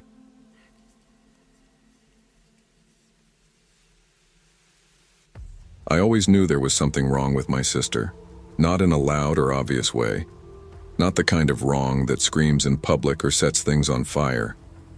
It was quieter than that, subtle, patient, unnerving, the kind of wrong you don't notice until it's too late. Her name was Emily. We were close in age. She was 9 and I was 8 when everything began. Our family had just moved into a pale yellow 2-story house in a quiet cul-de-sac in suburban New Jersey. It had white trim, a red front door, and an attic that always smelled like dust and forgotten things. My parents were thrilled. It was the first house they bought after years of renting apartments, and to them, it symbolized everything they had worked for. To me, it symbolized something else entirely. We moved in during late summer, just before school started. The sun still baked the sidewalks, and the neighborhood kids ran around in flip-flops, chasing each other with water guns. Emily and I were given the bedroom at the end of the hallway upstairs, right next to the attic door. My bed was on the left side of the room, under the window. Hers was on the right, next to the closet. The first week passed uneventfully. New house, new school, new routines. Our parents both worked long hours. Dad in construction, Mom at a local clinic, so Emily and I were often alone after school. We'd come home, microwave pizza rolls, and do our homework side by side at the small desk by the window. Then she started acting strange. It began with the door. Emily started locking our bedroom door from the inside, usually in the afternoon. She'd go in alone and tell me to wait outside. When I knocked, she'd yell, "Go away, Lily. I'm busy." I thought she was just being moody, so I'd roll my eyes and head downstairs. But sometimes I'd press my ear to the door, and that's when I'd hear it. Whispers. Low, wet-sounding murmurs like someone talking through water. And not just one voice. 2, sometimes 3. I'd knock and ask, "Who are you talking to?" And every time she'd yell back, "No one." She never let me in until she was finished, and when she opened the door, she'd always look different. Her hair would be mussed like someone had been touching it. Her eyes looked glassy, unfocused. Sometimes she smelled like mildew, like something had crawled out of the ground and brushed against her skin. I told our parents.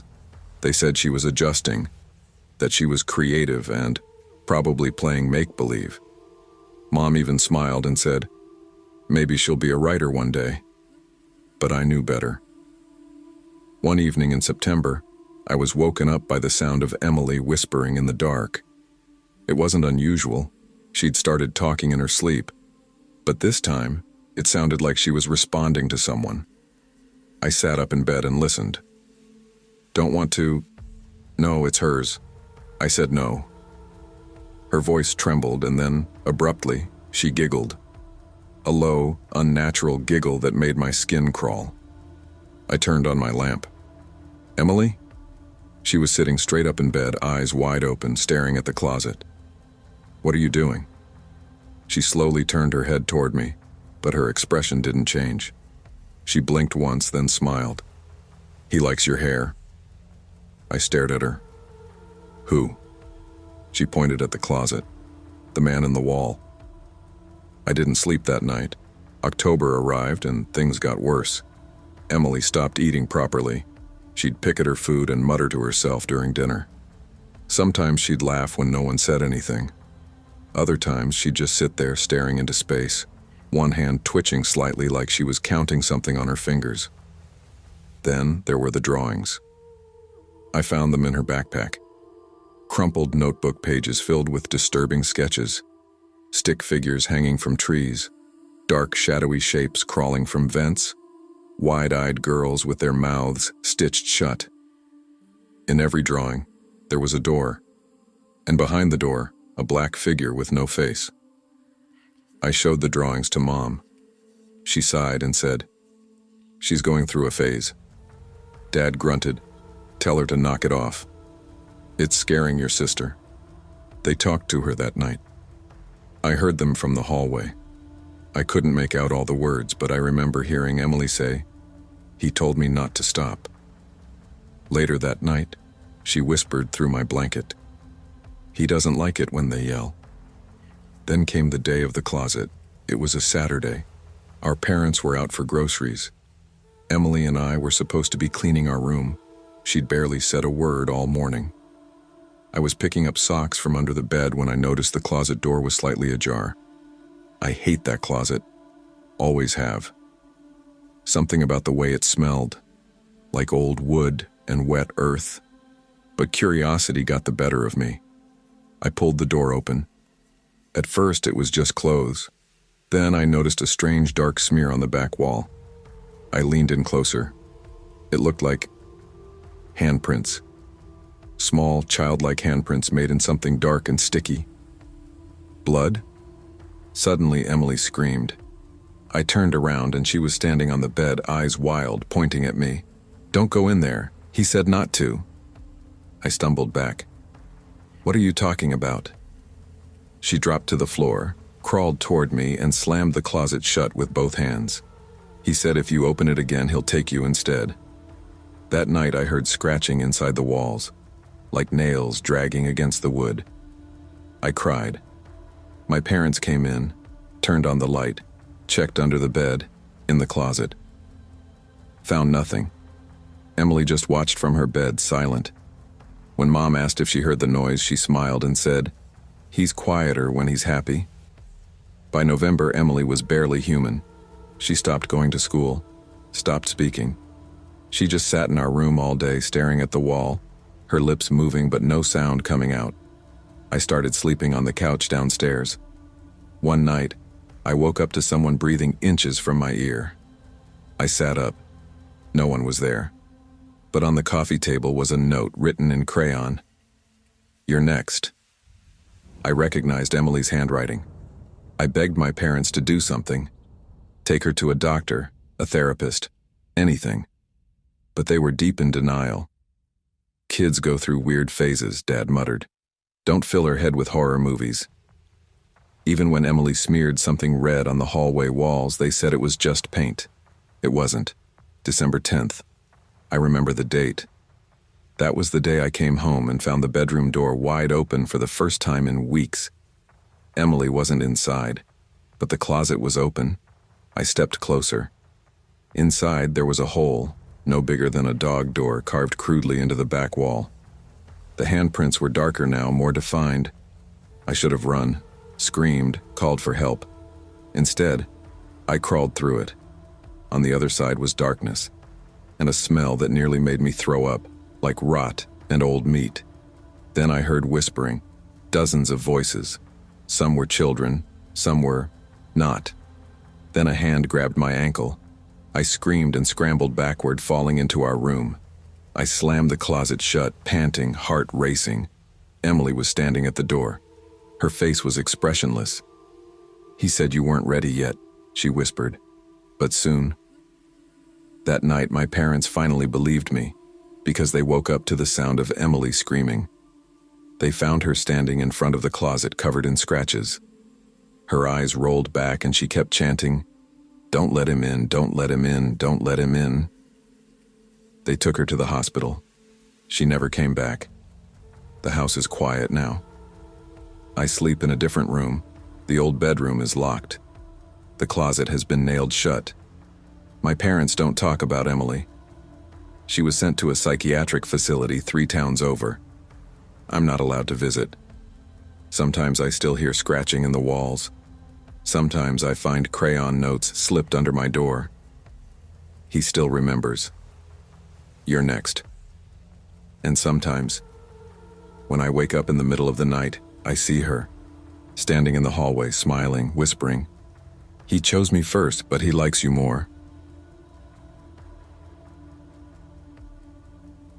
I never liked sleeping with my hair wet. My sister Liana always said that. I remember it so clearly because she said it like a joke, but I knew she wasn't really joking. She was 2 years older than me, effortlessly graceful, with long black hair that shimmered in sunlight and fell like silk down her back. People always compared us, said she looked like a movie star while I was the quiet, bookish one. But I didn't mind. She was my sister, and I adored her. We grew up in a small town called Rivermore, nestled between rice fields and stretches of forest that seemed to swallow sound. Our house was old, made of dark wood and cool cement floors, and had a massive neem tree outside Liana's bedroom window.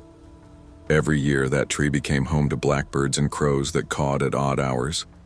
Sometimes in the middle of summer, the air would thicken with their cries, shrill, insistent, almost human. Our grandmother used to warn us about the tree. "Don't sit with your hair open near the window when they're nesting," she'd say. "They're not birds. Not always." We laughed it off, of course. What child really listens to old village stories? But now, I wish we had. 2011, the summer. Everything changed. Liana was 17. I was 15. That summer was unbearably hot.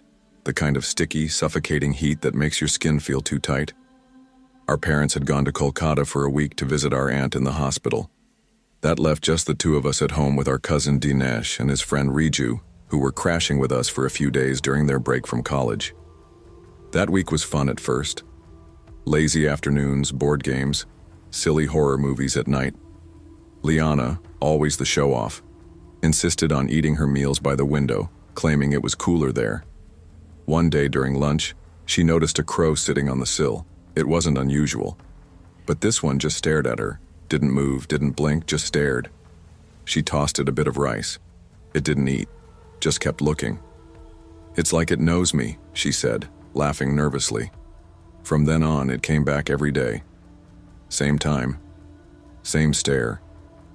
By the third day, she had a plate ready for it. Rice, a piece of meat, some vegetables.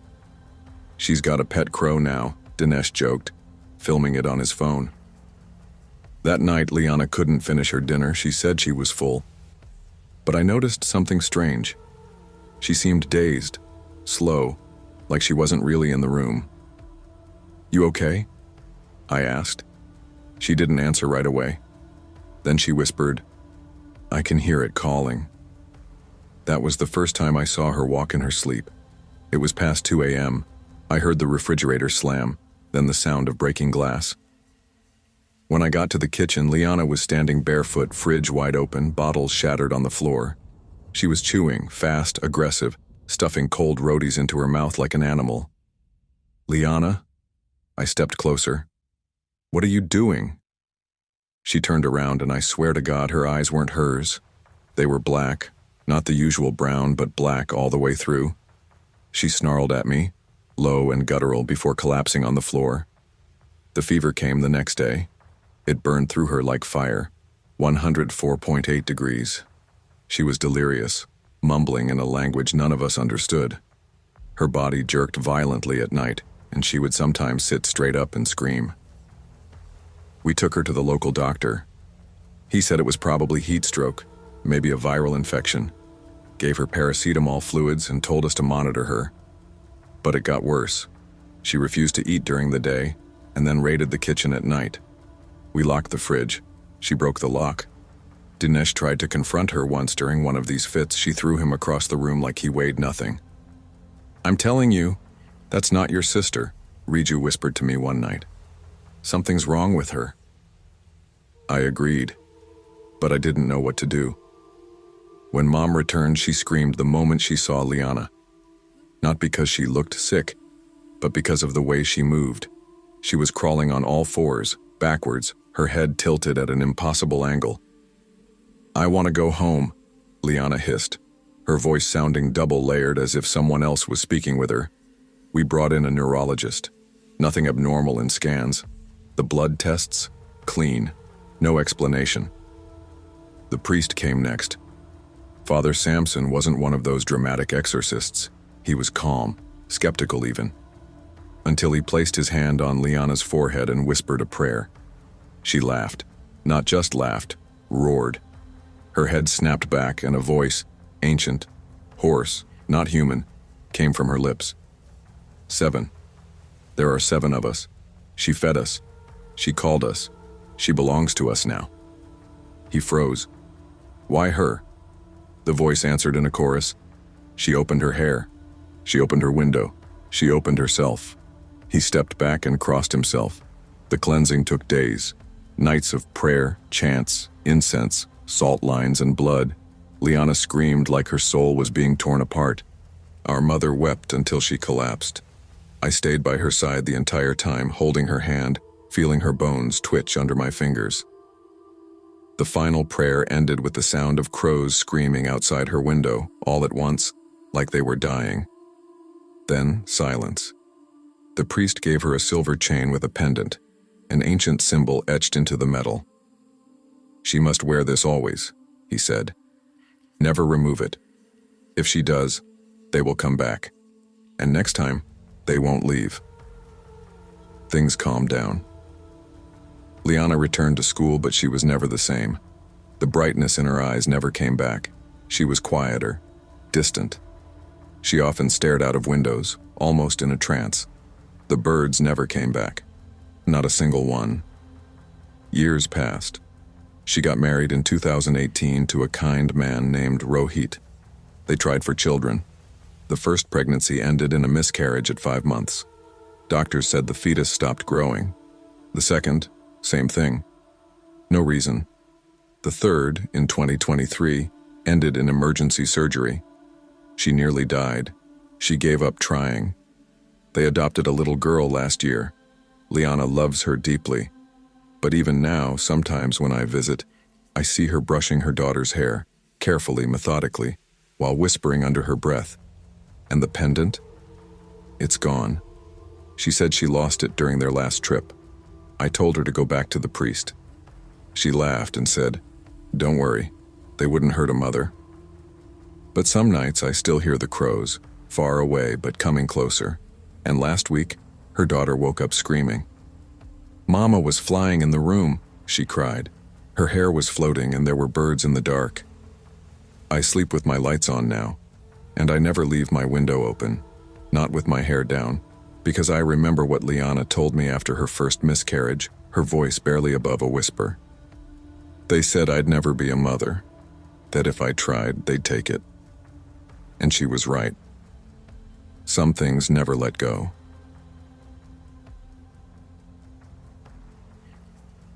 I was 13 when my family moved to a remote village called San Rafael del Norte, a quiet place tucked deep in the Visayan region of the Philippines. We'd lived in Bacolod City before. Loud streets, traffic horns, people always bustling around. But after my dad died in an accident, my mom wanted somewhere peaceful to start over. Somewhere cheaper too, if I'm being honest. So she found a house for rent near the mountains, where there was no Wi-Fi, barely any phone signal, and the neighbors lived far enough apart that you could scream and no one would hear you. It was just the three of us, my mom, my older sister Marielle, and me. I'm Isa. My mom always said Marielle and I were lucky to have each other, especially now. But the truth is, we were never that close. She was 16 then, moody, quiet, always lost in her sketch pad. She barely spoke to me after we moved in, except to tell me to knock before entering her room. The house was old but decent, a 2-bedroom wooden structure with a rusty tin roof and creaky floors. The owner, an old man named Lolo Mateo, lived in the only other house visible from ours. "If you girls need anything," he told my mom during the handoff, "just shout loud." Sound travels fast in the hills. We settled in quickly. I started school in the nearby barangay, a 30-minute walk away, and Marielle was homeschooled online with a prepaid data stick. We didn't make friends.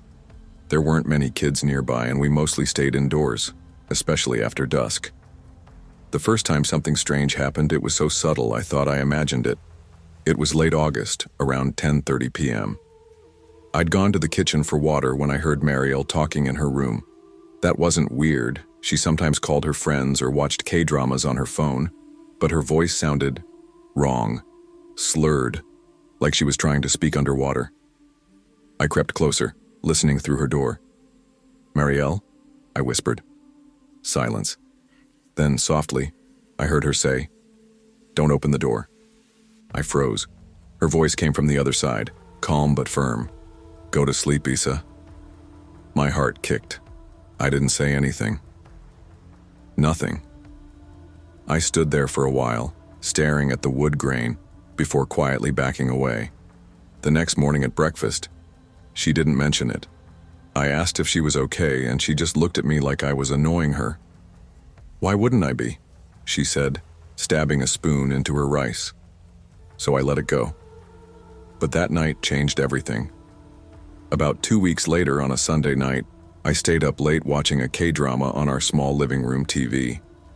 My mom had fallen asleep on the couch beside me, and Marielle was in her room as usual. Around 1:20 a.m., the power cut off. Pitch black.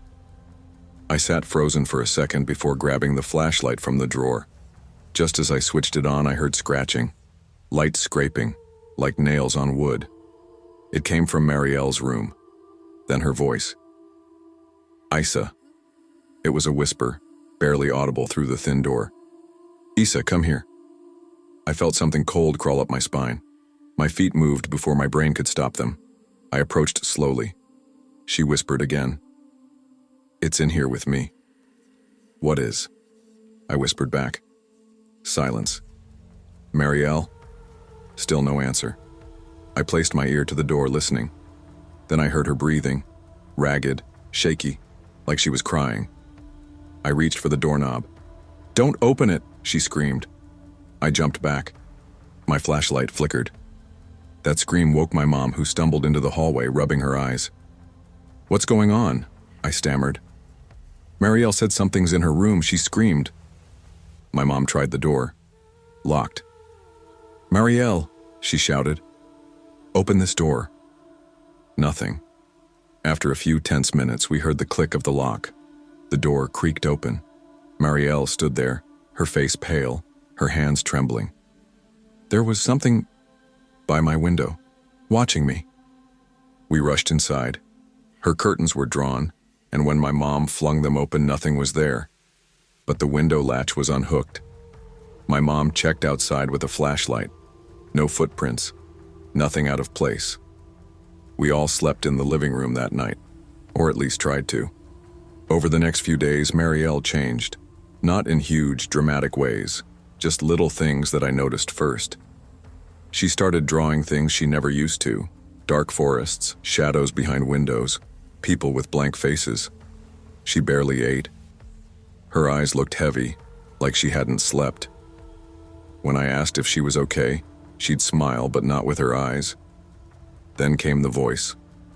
One night I woke up needing to pee. As I passed the kitchen, I heard murmuring. I thought my mom was up, maybe talking to someone on the phone. But when I peeked around the corner, I saw Marielle standing in the middle of the kitchen, her back to me, whispering to the empty wall.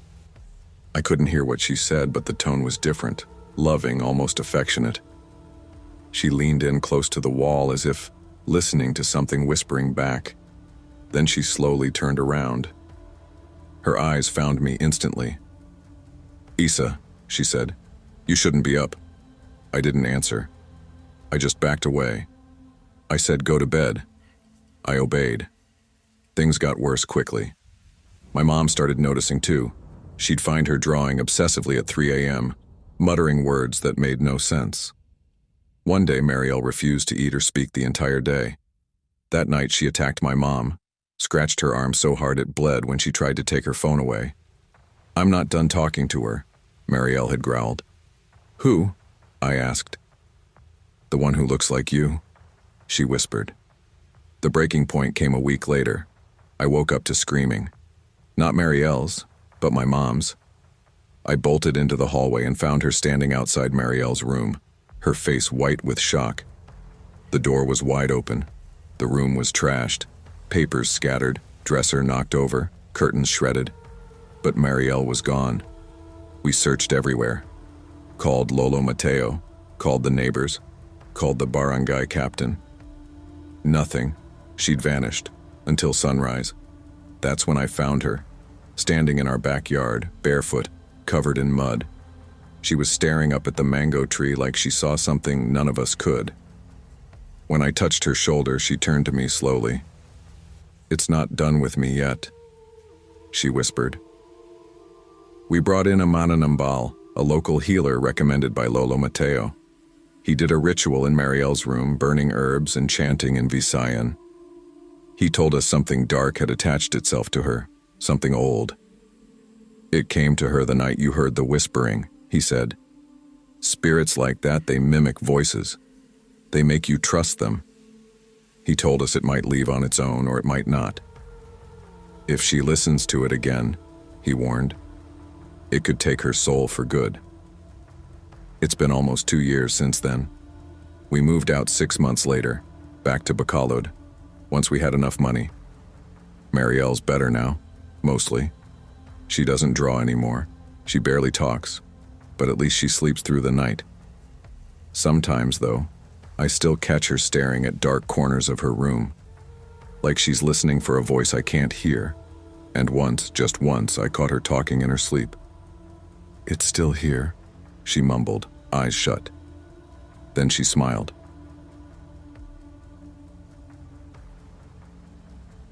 I was 11 when I started to believe my sister wasn't really my sister anymore. We had just moved to Carver, Illinois, a small town about an hour outside Chicago. Quiet, a little too quiet. My dad had landed a new job managing a warehouse, and the company offered relocation assistance. That meant a new school, new neighbors, and a new house on a dead-end street lined with nearly identical homes. It had that suffocating suburban feel, where everything looks fine on the outside but feels wrong the second you're alone. My mom, Melissa, was thrilled at first. "It's a fresh start," she kept saying. "Someplace peaceful." She liked the double garage and the backyard swing set that came with the place. My dad, Brian, seemed glad just to be working again after almost a year of unemployment. Me? I was okay, until my sister Ava changed. Ava was 13, bookish, smart, and usually the kind of sister who'd help me with homework one day and ignore me the next. We had our fights like any siblings, but she'd never scared me before. It started the second week after we moved in. It was a Sunday. Rain hammered the roof while I sat on the living room floor building a Lego spaceship. Mom was in the kitchen humming to Fleetwood Mac, and Dad was fixing the back door hinge that wouldn't shut all the way. Ava came down the stairs holding a piece of paper. "Look what I made," she said, voice flat. She handed me a drawing done in black marker. 4 figures, 2 tall ones, 2 short ones, United States. But our eyes were missing. "Why don't we have faces?" I asked. She didn't answer, just tilted her head and smiled in this slow, odd way. "It's just a drawing, Eli." Then she ripped it in half, dropped the pieces on the floor, and walked back upstairs. I told Mom, and she just shrugged. "She's a teenager. You were weird at her age, too." "I'm 11. You'll understand when you're 13. There was something wrong with that house, and maybe we all felt it in different ways. My room was next to Ava's, and almost every night I heard her whispering. At first I thought it was just late-night phone calls, but Ava didn't have a phone. Mom took hers away because she got caught chatting with some college guy on Instagram.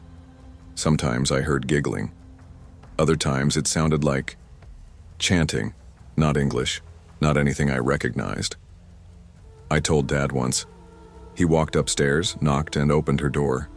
Ava was sitting on the floor in the dark, eyes wide open, just staring.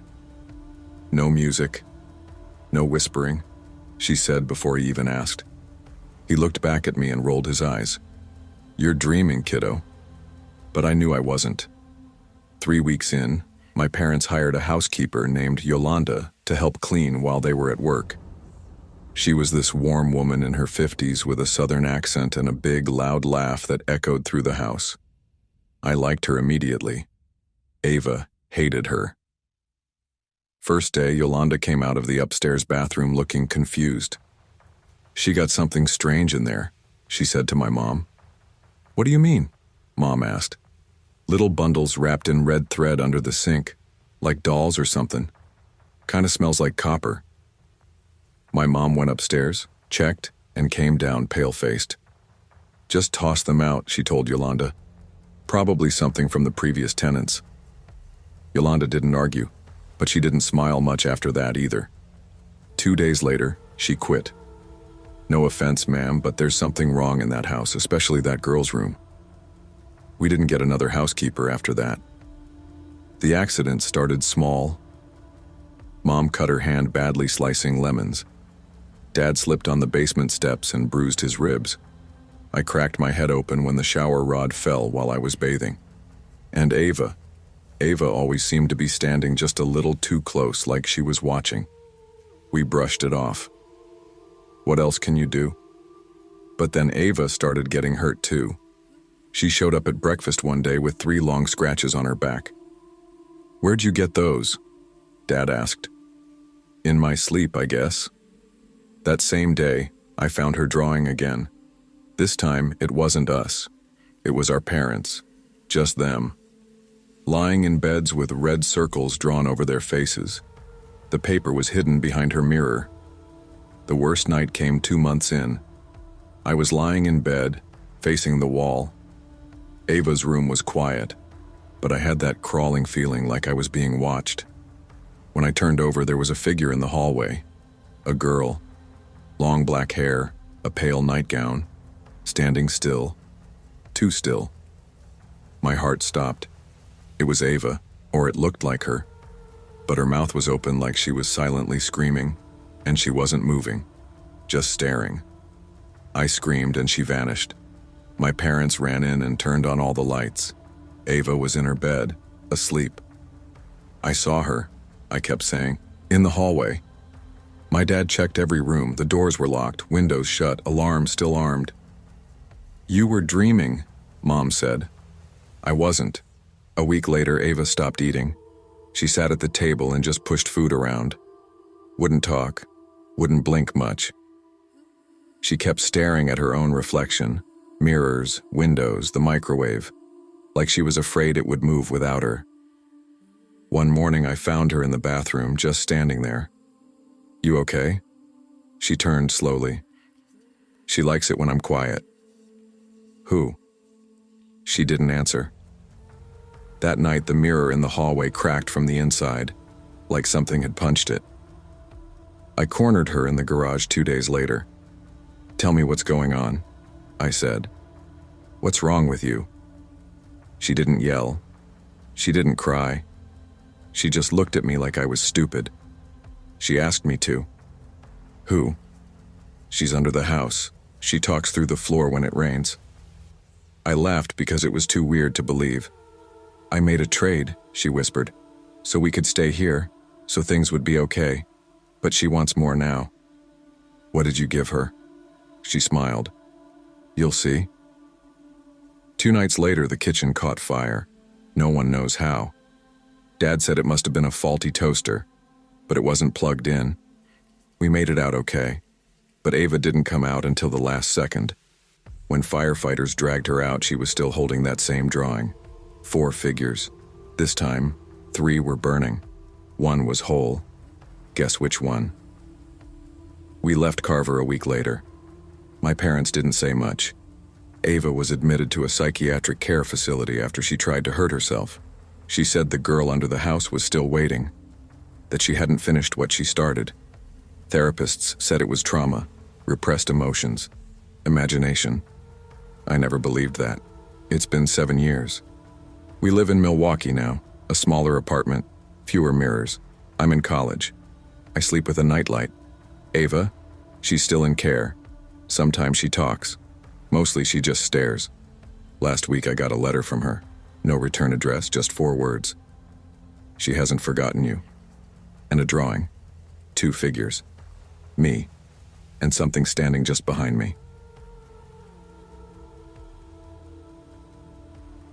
I was 11 the first time I saw her. Not in a photo or in a story, but really saw her. Let me start from the beginning because this isn't something you can just throw at someone. It needs to be understood fully.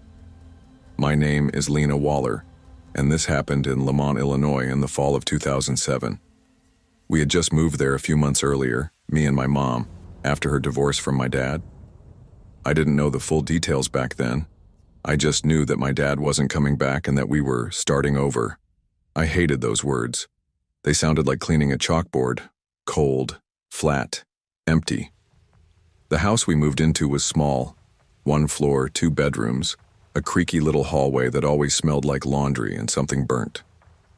We had a tiny backyard and a half-dead tree that scraped the back window when it was windy. Mom spent most of her time in the sunroom that faced the yard. She'd smoke there, even though she promised she quit. She thought spraying air freshener afterward fooled me, but it never did. I wasn't close with her. Not really. I think she tried, but she had her own ways of escaping. Her body was there, but her mind often wasn't. Some nights she was quiet and sweet, making spaghetti with meatballs and watching cartoons with me. Other nights, she was loud. She'd cry on the phone with people I didn't know, or she'd get angry for no reason at all. I learned to just tiptoe around her moods like a cat walking across a tightrope. School was my safe place. I wasn't the most popular kid, awkward, braces, glasses too big for my face. But I liked books, and I had one friend, Tessa. She was loud and funny, and always wore mismatched socks. She used to say I looked like a haunted librarian, and it somehow made me feel pretty. But no matter how school went, I always hated going home. Not because it was scary, but because it was heavy. Now here's something important. I had an older sister. Her name was Maya. But I never met her. She died at birth, 2 years before I was born. My mom used to say her name like it was sugar on her tongue, like a word she wished never stopped existing. I asked about Maya a lot when I was younger. What color were her eyes? Did she have hair? Was she bigger than me? Eventually, my mom stopped answering. She'd just say, "She's in a better place," and then pour herself another glass of red wine. As a kid, I felt like Maya was a ghost that haunted only my mother. But all that changed one October night. It was a Thursday. I remember because Thursday nights were soup nights. I always made soup for my mom, chicken noodle from a can with extra carrots because she said the orange helped her anxiety. I did it every week since she got sick earlier that year. That night, the weather turned ugly. The wind howled like wolves and the windows shivered in their frames. Mom had been acting strange all day. Her eyes looked distant, glassy, unfocused. She barely touched the grilled cheese I made her for lunch. When I asked if she was okay, she just nodded. "I'm fine, Lena, just tired." But it wasn't the kind of tired you could sleep off. She kept looking past me, like I wasn't the one she expected to see. By 10 p.m., I went to bed, and that's when the real nightmare began. I woke up standing, not in my room, not anywhere I recognized. It was a forest. A damp, foggy trail stretched out before me, framed by trees that reached high into a starless sky. The path was muddy and smelled like wet leaves and something rotting. "Hello?" I called out, shivering. No answer, until I heard the crunch of footsteps behind me. I spun around and saw a girl, tall, almost unnaturally so, maybe 7 feet, pale skin, long brown hair that clung to her face like it was soaked in oil. But her eyes were soft, brown with a glint of sadness, and on her left cheek, I saw a faint crescent-shaped birthmark, the one my mom always described when she talked about Maya. "Maya," I whispered. She smiled, a crooked, uneasy smile. "I missed you," she said in a voice like wind chimes on a rainy day. "Do you want to have a tea party?" I don't know why, but I nodded. Maybe it was the loneliness. Maybe it was the warmth in her tone. Maybe I just wanted a sister. She led me deeper into the woods, to a clearing where a rusted iron table sat, surrounded by wilting flowers and broken chairs. 2 teacups were set neatly on cracked saucers, steam curled up from one. "I made your favorite," she said. I sat. My hands trembled. She poured the tea. It smelled like lemon and honey, just like the one my dad used to make before the divorce. I sipped it. Warm, familiar, comforting. For a moment, I felt safe. "I've been waiting," Maya said suddenly, her voice lower. "Watching." "Watching what?" "You. With her." "My mom?" Maya didn't blink. Her lips twitched into a grimace. "She doesn't deserve you. She doesn't even see you. I should have lived, not you." I froze. "What? She let me die?" "She didn't fight for me. But she fought for you. She fed you, touched you, sang to you." Her face twisted. "I hate her," Maya whispered. "And I hate you for taking what was mine." Her voice dropped an octave. "She's not well, Lena. Tomorrow is Friday. You'll make her soup like always, but she won't wake up. Not after that." My skin crawled. "What do you mean?" Maya leaned closer. Her eyes were now red, bloodshot, wild. Her breath smelled like something decayed. "She won't wake up unless I get to take your place. Let me in, Lena. Let me wear your skin just for a while." I stood up, knocking the chair back. I have to go." She snarled. Her teeth were sharp, jagged. Her face stretched, Her limbs elongated until her fingers scraped the ground. "You took my spot," she shrieked. "Give it back!" I ran. Branches slapped my face. My lungs burned. I could hear her behind me, crawling, snarling, whispering. "I need her to die. She'll be mine again." Then, darkness. I woke up tangled in my blanket, gasping for air. The clock read 5:15 a.m., my school wake-up time. I tried to shake the dream off. It felt too real, but I told myself it wasn't. I went to school, sat through math, ate my sandwich, walked home like always, but I couldn't shake her voice. I came home and did what I always did. Made soup, carrots, chicken, noodles, just like every Thursday. Then the phone rang. It was my dad. "Where's your mother, Lena?" he asked, his voice sharp. "She's in the sunroom," I said casually. "Passed out on the floor." Silence. "Lena, go check on her, right now." I walked to the sunroom. "Mom?" No response. She was curled up, unmoving, her face pale, lips cracked. Her cigarette had burned down to the filter. "Mom?" I tried again, nudging her shoulder. Nothing. My dad was still on the line. "I'm sending your aunt and uncle. Pack your bag." When they arrived, they stormed in like a hurricane. My aunt screamed.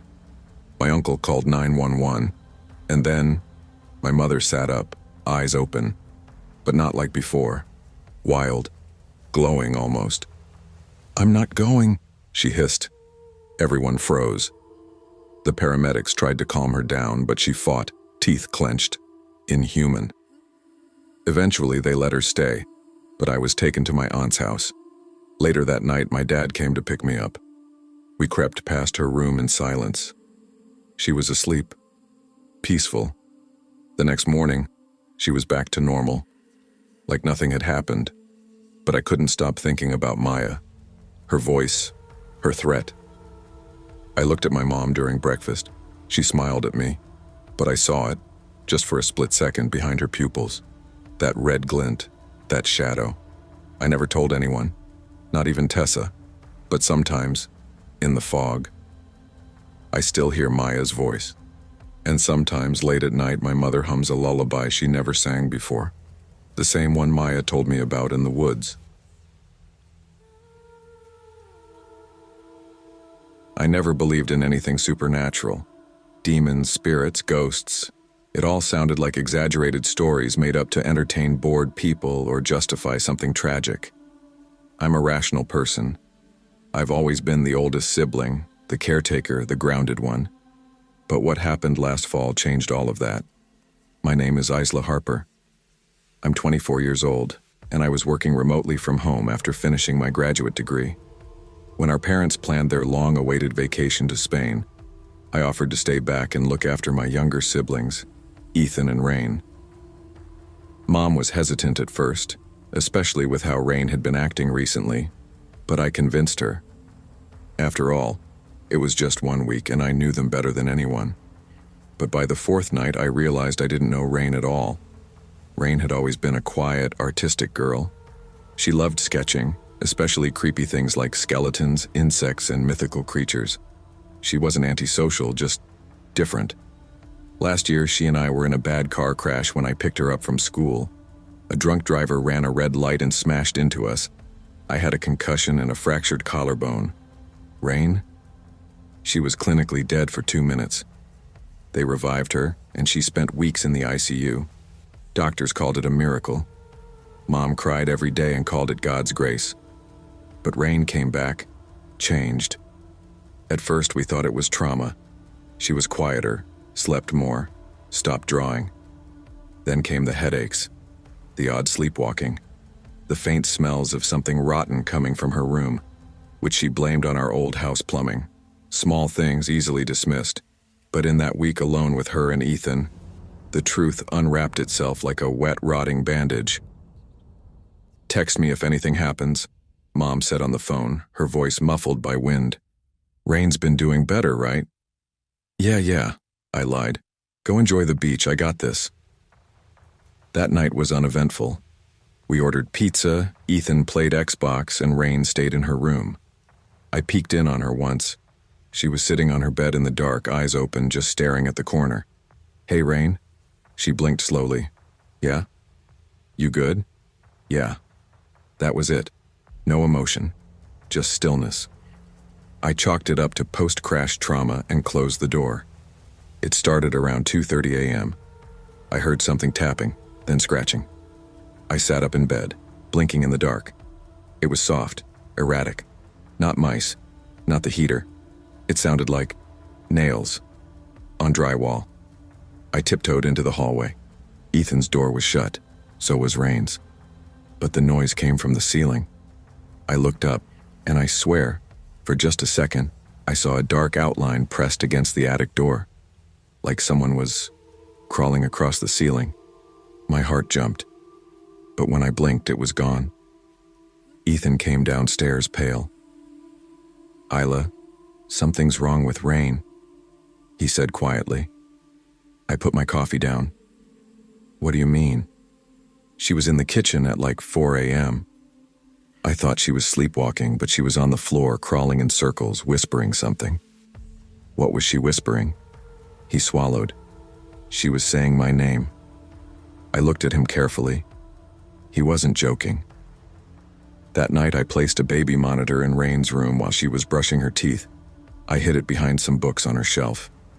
She didn't notice. At 2:12 a.m., I woke to the sound of chewing. Wet, deliberate chewing. Then whispers. Not in English. Not in any language I recognized. I couldn't stop shaking. We confronted her at breakfast. "Rain, do you remember anything from last night?" I asked. She didn't look up from her cereal. "Number Y?" "You were up, walking around, whispering." She paused, spoon midair. "I don't sleep well anymore." "Why not?" She looked at me, then Ethan. "I hear them." "Who?" Her eyes darkened. "The ones inside the walls." I froze. "What do they say?" "They want me to open the door." "What door?" But she just got up, walked away, and left her cereal untouched. I called my friend, Julia, who studied psychology. "Could this be sleepwalking or dissociation?" I asked. She hesitated. "Maybe. But crawling on walls? That sounds not medical." "What if she's faking?" "Then you'd still hear her climbing furniture, right? You'd catch her in the act. You're telling me she's on the ceiling with no sound?" I didn't know what to say. That night, Ethan screamed. I ran to his room and found his door scratched, deep gouges like from claws. He was inside, sobbing. He said Rain had tried to open the door with her teeth. I ran to find her. She was outside, barefoot in the snow, standing perfectly still in the backyard. Eyes open, arms lifted toward the sky, mouth full of blood. I didn't sleep. I sat by Ethan's room with a baseball bat in my lap. Every so often I'd hear her giggle or whisper through the vents. Around 3 a.m. I heard movement. I checked the baby monitor. Rain was gone. I ran to her room. It was empty, her window open. I bolted outside. She was on the roof, not standing, clinging to it. Face pressed against the shingles, body twisted unnaturally. I screamed her name. She turned slowly, her neck bending too far, like an owl, and smiled. I threw up right there on the lawn. I booked a hotel for Ethan and me. I couldn't do this anymore. We just needed to get through one more night. I set up old GoPro cameras I had from college, one in Rain's room, one in the hallway, one in the kitchen. She didn't speak all day. At 1:44 a.m., I heard a knock on my door. It was her. "Can I sleep with you tonight?" she asked. I nodded. I didn't know what else to do. She curled up at the edge of my bed. I didn't sleep. She didn't blink. Not once. I woke up. She was gone. I ran to her room. Empty. Ethan's room. Untouched. The kitchen. The back door was open. I stepped outside and screamed. Rain was lying in the grass, eyes open, face pale. Blood dried on her hands. "Rain." She blinked. "It's quiet now," she whispered. "What is?" "The house. It's quiet inside." We rushed her to the hospital. She had a fever of 104. They said it was meningitis, possibly triggered by the trauma of the accident. They sedated her, ran tests. The doctors had no explanation for her strength, her behaviors, or her hallucinations. Mom and Dad flew back the next day. Ethan refuses to speak about that week. The doctors eventually diagnosed Rain with something they called trauma-induced dissociative psychosis, but no one could explain the crawling. The ceiling footage mysteriously deleted itself. The last clip I have, a frame from the hallway camera, Rain walking backward on all fours, her mouth whispering, and behind her, in the shadows, a shape, a tall, thin, twisting thing with hollow eyes. I don't live in that house anymore. I see her sometimes, though, in the corner of my dreams, still whispering to someone I can't see. She says the door is still there, and someday she'll open it again. For all of us.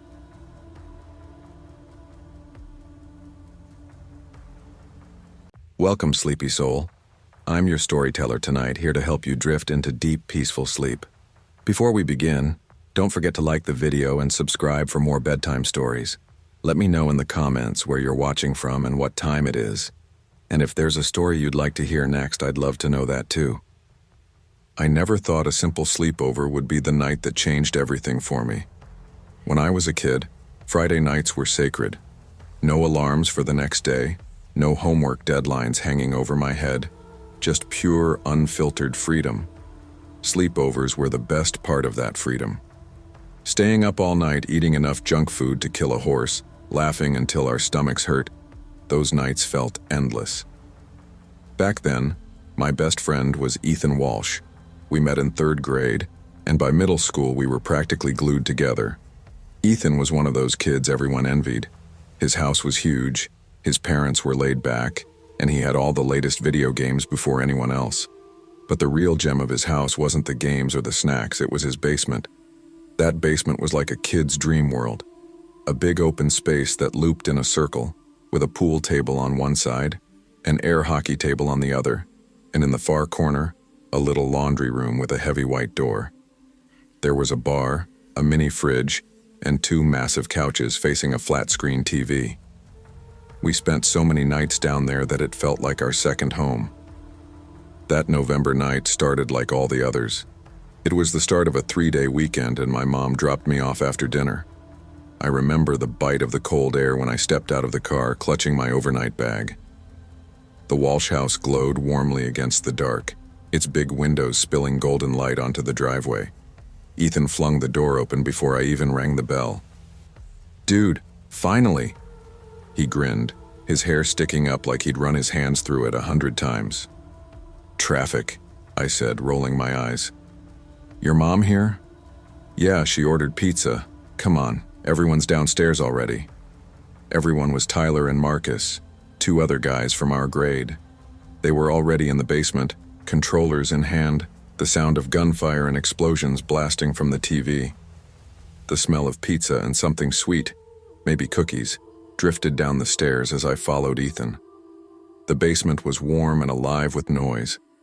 Music thumped softly from a Bluetooth speaker, and Bailey, Ethan's golden retriever, wagged her tail at me before curling up on the rug.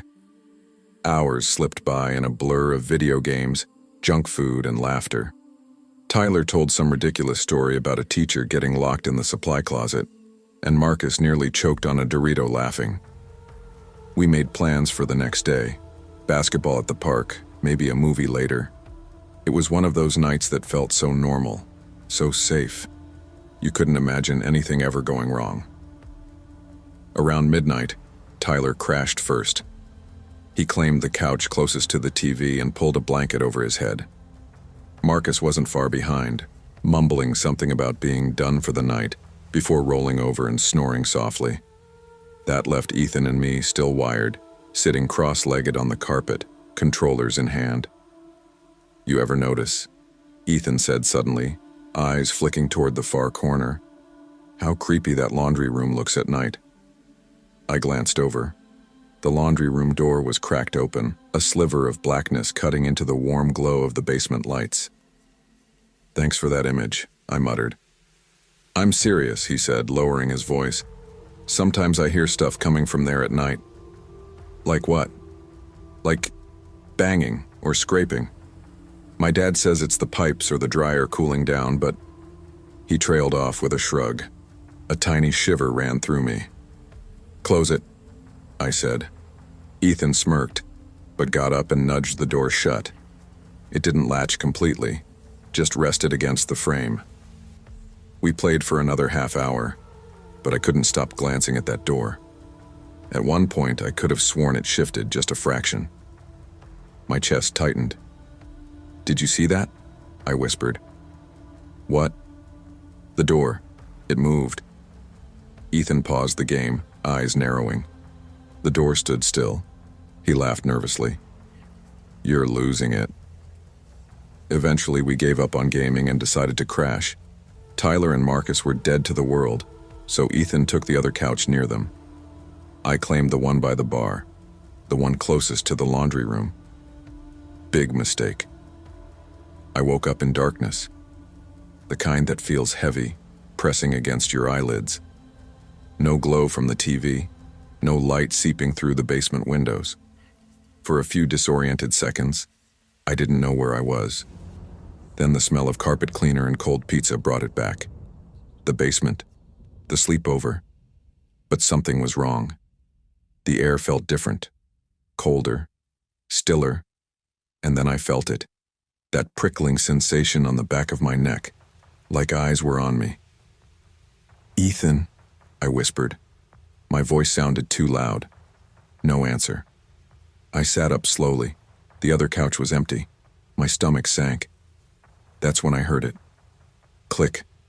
A soft metallic sound from the laundry room, like a dryer door being shut gently. My skin crawled. I told myself Ethan was screwing with me. Classic prank. Fine. Two can play that game. I tiptoed across the carpet, heart pounding so hard it hurt. The laundry room door was ajar now, open just enough to show a slice of darkness. I gripped the knob, counted to 3 in my head, and yanked it open. "Gotcha!" I shouted, slapping the light switch. The harsh yellow glow spilled over the empty room. Empty. "Ethan," my voice cracked. No answer.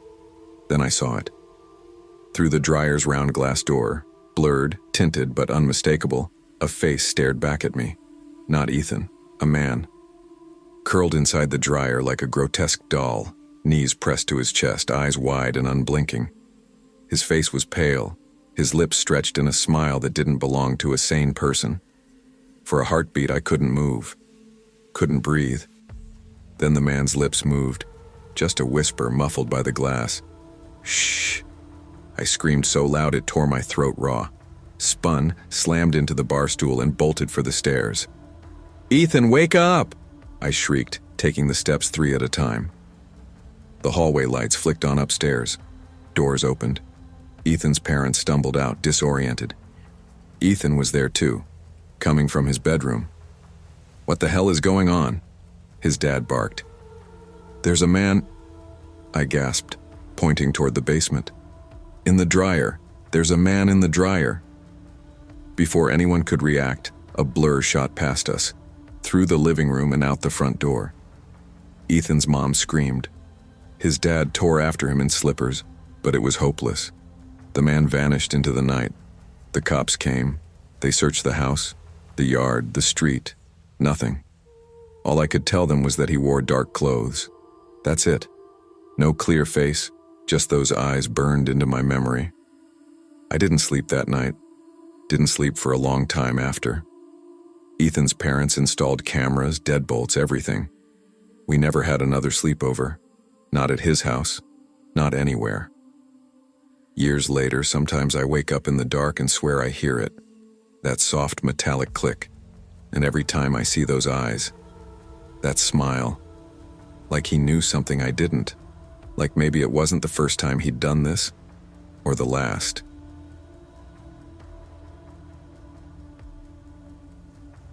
I remember that winter like it was yesterday, December of 2013, when the air outside felt like shards of glass scraping against your skin, and the silence of the nights in our small Oregon town had a way of making you feel both safe and exposed. I was 12 years old, the youngest in a house that suddenly felt much bigger and much quieter than usual. My mom had gone to visit an old college friend down in California for a week. That left the responsibility of watching us to my older sister, Sierra, who was 21 at the time, and my brother, Mason, who was 19. It was supposed to be a fun little break from routine. Sierra had planned a cozy weekend for us. Junk food, movies, maybe a little baking, and absolutely zero homework. At least that was the plan. I can still picture how normal that night began, which makes everything that happened afterward feel like a cruel joke. We had all piled into the living room by late evening. The Christmas tree in the corner blinked softly, filling the room with a warm glow that made the falling snow outside the window look even more magical. Sierra sat curled up on the recliner, scrolling through her phone while Mason came through the front door, carrying 2 large paper bags filled with snacks. His cheeks were flushed from the cold, and the sound of the door slamming shut seemed louder than usual in the winter stillness. "Little Caesars for the win," Mason grinned, setting a steaming pizza box on the coffee table.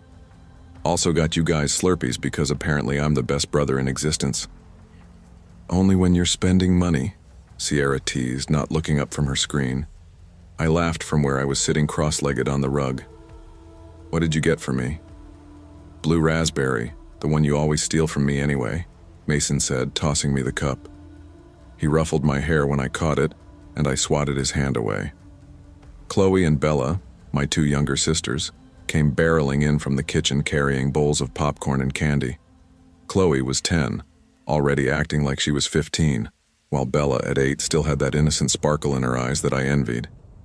They plopped down on the couch, bickering over who got the bigger share of gummy worms. We were all set for the night, a perfect, ordinary Saturday in December.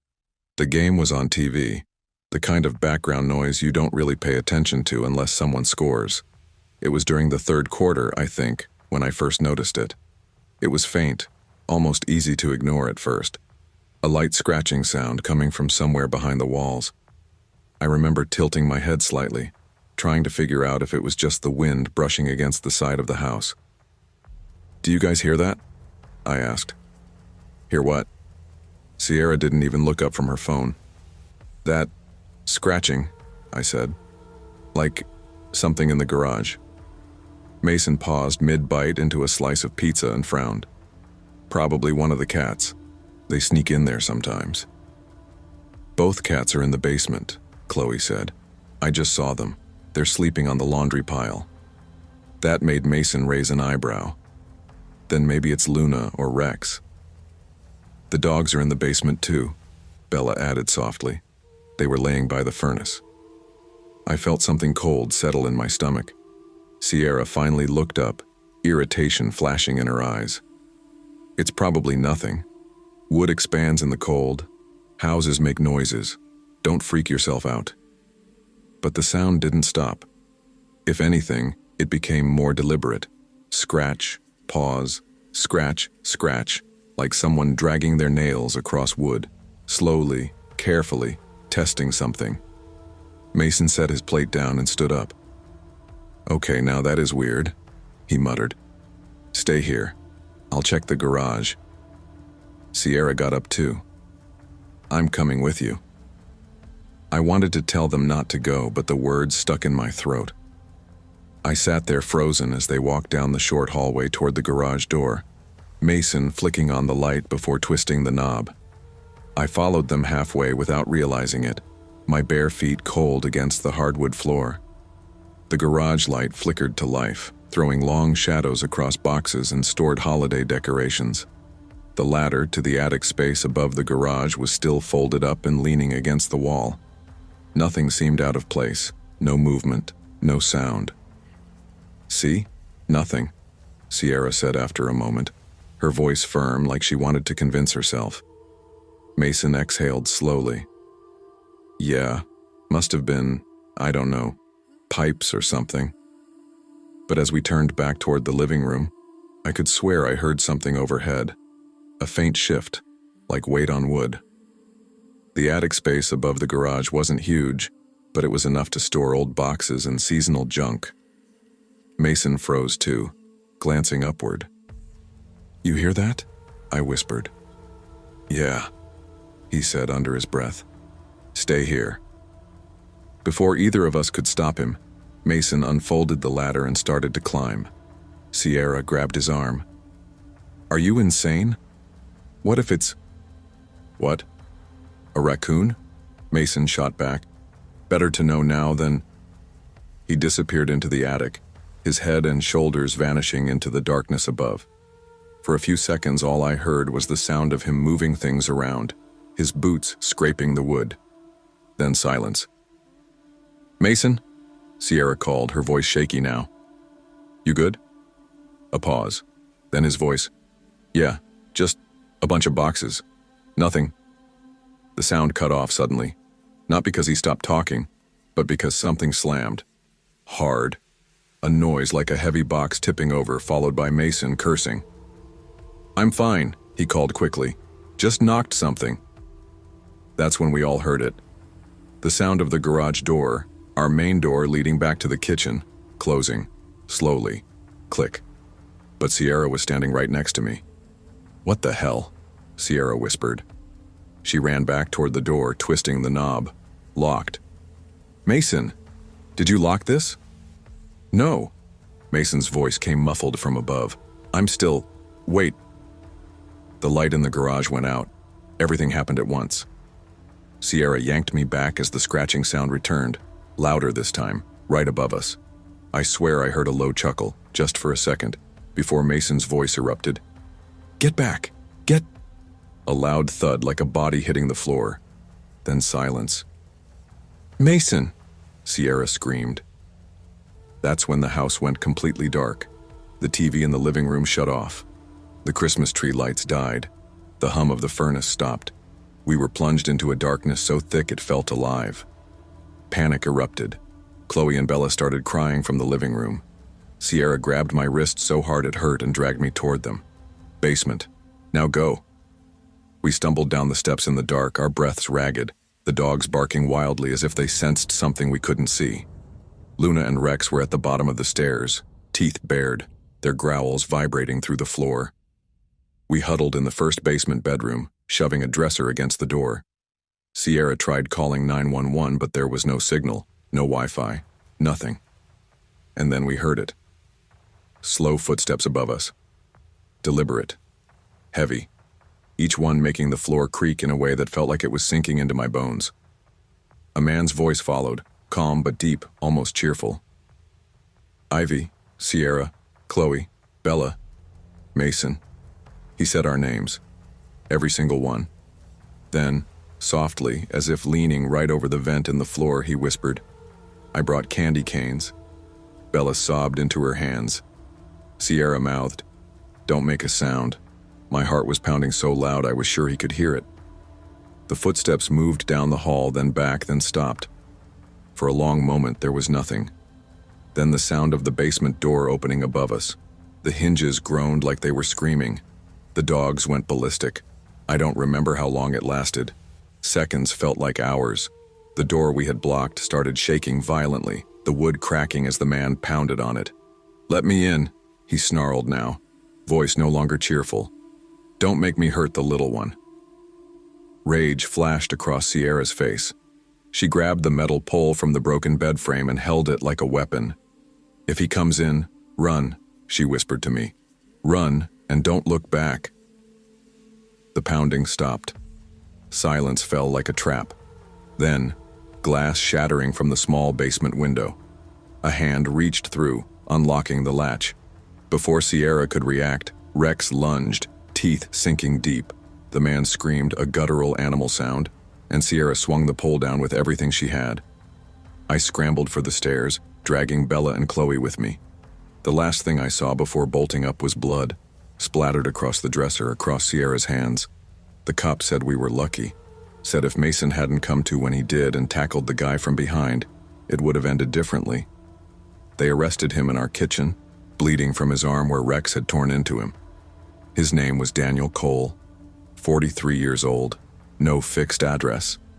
A history of breaking and entering, assault, stalking. They never figured out how long he'd been planning it. But when they searched the attic, they found blankets, empty water bottles, food wrappers. He'd been living above us for days. I'm 24 now, and I still can't sleep without checking every lock twice. We moved out of that house in 2020. The day we went back for one last look, Chloe found something carved into the wall behind the old china cabinet. Words etched deep in what looked like dried blood. I will come back.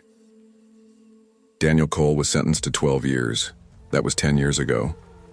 Sometimes when the wind rattles my windows at night, I wonder if he still remembers our names, and if he ever plans to keep his promise.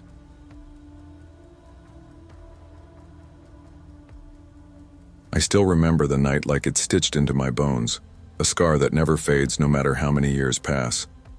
Back then, I was 10 years old, 5th grade, too old to be scared of the dark, or at least that's what I told myself.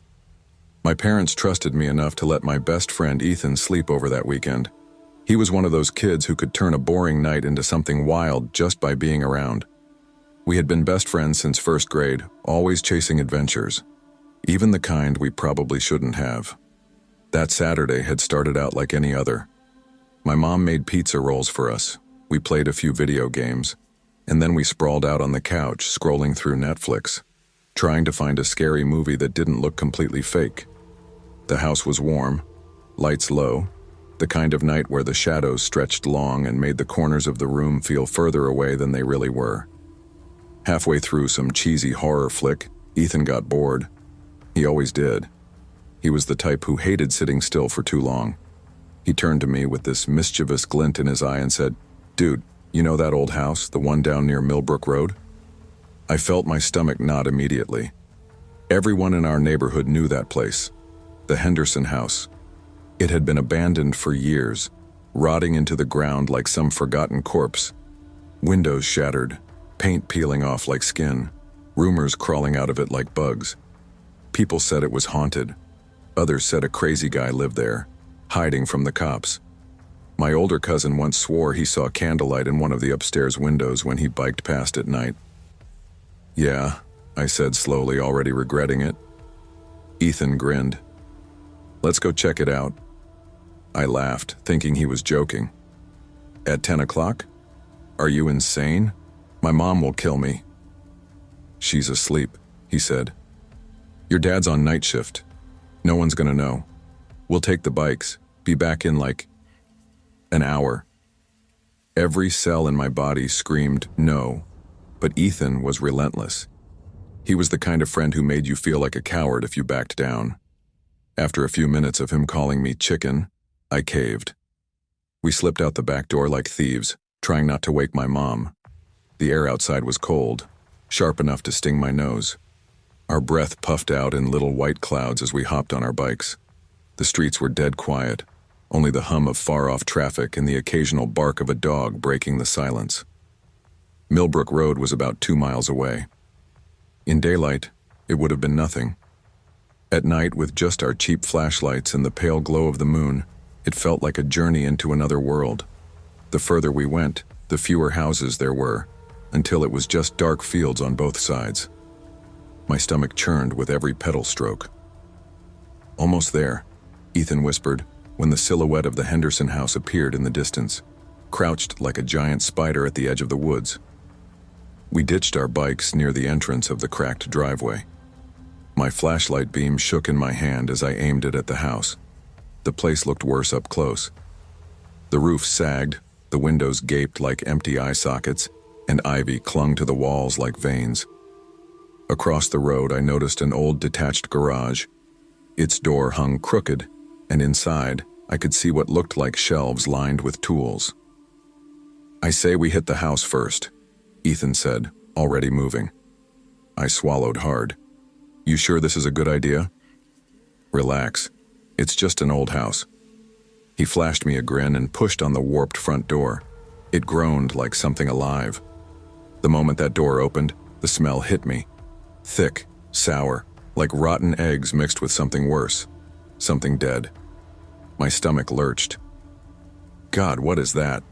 I gagged, pulling my hoodie over my nose. Ethan just smirked, his voice muffled. "Probably a raccoon or something." The air inside was heavier than outside, like it had been trapped for years.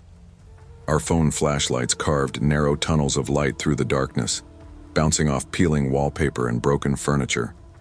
Shadows clung to the corners like spiders. "Creepy as hell," I muttered. "Awesome, you mean?" Ethan said, grinning like this was the greatest thing ever. The living room was the first stop, empty except for a tattered couch and a coffee table coated in dust. On the table sat a single piece of paper. I leaned closer, my flashlight shaking. The note read, "Be back soon. Prepare the sauce." I froze. The ink was fresh, glistening under the light. My chest tightened like someone had wrapped a belt around it. "Ethan," I whispered, "someone's been here." "Recently." He frowned but shrugged. "Maybe some kids messing around." But then came the sound. It came from outside, a hollow metallic thud, like something heavy striking a steel plate. My heart leapt into my throat. "You heard that, right?" I hissed. Ethan hesitated, then nodded slowly. "Yeah, probably the wind." "The wind?" There was no wind. "Let's just check the kitchen and leave," he said, trying to sound brave. I didn't want to go further, but what was I going to do? Leave him here alone? The kitchen reeked even worse. The counters were covered with old food, moldy bread, shriveled tomatoes, and a slab of meat sitting on a plate. At first I thought it was steak. Then I noticed the shape, ragged edges, too uneven for store-bought cuts. Blood pooled beneath it, dark and sticky. My vision swam. "Ethan, that's not beef." Before he could respond, a scream tore through the night. It came from outside, a man's scream, sharp and raw. We rushed to the window, hearts hammering, and that's when I saw him. A man in a clown mask, dragging a body across the dirt. The limp arms, the dark trail staining the ground, it was real. I couldn't breathe. "Oh my God," Ethan whispered, his voice cracking. The clown was heading for the garage across the road. As he stepped inside, the lights flicked on, spilling orange glow into the night. And that's when we saw what was inside. Those weren't just tools. They were saws, cleavers, chains, hooks, all stained dark. A metal table stood in the center, and the clown started cutting the body like it was nothing more than meat for dinner. I slapped a hand over my mouth to keep from screaming. My legs felt like water. "We have to call someone," Ethan hissed, fumbling for his phone. We dialed 911 with shaking fingers, whispering into the receiver, praying the dispatcher could hear us. "Stay hidden," she said. "Units are on the way. Do not make a sound." We ran upstairs, desperate for a hiding spot. There were 4 rooms. We chose the first with a window, thinking maybe, just maybe, we could escape if it came to that. Every second crawled like an hour. Then came the voice. "Come out, come out. I have so many toys for you." The clown's sing-song tone slithered through the house, closer and closer. Then, scratch, scratch, scratch. Something sharp dragged across our door. My skin prickled as the knob twisted. Ethan shoved at the window, but it creaked loudly. Too late. The door burst open. The clown lunged in. I didn't think. I just dove through the glass. It shattered around me like ice. I hit the ground hard, pain exploding in my arm, but fear drowned it out. I scrambled to my feet and bolted for the flashing blue lights just pulling up the road. Behind me, footsteps pounded. I risked a glance back. He was chasing me, knife in hand, mask grinning in the dark. A gunshot cracked the air. The clown dropped, screaming, clutching his leg. Another officer dragged a second clown, another one, out of the house in cuffs. Ethan stumbled out behind them, pale as a ghost, but alive. Turns out the Henderson house wasn't haunted. It was worse. The clowns were part of a cult, luring people, killing them, and selling parts on the black market. That steak on the counter?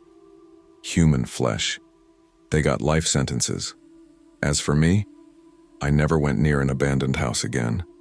And I still wake up some nights heart racing hearing that voice. "Come out, come out. I have so many toys for you."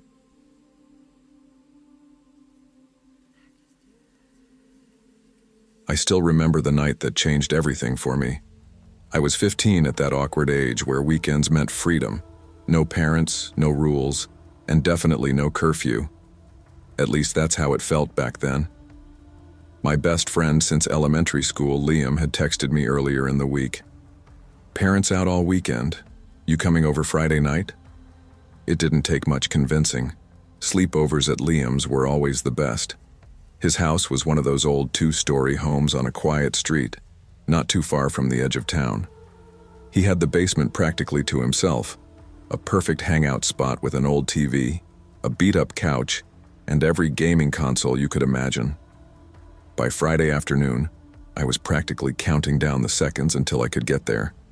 My parents didn't really ask many questions, just told me to be safe and keep my phone on. I threw some clothes in a backpack, grabbed my bike, and pedaled the 4 blocks to his house. The sky was turning that golden-orange color as the sun dipped behind the houses. I remember passing a few neighbors walking their dogs, the faint sound of kids laughing somewhere far away. Everything felt normal, safe. When I got to Liam's, the house looked the same as always, porch light on, a couple of old lawn chairs out front. But the inside was different without his parents around. It felt weirdly empty, like the air was heavier. He greeted me at the back door with a grin and a fist bump. "Dude, you made it. You ready for an epic night?" "Hell yeah," I said, stepping inside. The place smelled faintly like leftover pizza and fabric softener. We dumped my stuff in his room upstairs before heading down to the basement. That's where the night really started. Junk food spread out everywhere. Sodas stacked on the coffee table. Controllers tangled like vines. We played everything. FIFA, Call of Duty, even some old-school Mortal Kombat. Trash talk, laughter, the whole deal. Time flew. At some point, we gave up on games and started watching a movie. I don't even remember which one. Some superhero flick, I think. We didn't finish it because, like idiots, we decided prank calls would be more fun. Now, for context, I had never done a prank call in my life. Liam was the pro. He had this mischievous streak, always looking for the next laugh. He pulled up a list of pizza places on his phone and went to work, pretending to order 50 anchovy pizzas or asking if they sold sushi. We were crying with laughter. Then it was my turn. I didn't have a plan, so I just punched in a random number. First call, no answer. Second, voicemail. Third, some old lady who immediately hung up. I was about to give up when the 4th number connected. "Yeah?" That was it. No hello, no name, just, "Yeah." The voice was deep and rough, like someone who'd smoked a pack a day for 30 years. It startled me, and Liam's muffled laughter in the background didn't help. I tried to come up with something on the fly. Hi. Would it be okay if I borrowed a wheel from your car?" Liam exploded into laughter beside me. I cracked up too, but then the guy spoke again. "What's your name, kid?" Bob." Silence. Then, "You sure it's not Liam?" I froze. It felt like ice water had just been poured down my back. Slowly, I looked at Liam. His face had gone pale. "What the hell?" I whispered. "How does he—" Liam started, but I didn't let him finish. I hung up. "Who was that?"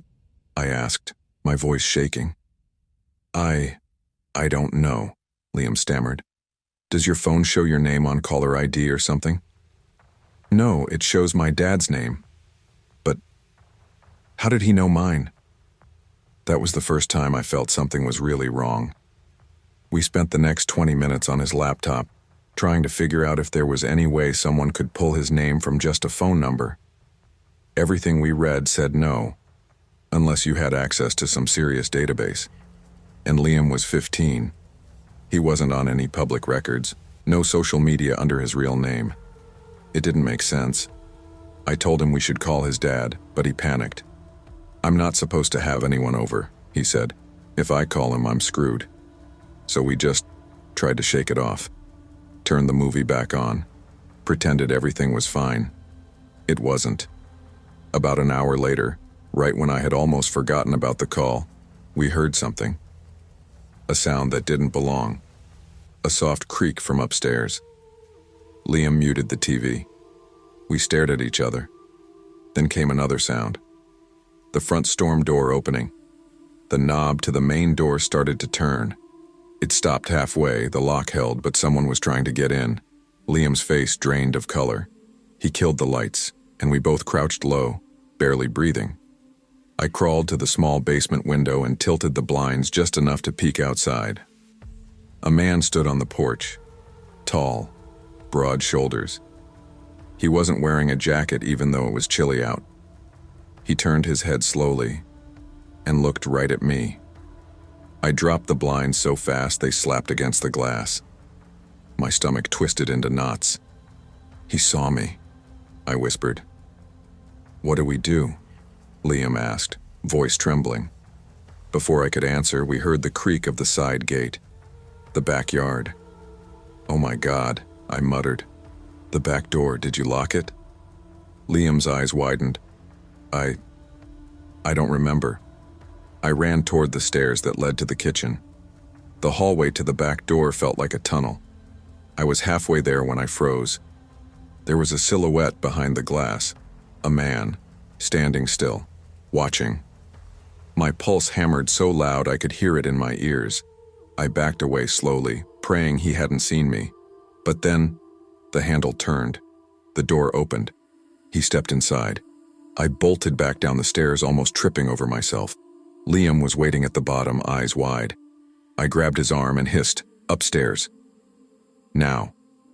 We moved like ghosts, silent and quick, up to his room, shut the door, crawled under the bed, pulling the dust ruffle down. My heart felt like it was going to burst out of my chest. Footsteps echoed through the house, slow, deliberate. Every door opened, every hinge creaked. Closer, louder. Then the stairs. I covered Liam's mouth with my hand because his breathing was too loud. The bedroom door creaked open. Silence. The closet door slid. Hangers scraped against the rod, clothes rustled, footsteps. Closer to the bed. They stopped. We waited. And waited. Then, a scream tore through the silence as Liam was yanked from under the bed. He kicked and clawed, his nails raking the carpet. I lunged, grabbed the nightstand drawer, and ripped it open. My fingers closed around a small knife. I didn't think, I just moved. I drove the blade into the man's back. He roared and let go of Liam, spinning toward me. "Run!" I screamed. We bolted, down the stairs, out the back door. Straight into the woods behind his house. Branches whipped our faces as we ran, hearts pounding like war drums. We didn't stop until we collapsed behind a thick bush. For a moment, there was nothing but our ragged breathing. Then, footsteps. Heavy, crunching leaves, getting closer. We pressed ourselves into the dirt, barely daring to breathe. The footsteps stopped, just a few feet away. Then they turned, moved off in another direction. We waited until we couldn't hear them anymore, then sprinted back to the house, locked every door, every window. This time we called the police. While Liam was on the phone, I turned on the backyard light. And that's when I saw him, standing at the tree line, watching.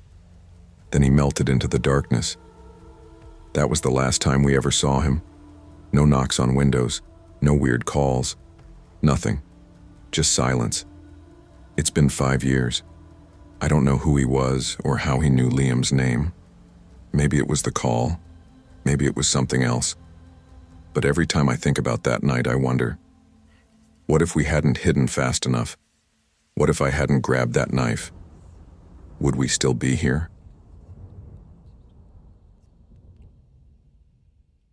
I thought it was just a sleepover. I thought birthdays were supposed to be fun. The kind of nights where you laugh until your cheeks hurt, eat so much junk food you feel sick, and stay up whispering secrets long after you're supposed to be asleep. That's what I pictured when I planned my 13th birthday party. A simple sleepover with a few friends. No big production, no fancy decorations, just us hanging out and making memories. It was July 2013, the middle of summer break, and I had spent the entire day buzzing with excitement. Earlier that afternoon, Mom took us into the city, Oak Ridge, about 20 minutes away, for shopping and pizza. My friends Sophie, Amber, Kelsey, and Rachel were with me. Sophie was my best friend since second grade, practically my sister at this point. The others were good friends too, but this was their first time sleeping over at my house. I wanted it to be perfect. I wanted them to leave thinking, wow, that was the best night ever. We got home just before sunset. My dad was in the backyard grilling burgers, the smell of smoky charcoal drifting through the open kitchen window. Mom had baked a chocolate cake, my favorite, and even let us decorate it ourselves. By the time the sun dipped low, painting the sky in warm orange and pink streaks, we'd eaten, laughed, and snapped a dozen goofy pictures on Sophie's old flip phone. Everything felt right, happy, safe. The house was a small single-story ranch at the edge of a quiet cul-de-sac. Our street was lined with big maple trees and old-fashioned lampposts that gave off this dim yellow glow at night. It wasn't fancy, but it was home. And tonight, the living room was our kingdom. We dragged in sleeping bags, blankets, and pillows until the floor looked like one giant cushioned nest. Bags of chips, soda cans, and candy wrappers littered the coffee table. A stack of DVDs sat by the TV. Our plan was to watch chick flicks until we passed out. The first movie was 10 Things I Hate About You, then Clueless, then, at Sophie's insistence, Mean Girls. By the time the credits rolled on the third movie, it was after 1 a.m. The glow from the TV cast soft blue shadows across the room, and that strange late-night stillness had settled in. You know the kind, where every little sound feels louder because everything else is so quiet. Okay, I said, stretching my arms above my head. That's it for movies. My eyes are gonna fall out. Liar, Rachel teased, flopping onto her stomach. You'd marathon like 5 more if we let you.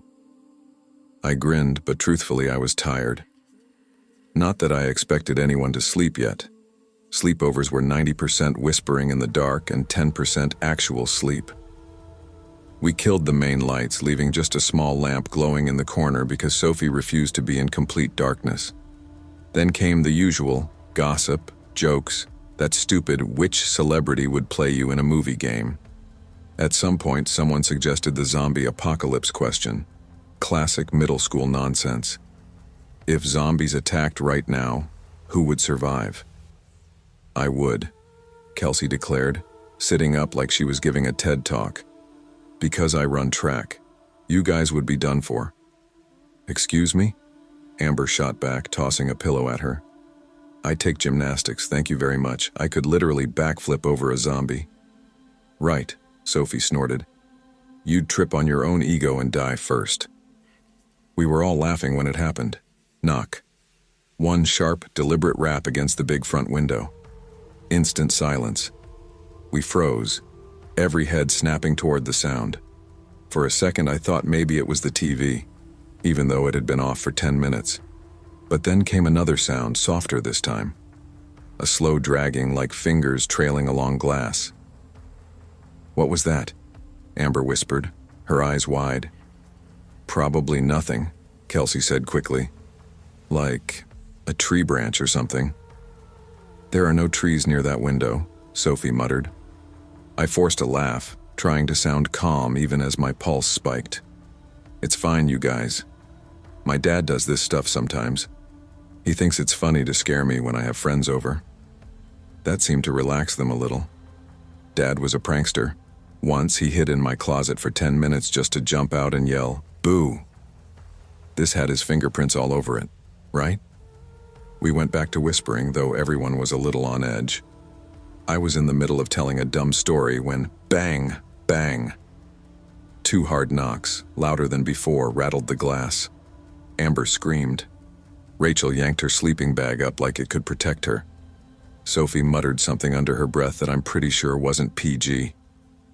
Dad, I yelled toward the window, my voice cracking. Seriously, knock it off.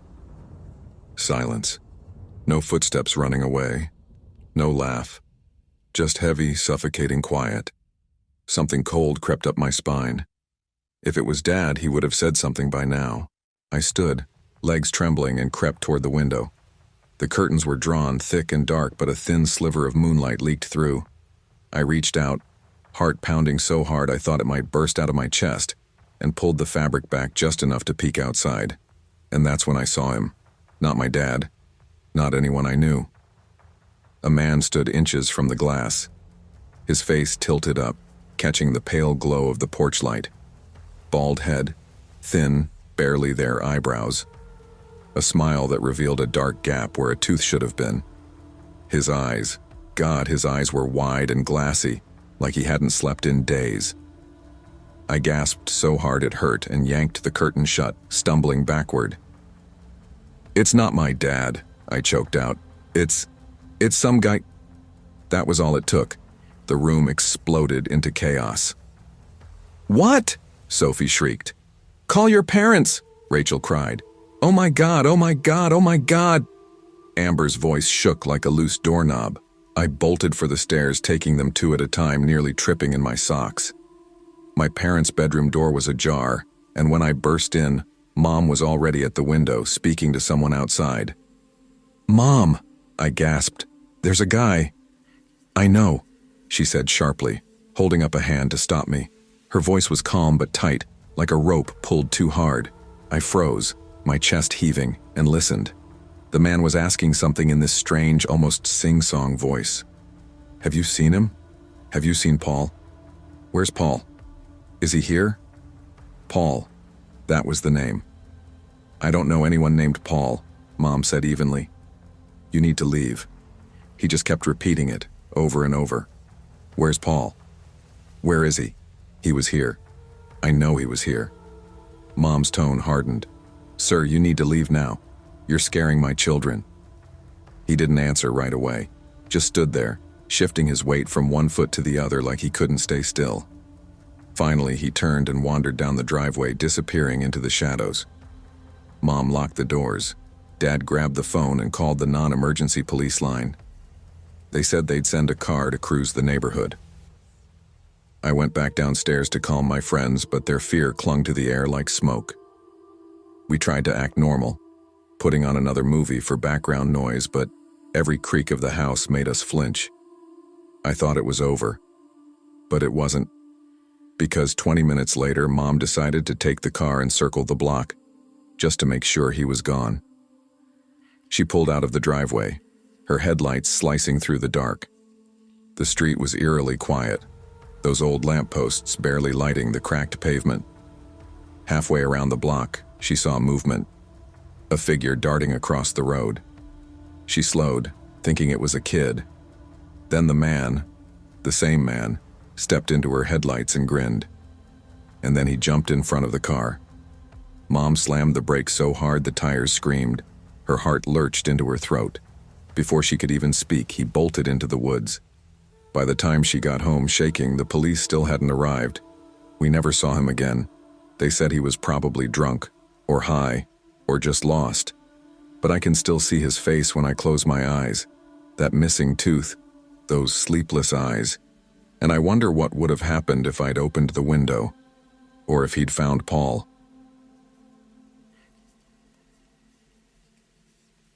I never thought a simple sleepover would leave scars I still feel today. At 16, life felt safe, predictable. School, friends, laughter, crushes, and the thrill of being just old enough to feel grown but still wrapped in the innocence of childhood. Back then, fear meant forgetting a homework assignment or running late to first period. Real fear, bone-deep, paralyzing fear, was something I only knew from scary movies. And that night, we thought watching those movies would just be a harmless way to kill time. We had no idea reality could be so much worse.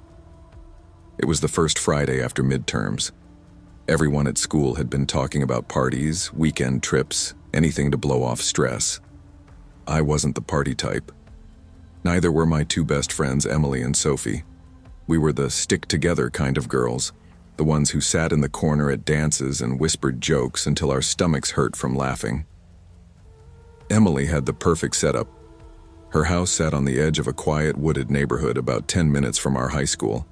Her dad owned some tech company, so the place looked like it belonged in a magazine. Wide glass windows, modern everything, and a backyard with a pool that glowed at night. Her mom was leaving for an overnight work event, and her dad was out of town on business. It would just be us and her 9-year-old little sister, Hannah. "Sleep over at my place?" Emily had said earlier that day, tossing her hair back like it was the most obvious thing in the world. I grinned. "Duh, scary movies and junk food." "You know it," Sophie added, pulling out her phone. "I'll bring the good snacks. None of that low-fat crap your mom keeps." Emily rolled her eyes.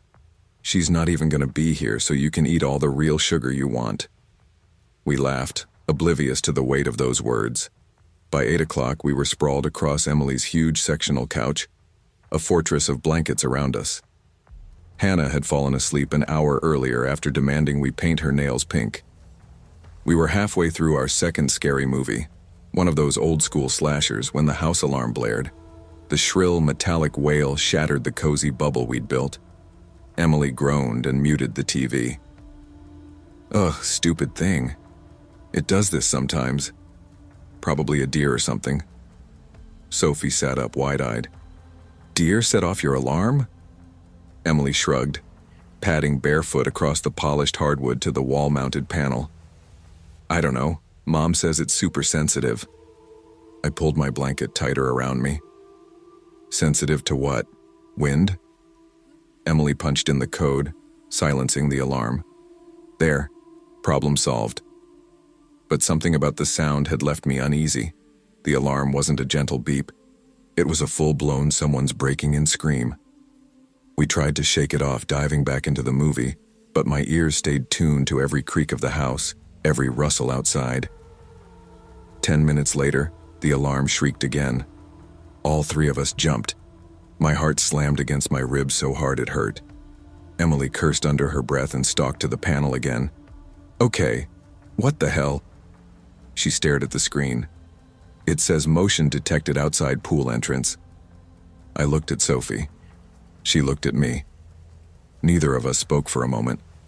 Finally, Sophie whispered, "Could be a raccoon?"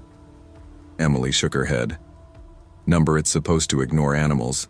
My dad had it calibrated for human size only." The words settled like ice in my stomach. Emily forced a laugh that didn't reach her eyes. "It's fine. Probably a glitch. I'll reset it." But I couldn't shake the unease. While Emily fiddled with the panel, I crept upstairs to the balcony overlooking the backyard. From there you could see the pool, the garden, and the dark stretch of forest beyond the property. The night was still. Too still. The pool lights cast an eerie glow, reflecting off the water like a sheet of glass. Then, click. The floodlights by the pool burst to life. My heart stopped. Those lights were motion-activated. Something had moved down there. "Guys?" My voice cracked as I called out, backing away from the railing. "Guys, the lights just..." Before I could finish, the alarm screamed again. Emily ran up, Sophie right behind her. "Okay, that's it. We're shutting the whole system down," Emily said, trying to sound brave. But I could see it, the flicker of fear in her eyes. We killed the lights in every room and huddled in the kitchen downstairs. I don't know why none of us thought to grab our phones. Maybe panic does that. It scrambles logic. For a long time, we sat in silence, every nerve taut. Then, thud. Something hit the front door, hard. Hannah whimpered, burying her face in Emily's hoodie. "Stay here," Emily whispered, her voice shaking as she led her sister toward the alarm panel. That left Sophie and me alone in the kitchen, staring at the glass back door, the one with the blinds half open. And that's when we heard it. Footsteps. Slow, deliberate crunching against the gravel just outside. Sophie's nails dug into my arm. I couldn't breathe. The footsteps stopped, right outside the door. A shadow fell across the blinds. Then a light, bright, blinding, flashed in our faces. I froze. Sophie froze. We didn't scream. We couldn't. Someone was standing there watching us. The beam lingered, almost mocking, before sweeping away. Then, another crash at the front door. 2 of them. There were 2. I crawled to the door, instincts I didn't know I had kicking in. I yanked the blinds shut and gripped the handle like my life depended on it. Because it did. The man outside jiggled the handle, then pounded on the glass so hard it rattled. For what felt like hours but must have been minutes, they circled the house, slamming doors, trying windows, laughing under their breath. I swear I heard whispering, low and eager, like they were enjoying this. Then, as suddenly as it started, it stopped. No footsteps, no voices, just silence. We didn't move until dawn. When Emily's mom came home, we spilled everything in a rush. She was furious we hadn't called the cops, but by then, it didn't matter. The police came, checked the property, and found footprints, big ones, all around the house. Marks on the doors like someone had kicked them. Probably just a couple of guys casing houses, the officer said. They do it a lot out here. But I know what I felt. They weren't trying to steal. They wanted in. I never slept at Emily's house again. For weeks I woke up sweating, convinced I'd hear glass shatter or see that beam of light on my face. Emily thought I was overreacting. Nothing happened, she said. But something did happen. Because now I know the scariest part of a horror movie isn't the killer jumping out. It's the waiting, the silence, knowing someone is there, and knowing they want you.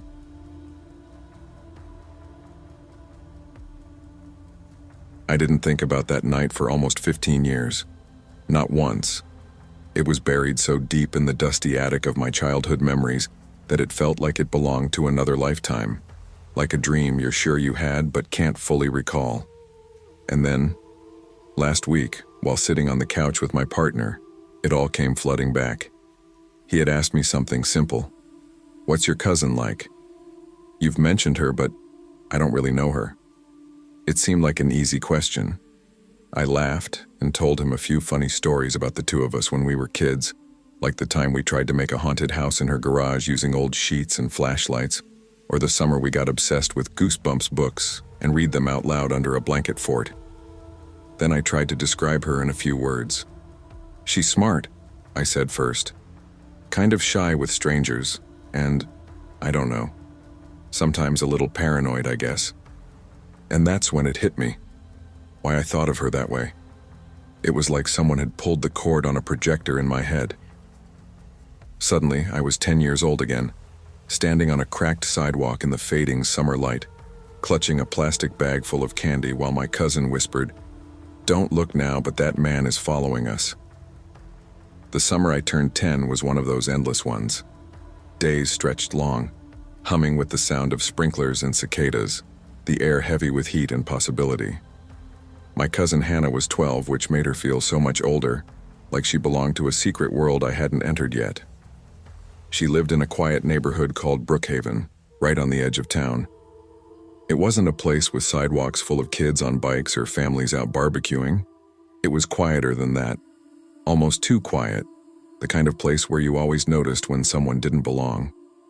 That afternoon, my mom dropped me off for a sleepover. I hopped out of the car with my overnight bag and a stack of Goosebumps books I'd just finished reading. Hannah was waiting for me on the porch, barefoot in jean shorts and a faded t-shirt with a picture of a black cat on it. "You brought books, right?" she asked before I'd even said hello. "Of course," I grinned, holding them up like a prize. "And I brought the one about the haunted mask. You haven't read that one yet." Her eyes lit up. "Yes. We can read it tonight after the movie." We spent the first hour sprawled on her bedroom floor, trading books and talking about which ones were scariest. Hannah had a stereo with a built-in cassette player, and she put on an old tape of the 3 investigators. The narrator's voice was calm and crackly, the sound of mystery layered over the hum of the fan in the corner.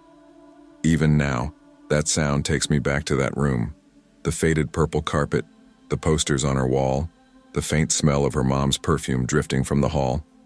Around 6, her mom, my Aunt Rachel, poked her head in. "If you 2 want snacks for your movie, Better go now before it gets dark, she said, holding out a $10 bill. Split it, okay? $10. To us, that was a fortune. What should we get? I whispered as soon as her mom walked away. Candy, obviously, and chips, and maybe soda if it's not too expensive, Hannah said, already pulling on her sneakers. She had this way of making every small plan feel like an adventure. We left the house a few minutes later, the bill tucked in Hannah's pocket, the sun still high but starting to slide toward the horizon. Brookhaven was a quiet residential area, but just a 10-minute walk away was a big intersection lined with stores, chain supermarkets, a dollar store, and a department store that always looked half empty. People didn't really walk there. You drove. The roads were wide and exposed, with little patches of weeds sprouting through cracks in the pavement. We chatted the whole way, arguing over which candy was better, chocolate bars or sour gummies. The heat was still clinging to the asphalt, making everything shimmer. The supermarket was nearly empty when we got there. We spent way too long in the candy aisle comparing prices and stretching our budget as far as possible. 2 candy bars, a bag of chips, and a 20-ounce bottle of orange soda. We were so proud of ourselves for making it work. We paid, stuffed the change into Hannah's pocket, and stepped back out into the dusky light. That's when everything shifted. "Don't look now," Hannah whispered, her voice suddenly sharp. "There's a man behind us." I froze mid-step. "What?" "Yellow shirt. He was in the store. He's been looking at us." I instinctively started to turn my head, but her fingers clamped around my arm. "Don't," she hissed.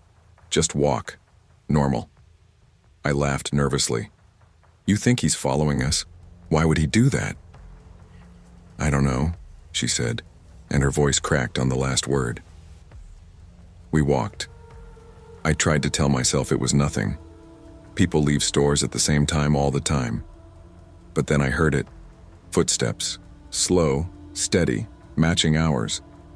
The sound grew louder whenever the traffic dipped. I risked a glance at the reflection in a store window as we passed. There he was, a tall man, maybe in his 30s, wearing a bright yellow t-shirt and jeans. He wasn't carrying any bags. His hands were empty. "See?" Hannah muttered under her breath. "He has no groceries. He didn't buy anything." My stomach nodded. Maybe he's going to another store. "Then why is he on this side of the road?" She shot back. "Come on, walk faster." We sped up. So did he. The main road gave way to the quieter streets of Brookhaven. Fewer cars, fewer people. The shadows stretched longer. Every sound felt amplified. The crunch of gravel under our sneakers, the distant bark of a dog, the steady rhythm of footsteps behind us. Hannah was breathing fast now. "Don't go straight home," she whispered. "If he knows where we live?" "What do we do then?" I asked, panic rising in my throat. "Turn left up here toward the park." We turned. So did he. At that point, even I knew it wasn't a coincidence. Hannah grabbed my wrist and squeezed hard. "Run." We ran until my lungs burned, the bag of candy thumping against my leg, the soda bottle slipping from my sweaty hand and clattering onto the pavement. I didn't even stop to pick it up. Behind us, I heard the man's footsteps quicken. Not running, but walking faster, like he knew we wouldn't get far. We tore through the side streets, cutting corners, trying to lose him. For a second, I thought we had. Then I saw him again at the end of the block, his yellow shirt glowing in the dim light like a warning sign. "Come on!" Hannah yanked me toward a row of hedges. We crouched behind them, gasping for air, trying not to make a sound. For what felt like forever, we stayed there, listening. Nothing. Then, footsteps. Slow, deliberate, on the other side of the hedge. Hannah's hand clamped over my mouth before I could gasp. We stayed like that, frozen, until the sound faded. When we finally made it back to her street, it was full dark. Her porch light was on. We sprinted the last block and slammed the door behind us, hearts pounding. Aunt Rachel looked up from the couch. "What on earth?"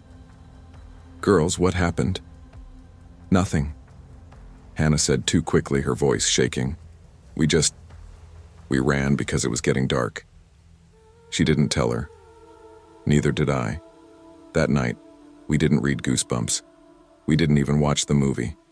We just sat on our bed in silence, the bag of candy untouched between us. At some point, Hannah whispered, "He knows where I live now." I wanted to tell her that wasn't true, that he was just some random guy. But the words wouldn't come. Hours later, long after the house had gone quiet, I got up to get some water. I passed by her bedroom window and froze. Outside, under the weak glow of a streetlight, stood a figure in a yellow shirt, just standing there, facing the house. I blinked, and he was gone. Or maybe he had never been there. To this day, I don't know. I never told anyone that part, not even Hannah. We never spoke about that night again, but I think about it now. About the man in the yellow shirt, about how close he followed, about how quiet the neighborhood was, how empty the streets were, how easily he could have. Sometimes I wonder if he really left when we thought he did, if maybe for a moment he stood there in the dark, watching the house, memorizing it.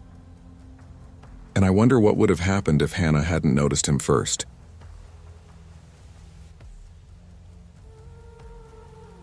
I was 8 years old the summer everything changed. Back then, life seemed simple. My mom had just split from my dad and money was tighter than ever. She found this tiny old house on the edge of town. It wasn't much, one of those places with peeling paint, uneven floors, and doors that never quite closed right. But it was ours. My mom called it a fresh start. My sister and I called it the shack, though not to her face. The house had one redeeming feature: the backyard.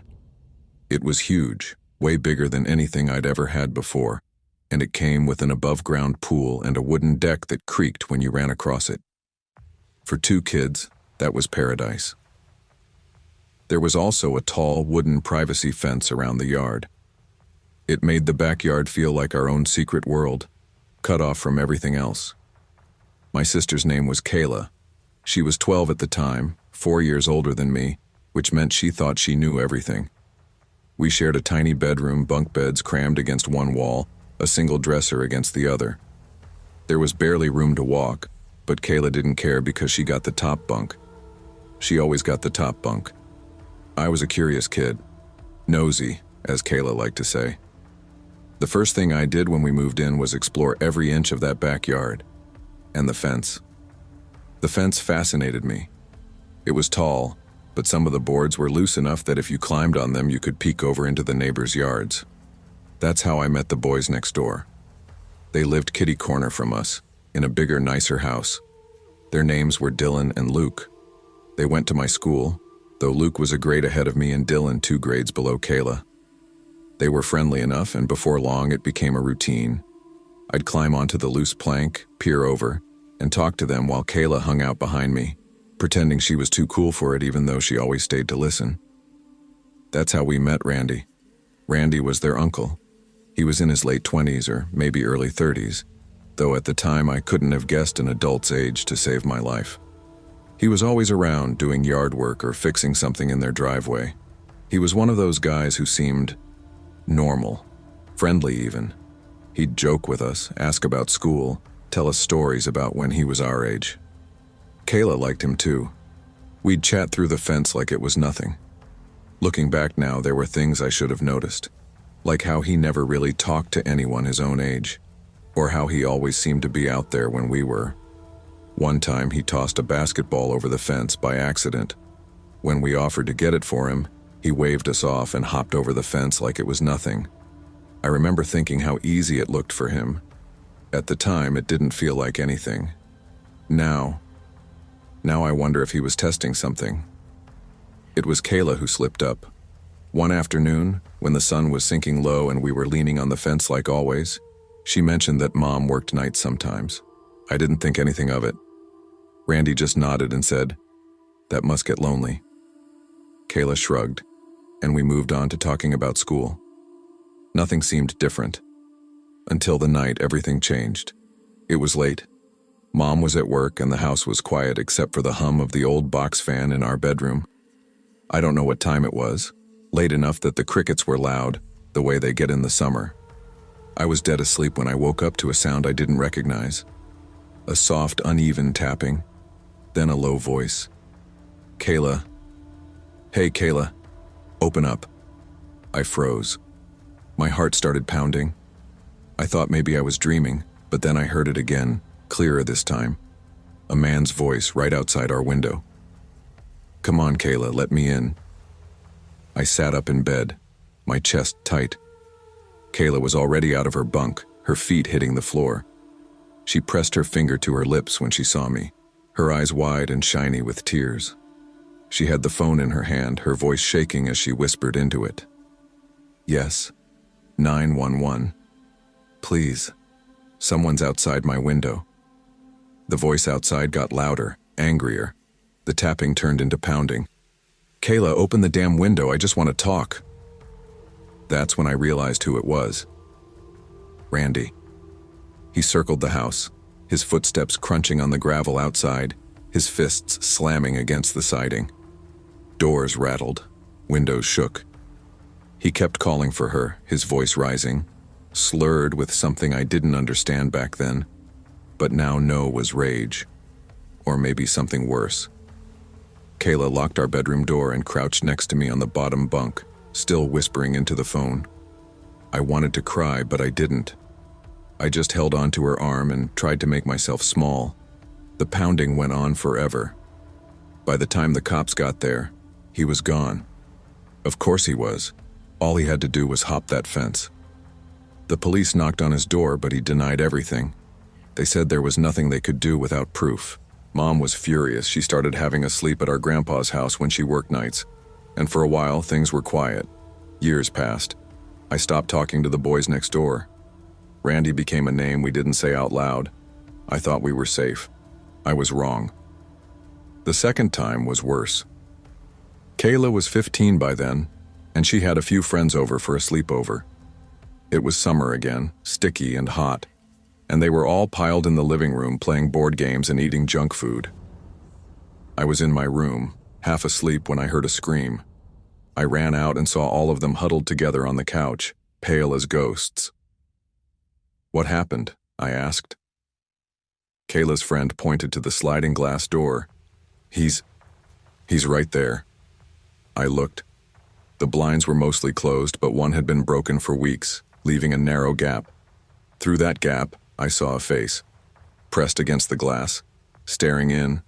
Randy. For a second, none of us moved. Then everything exploded. Someone grabbed the phone. Someone else yanked the blind shut, but it was too late. We all saw him. The cops came, but just like before, Randy was gone. Jumped the fence, vanished into the night. That was the last straw. We moved out within a month. Mom got a restraining order, which the judge granted because Randy didn't even bother to show up. We never saw him again. Not until years later, when I looked him up online. Turns out Randy's in prison now. Not for us, for something else. Something worse. And the scariest part? Sometimes late at night, I wonder what would have happened if Kayla hadn't called 911 that first night. If the lock on the sliding door had been broken. If we hadn't moved when we did. I think about that a lot.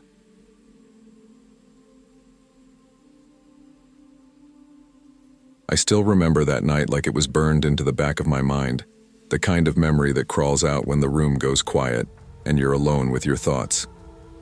Back then, I was 12, 6th grade, old enough to feel like you know everything, but still young enough to be completely naive. I had 3 best friends, Rachel, Maya, and Sophie. We were inseparable, the kind of friends who made pacts about growing up together, going to the same high school, marrying guys who were best friends so we could all live on the same street. That was us. Sleepovers were our ritual. Every other weekend, like clockwork, one of us would host and the rest would pack their duffel bags with pajamas, snacks, and the latest teen magazines. Our parents all knew each other well, so nobody worried much about safety. Honestly, back then, I thought bad things only happened to people on the news. This time, the sleepover was at Rachel's house. She had the coolest house out of all of us. Not because it was big, it wasn't, but because her family was fun. She had 2 older sisters and an older brother, and unlike most siblings, they didn't act annoyed by us. Her sisters were in high school, and we thought they were goddesses with their lip gloss and loud music. Her brother was 16, kind of quiet but nice enough. That Friday night, the plan was simple: movies, snacks, late-night gossip, and probably a few prank calls if we got bored. But there was something different about this weekend. Rachel mentioned, very casually, that her cousins were staying over too. I didn't think much of it when she said it. Family visiting, no big deal. But that detail, their presence, ended up changing everything. The sleepover started normal enough. I got to Rachel's around 6, my mom chatting with hers in the driveway while I dragged my bag inside. Maya and Sophie were already there, sprawled across Rachel's bed, laughing about some dumb inside joke I'd missed. The air smelled like buttered popcorn and fabric softener. Rachel's room was our little haven. Posters of boy bands plastered on the walls, glow-in-the-dark stars on the ceiling, and a nightstand stacked with nail polish and friendship bracelets. I dropped my bag and joined the chaos. What did I miss? Nothing, Maya said, smirking. Just Sophie trying to do the worm and looking like a dying fish. Shut up. Sophie threw a pillow at her and we all dissolved into giggles. It felt good. Safe. I wish I'd held on to that feeling longer. Rachel popped her head back into the room after talking to her mom. Okay, so my cousins are here, just so you know. Cool, I said without thinking, digging through my bag for pajamas. Rachel hesitated, like she wanted to say more, then just shrugged. Yeah, they're in the den with my brother. If they bug us, we'll just stay in my room. Are they our age? Sophie asked. Rachel shook her head. Number one's a girl, like 14 maybe. The other's older. He's like 17. Older guy, huh? Maya teased, wiggling her eyebrows. Rachel made a face. Trust me, he's weird. I remember the way she said that, quiet, like she didn't want to explain. I should have asked more questions, but we didn't. We just laughed and moved on, throwing on a movie and eating way too many gummy bears. For a while, everything felt normal. It was around 10 p.m. when I went to the bathroom for the first time. Rachel's house wasn't huge, but the layout was kind of strange. Her room was down a hallway with the bathroom halfway down, and her brother's room at the end. The den where the cousins were staying was on the other side of the house, so I didn't expect to see anyone. But when I opened the door, someone was sitting in the dark. I froze, hand on the light switch, because at first I thought I was imagining things. But no. There was a person sitting on the closed toilet, knees apart, hands hanging loose, head tilted just slightly, staring at the floor. The light clicked on, and he looked up at me. A boy. Stringy, dirty blonde hair, pale skin, sharp cheekbones. He was thin, almost fragile looking, but something about him made my stomach twist. His smile came slow, like it had to crawl up his face. Sorry, I blurted, shutting the door so fast it rattled. I stood there in the hall, my heart pounding like a drum. Why was he just sitting there? In the dark? Before I could decide whether to run back to Rachel's room or just pretend this never happened, the door opened. He stepped out calmly, like nothing about this was weird. You can go in now, he said. His voice was soft, but there was something off about it. Thanks, I mumbled, trying to sound casual. I should have gone back. I should have walked away. But instead, I went in and locked the door, my hands shaking so bad I could barely turn the lock. The entire time I brushed my teeth, I kept thinking, why was he in there? Why didn't he lock the door? Why didn't he turn on the light? When I opened the door again, he was still there, waiting. Let me walk you back, he said. Before I could respond, he grabbed my hand. His skin was warm, too warm, and slick with sweat. I didn't say a word, just walked, heart pounding so hard I thought it would crack my ribs. The hallway felt like it stretched for miles. When we reached Rachel's room, he let go. That slow smile again. Good night." Then he walked away. I stood there for a second, my legs shaking, before I slipped back into the room. "Why do you look like that?" Sophie asked immediately. I told them everything in a low voice, and Rachel's face went pale. "I told you," she whispered. "He's strange." "What do you mean, strange?" Maya pressed. Rachel hesitated. "He's just off. Like, ever since they got here, he's been trying to hang out with me instead of my brother. He goes in my room, touches my hair sometimes. I hate it." "Touches your hair?" Sophie repeated, disgusted. Rachel nodded, hugging her knees.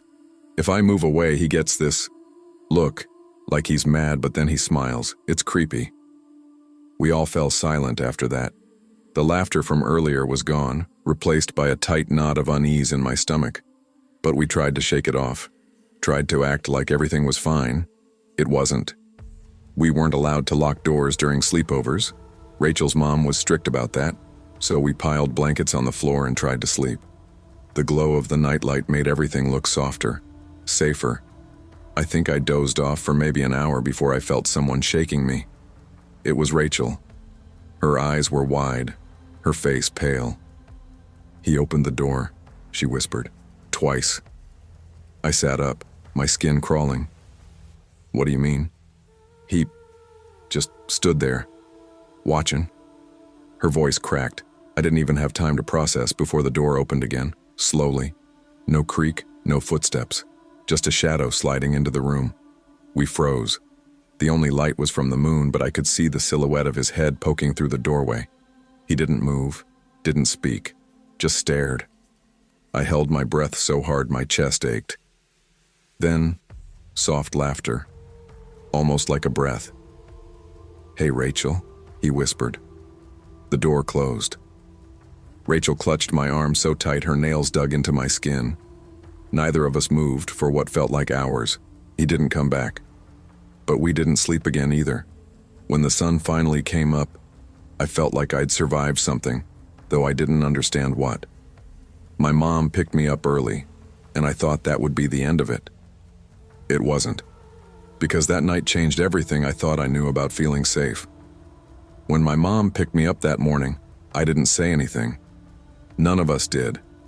We just exchanged these tight, uncomfortable looks, like if we spoke about it, we'd make it real. But the truth is, it already was real. For the rest of the day, I couldn't shake it. The sound of his whisper, the way the door opened so slowly, like he had all the time in the world. Every creak in my own house made me jump. I kept my bedroom light on all night and still barely slept. 2 days later, Rachel called me. Her voice was flat, shaky. "Did you tell your mom?" she asked. "No," I said. "Why?" She was quiet for a long time before saying, "Don't." Something about the way she said it made my stomach knot. "Rachel, what happened?" Another pause, then, so soft I almost didn't hear. "They're still here." I sat there gripping the phone like it was a lifeline. "What do you mean still there?" "They were supposed to leave Sunday, but my mom said their parents needed a few more days. He keeps..." Her breath hitched. "He keeps coming into my room at night. He sits on the floor and just stares." I woke up, and he was by my bed. My heart stopped. "Did you tell your mom?" "She doesn't believe me. She said he's just trying to bond." I didn't know what to say. I wanted to tell her to call the police, but we were 12. 12-year-olds don't call the cops on family members. That night, I couldn't sleep again. Every sound made me think of that slow smile, that whisper in the dark. 3 days later, Rachel stopped coming to school. Her mom told everyone she was sick, but Maya swore she saw her once, through the car window in the pickup line, eyes swollen like she'd been crying for days. Then suddenly, their cousins left. No explanation. Rachel came back to school the next week, quieter than I'd ever seen her. She wouldn't talk about what happened, no matter how much we asked. Eventually, we stopped asking. By 8th grade, we weren't really friends anymore. She transferred to a different school halfway through the year, and that was that. Except sometimes, I'll be scrolling through Facebook late at night, and I'll see her name in some random post. Every time my stomach twists, because all I can think about is that night, the whisper in the dark, the shadow in the doorway, and wondering what else happened after I left. I never told my mom. None of us did. But I still think about it even now. And every time I do, I remember his face when he grabbed my hand in that hallway. That slow smile, like he already knew something I didn't, like he knew he'd be back.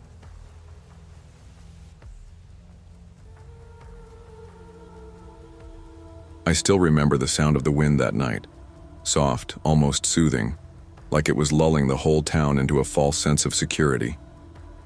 I was 12 years old then, and if you'd asked me what the scariest thing in life was, I probably would have said failing a math test or striking out in baseball practice. I had no idea fear could feel like a living thing, crawling under your skin, hollowing you out from the inside until you can't even think straight. That night changed everything. It started so normally that sometimes when I replay it in my head, I want to scream at my younger self, at how safe I felt, how innocent I was, how much I laughed before everything went wrong. My parents had split 6 months before.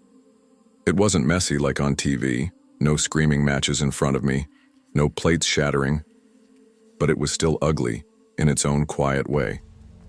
Dad moved out.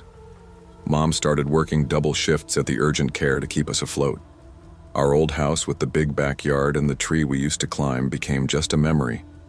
We moved into a smaller 2-story home in a neighborhood that looked safe on the surface but had this undercurrent of loneliness, like everyone there was pretending their lives were perfect when they weren't.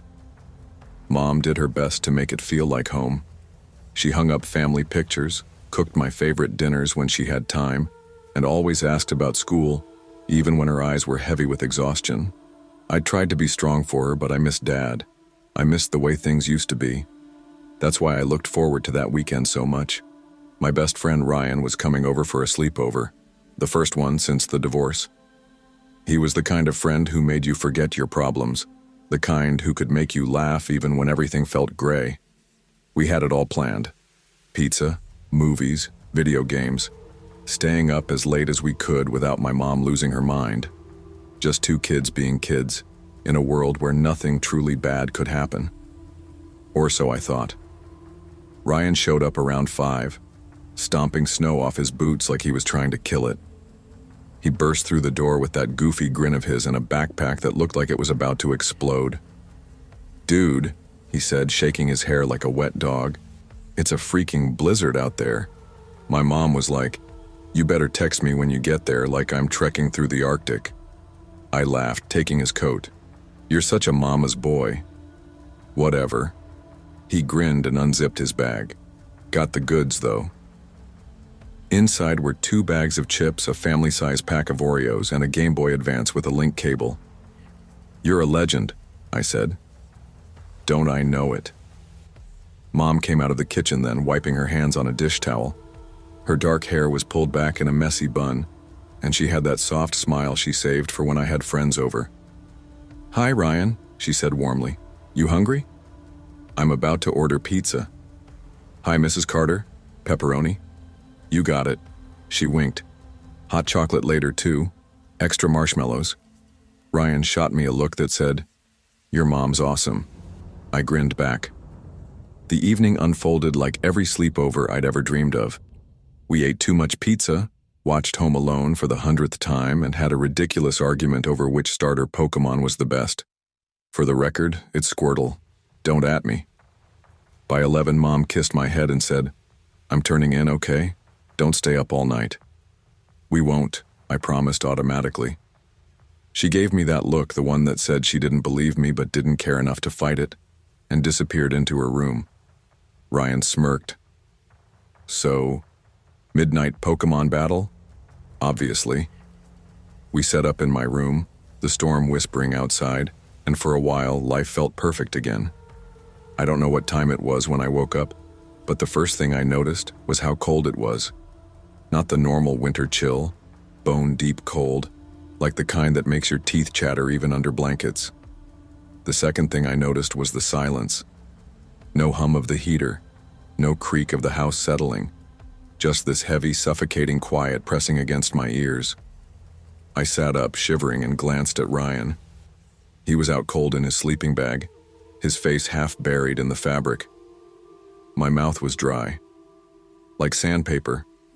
I figured I'd grab some water and check if the heat had gone out, so I slipped out of bed and tiptoed to the door. The hallway was darker than I remembered, shadows pooling like spilled ink. Downstairs, everything looked normal. The digital clock on the microwave blinked 12:47. The air was warmer down here, almost stuffy compared to upstairs. I gulped a glass of water and just stood there for a second, listening. Nothing. When I went back upstairs, the cold slammed into me again. I crawled under the covers, pulling them to my chin. That's when I heard it. Breathing. Slow, heavy, deliberate. At first, I thought it was Ryan. But the sound wasn't coming from his side of the room. It was coming from beneath me. My brain scrambled for explanations. Maybe the vent? No, the vent was across the room. Maybe my imagination? Maybe. Ryan, I whispered. Nothing. Ryan. Louder this time. He stirred, rubbing his eyes. What? Stop breathing so loud, I said, my voice shaking. There was a pause, then a sleepy laugh. Dude, I'm barely breathing. Yes, you are. You sound like Darth Vader. Ryan sat up, annoyed. What are you? He froze. I'll never forget the way his face changed. 1 second, he was annoyed. The next, his eyes went wide, his skin drained of color, and his gaze dropped down. Holy shit, he whispered. My stomach dropped. What? He didn't answer. He just scooted back so fast he slammed into my dresser, knocking over a stack of comics. I turned, slowly, and that's when I saw him. There was a man under my bed, a grown man. He was lying on his stomach, his long, greasy hair framing a pale, hollow face. His eyes were locked on mine, wide and glassy, and his lips were curled into the smallest smile. But what froze my blood was his hand, pressed to his lips in a silent shh. For a second, I couldn't move. I couldn't even breathe. My brain refused to process what my eyes were seeing. Then he spoke, software calm, almost gentle. I know your mom, he whispered. I'm just here to see her. The voice didn't match his face. It was too soft, too steady, like he'd practiced saying those words. When he started to crawl out, something in me snapped. Ryan! I screamed, my voice breaking. Ryan was already moving. We bolted for the door, tripping over sleeping bags and each other. Behind us came the rustle of sheets, the scrape of wood. We tore down the hall, socks sliding on hardwood, and crashed into Mom's room. The door lock, the pounding fists, the police sirens, the open window in the spare room, the bag they found, the note inside. I didn't see the note until years later, cleaning out Mom's things. 5 words in shaky block letters. Tell him I'll come back.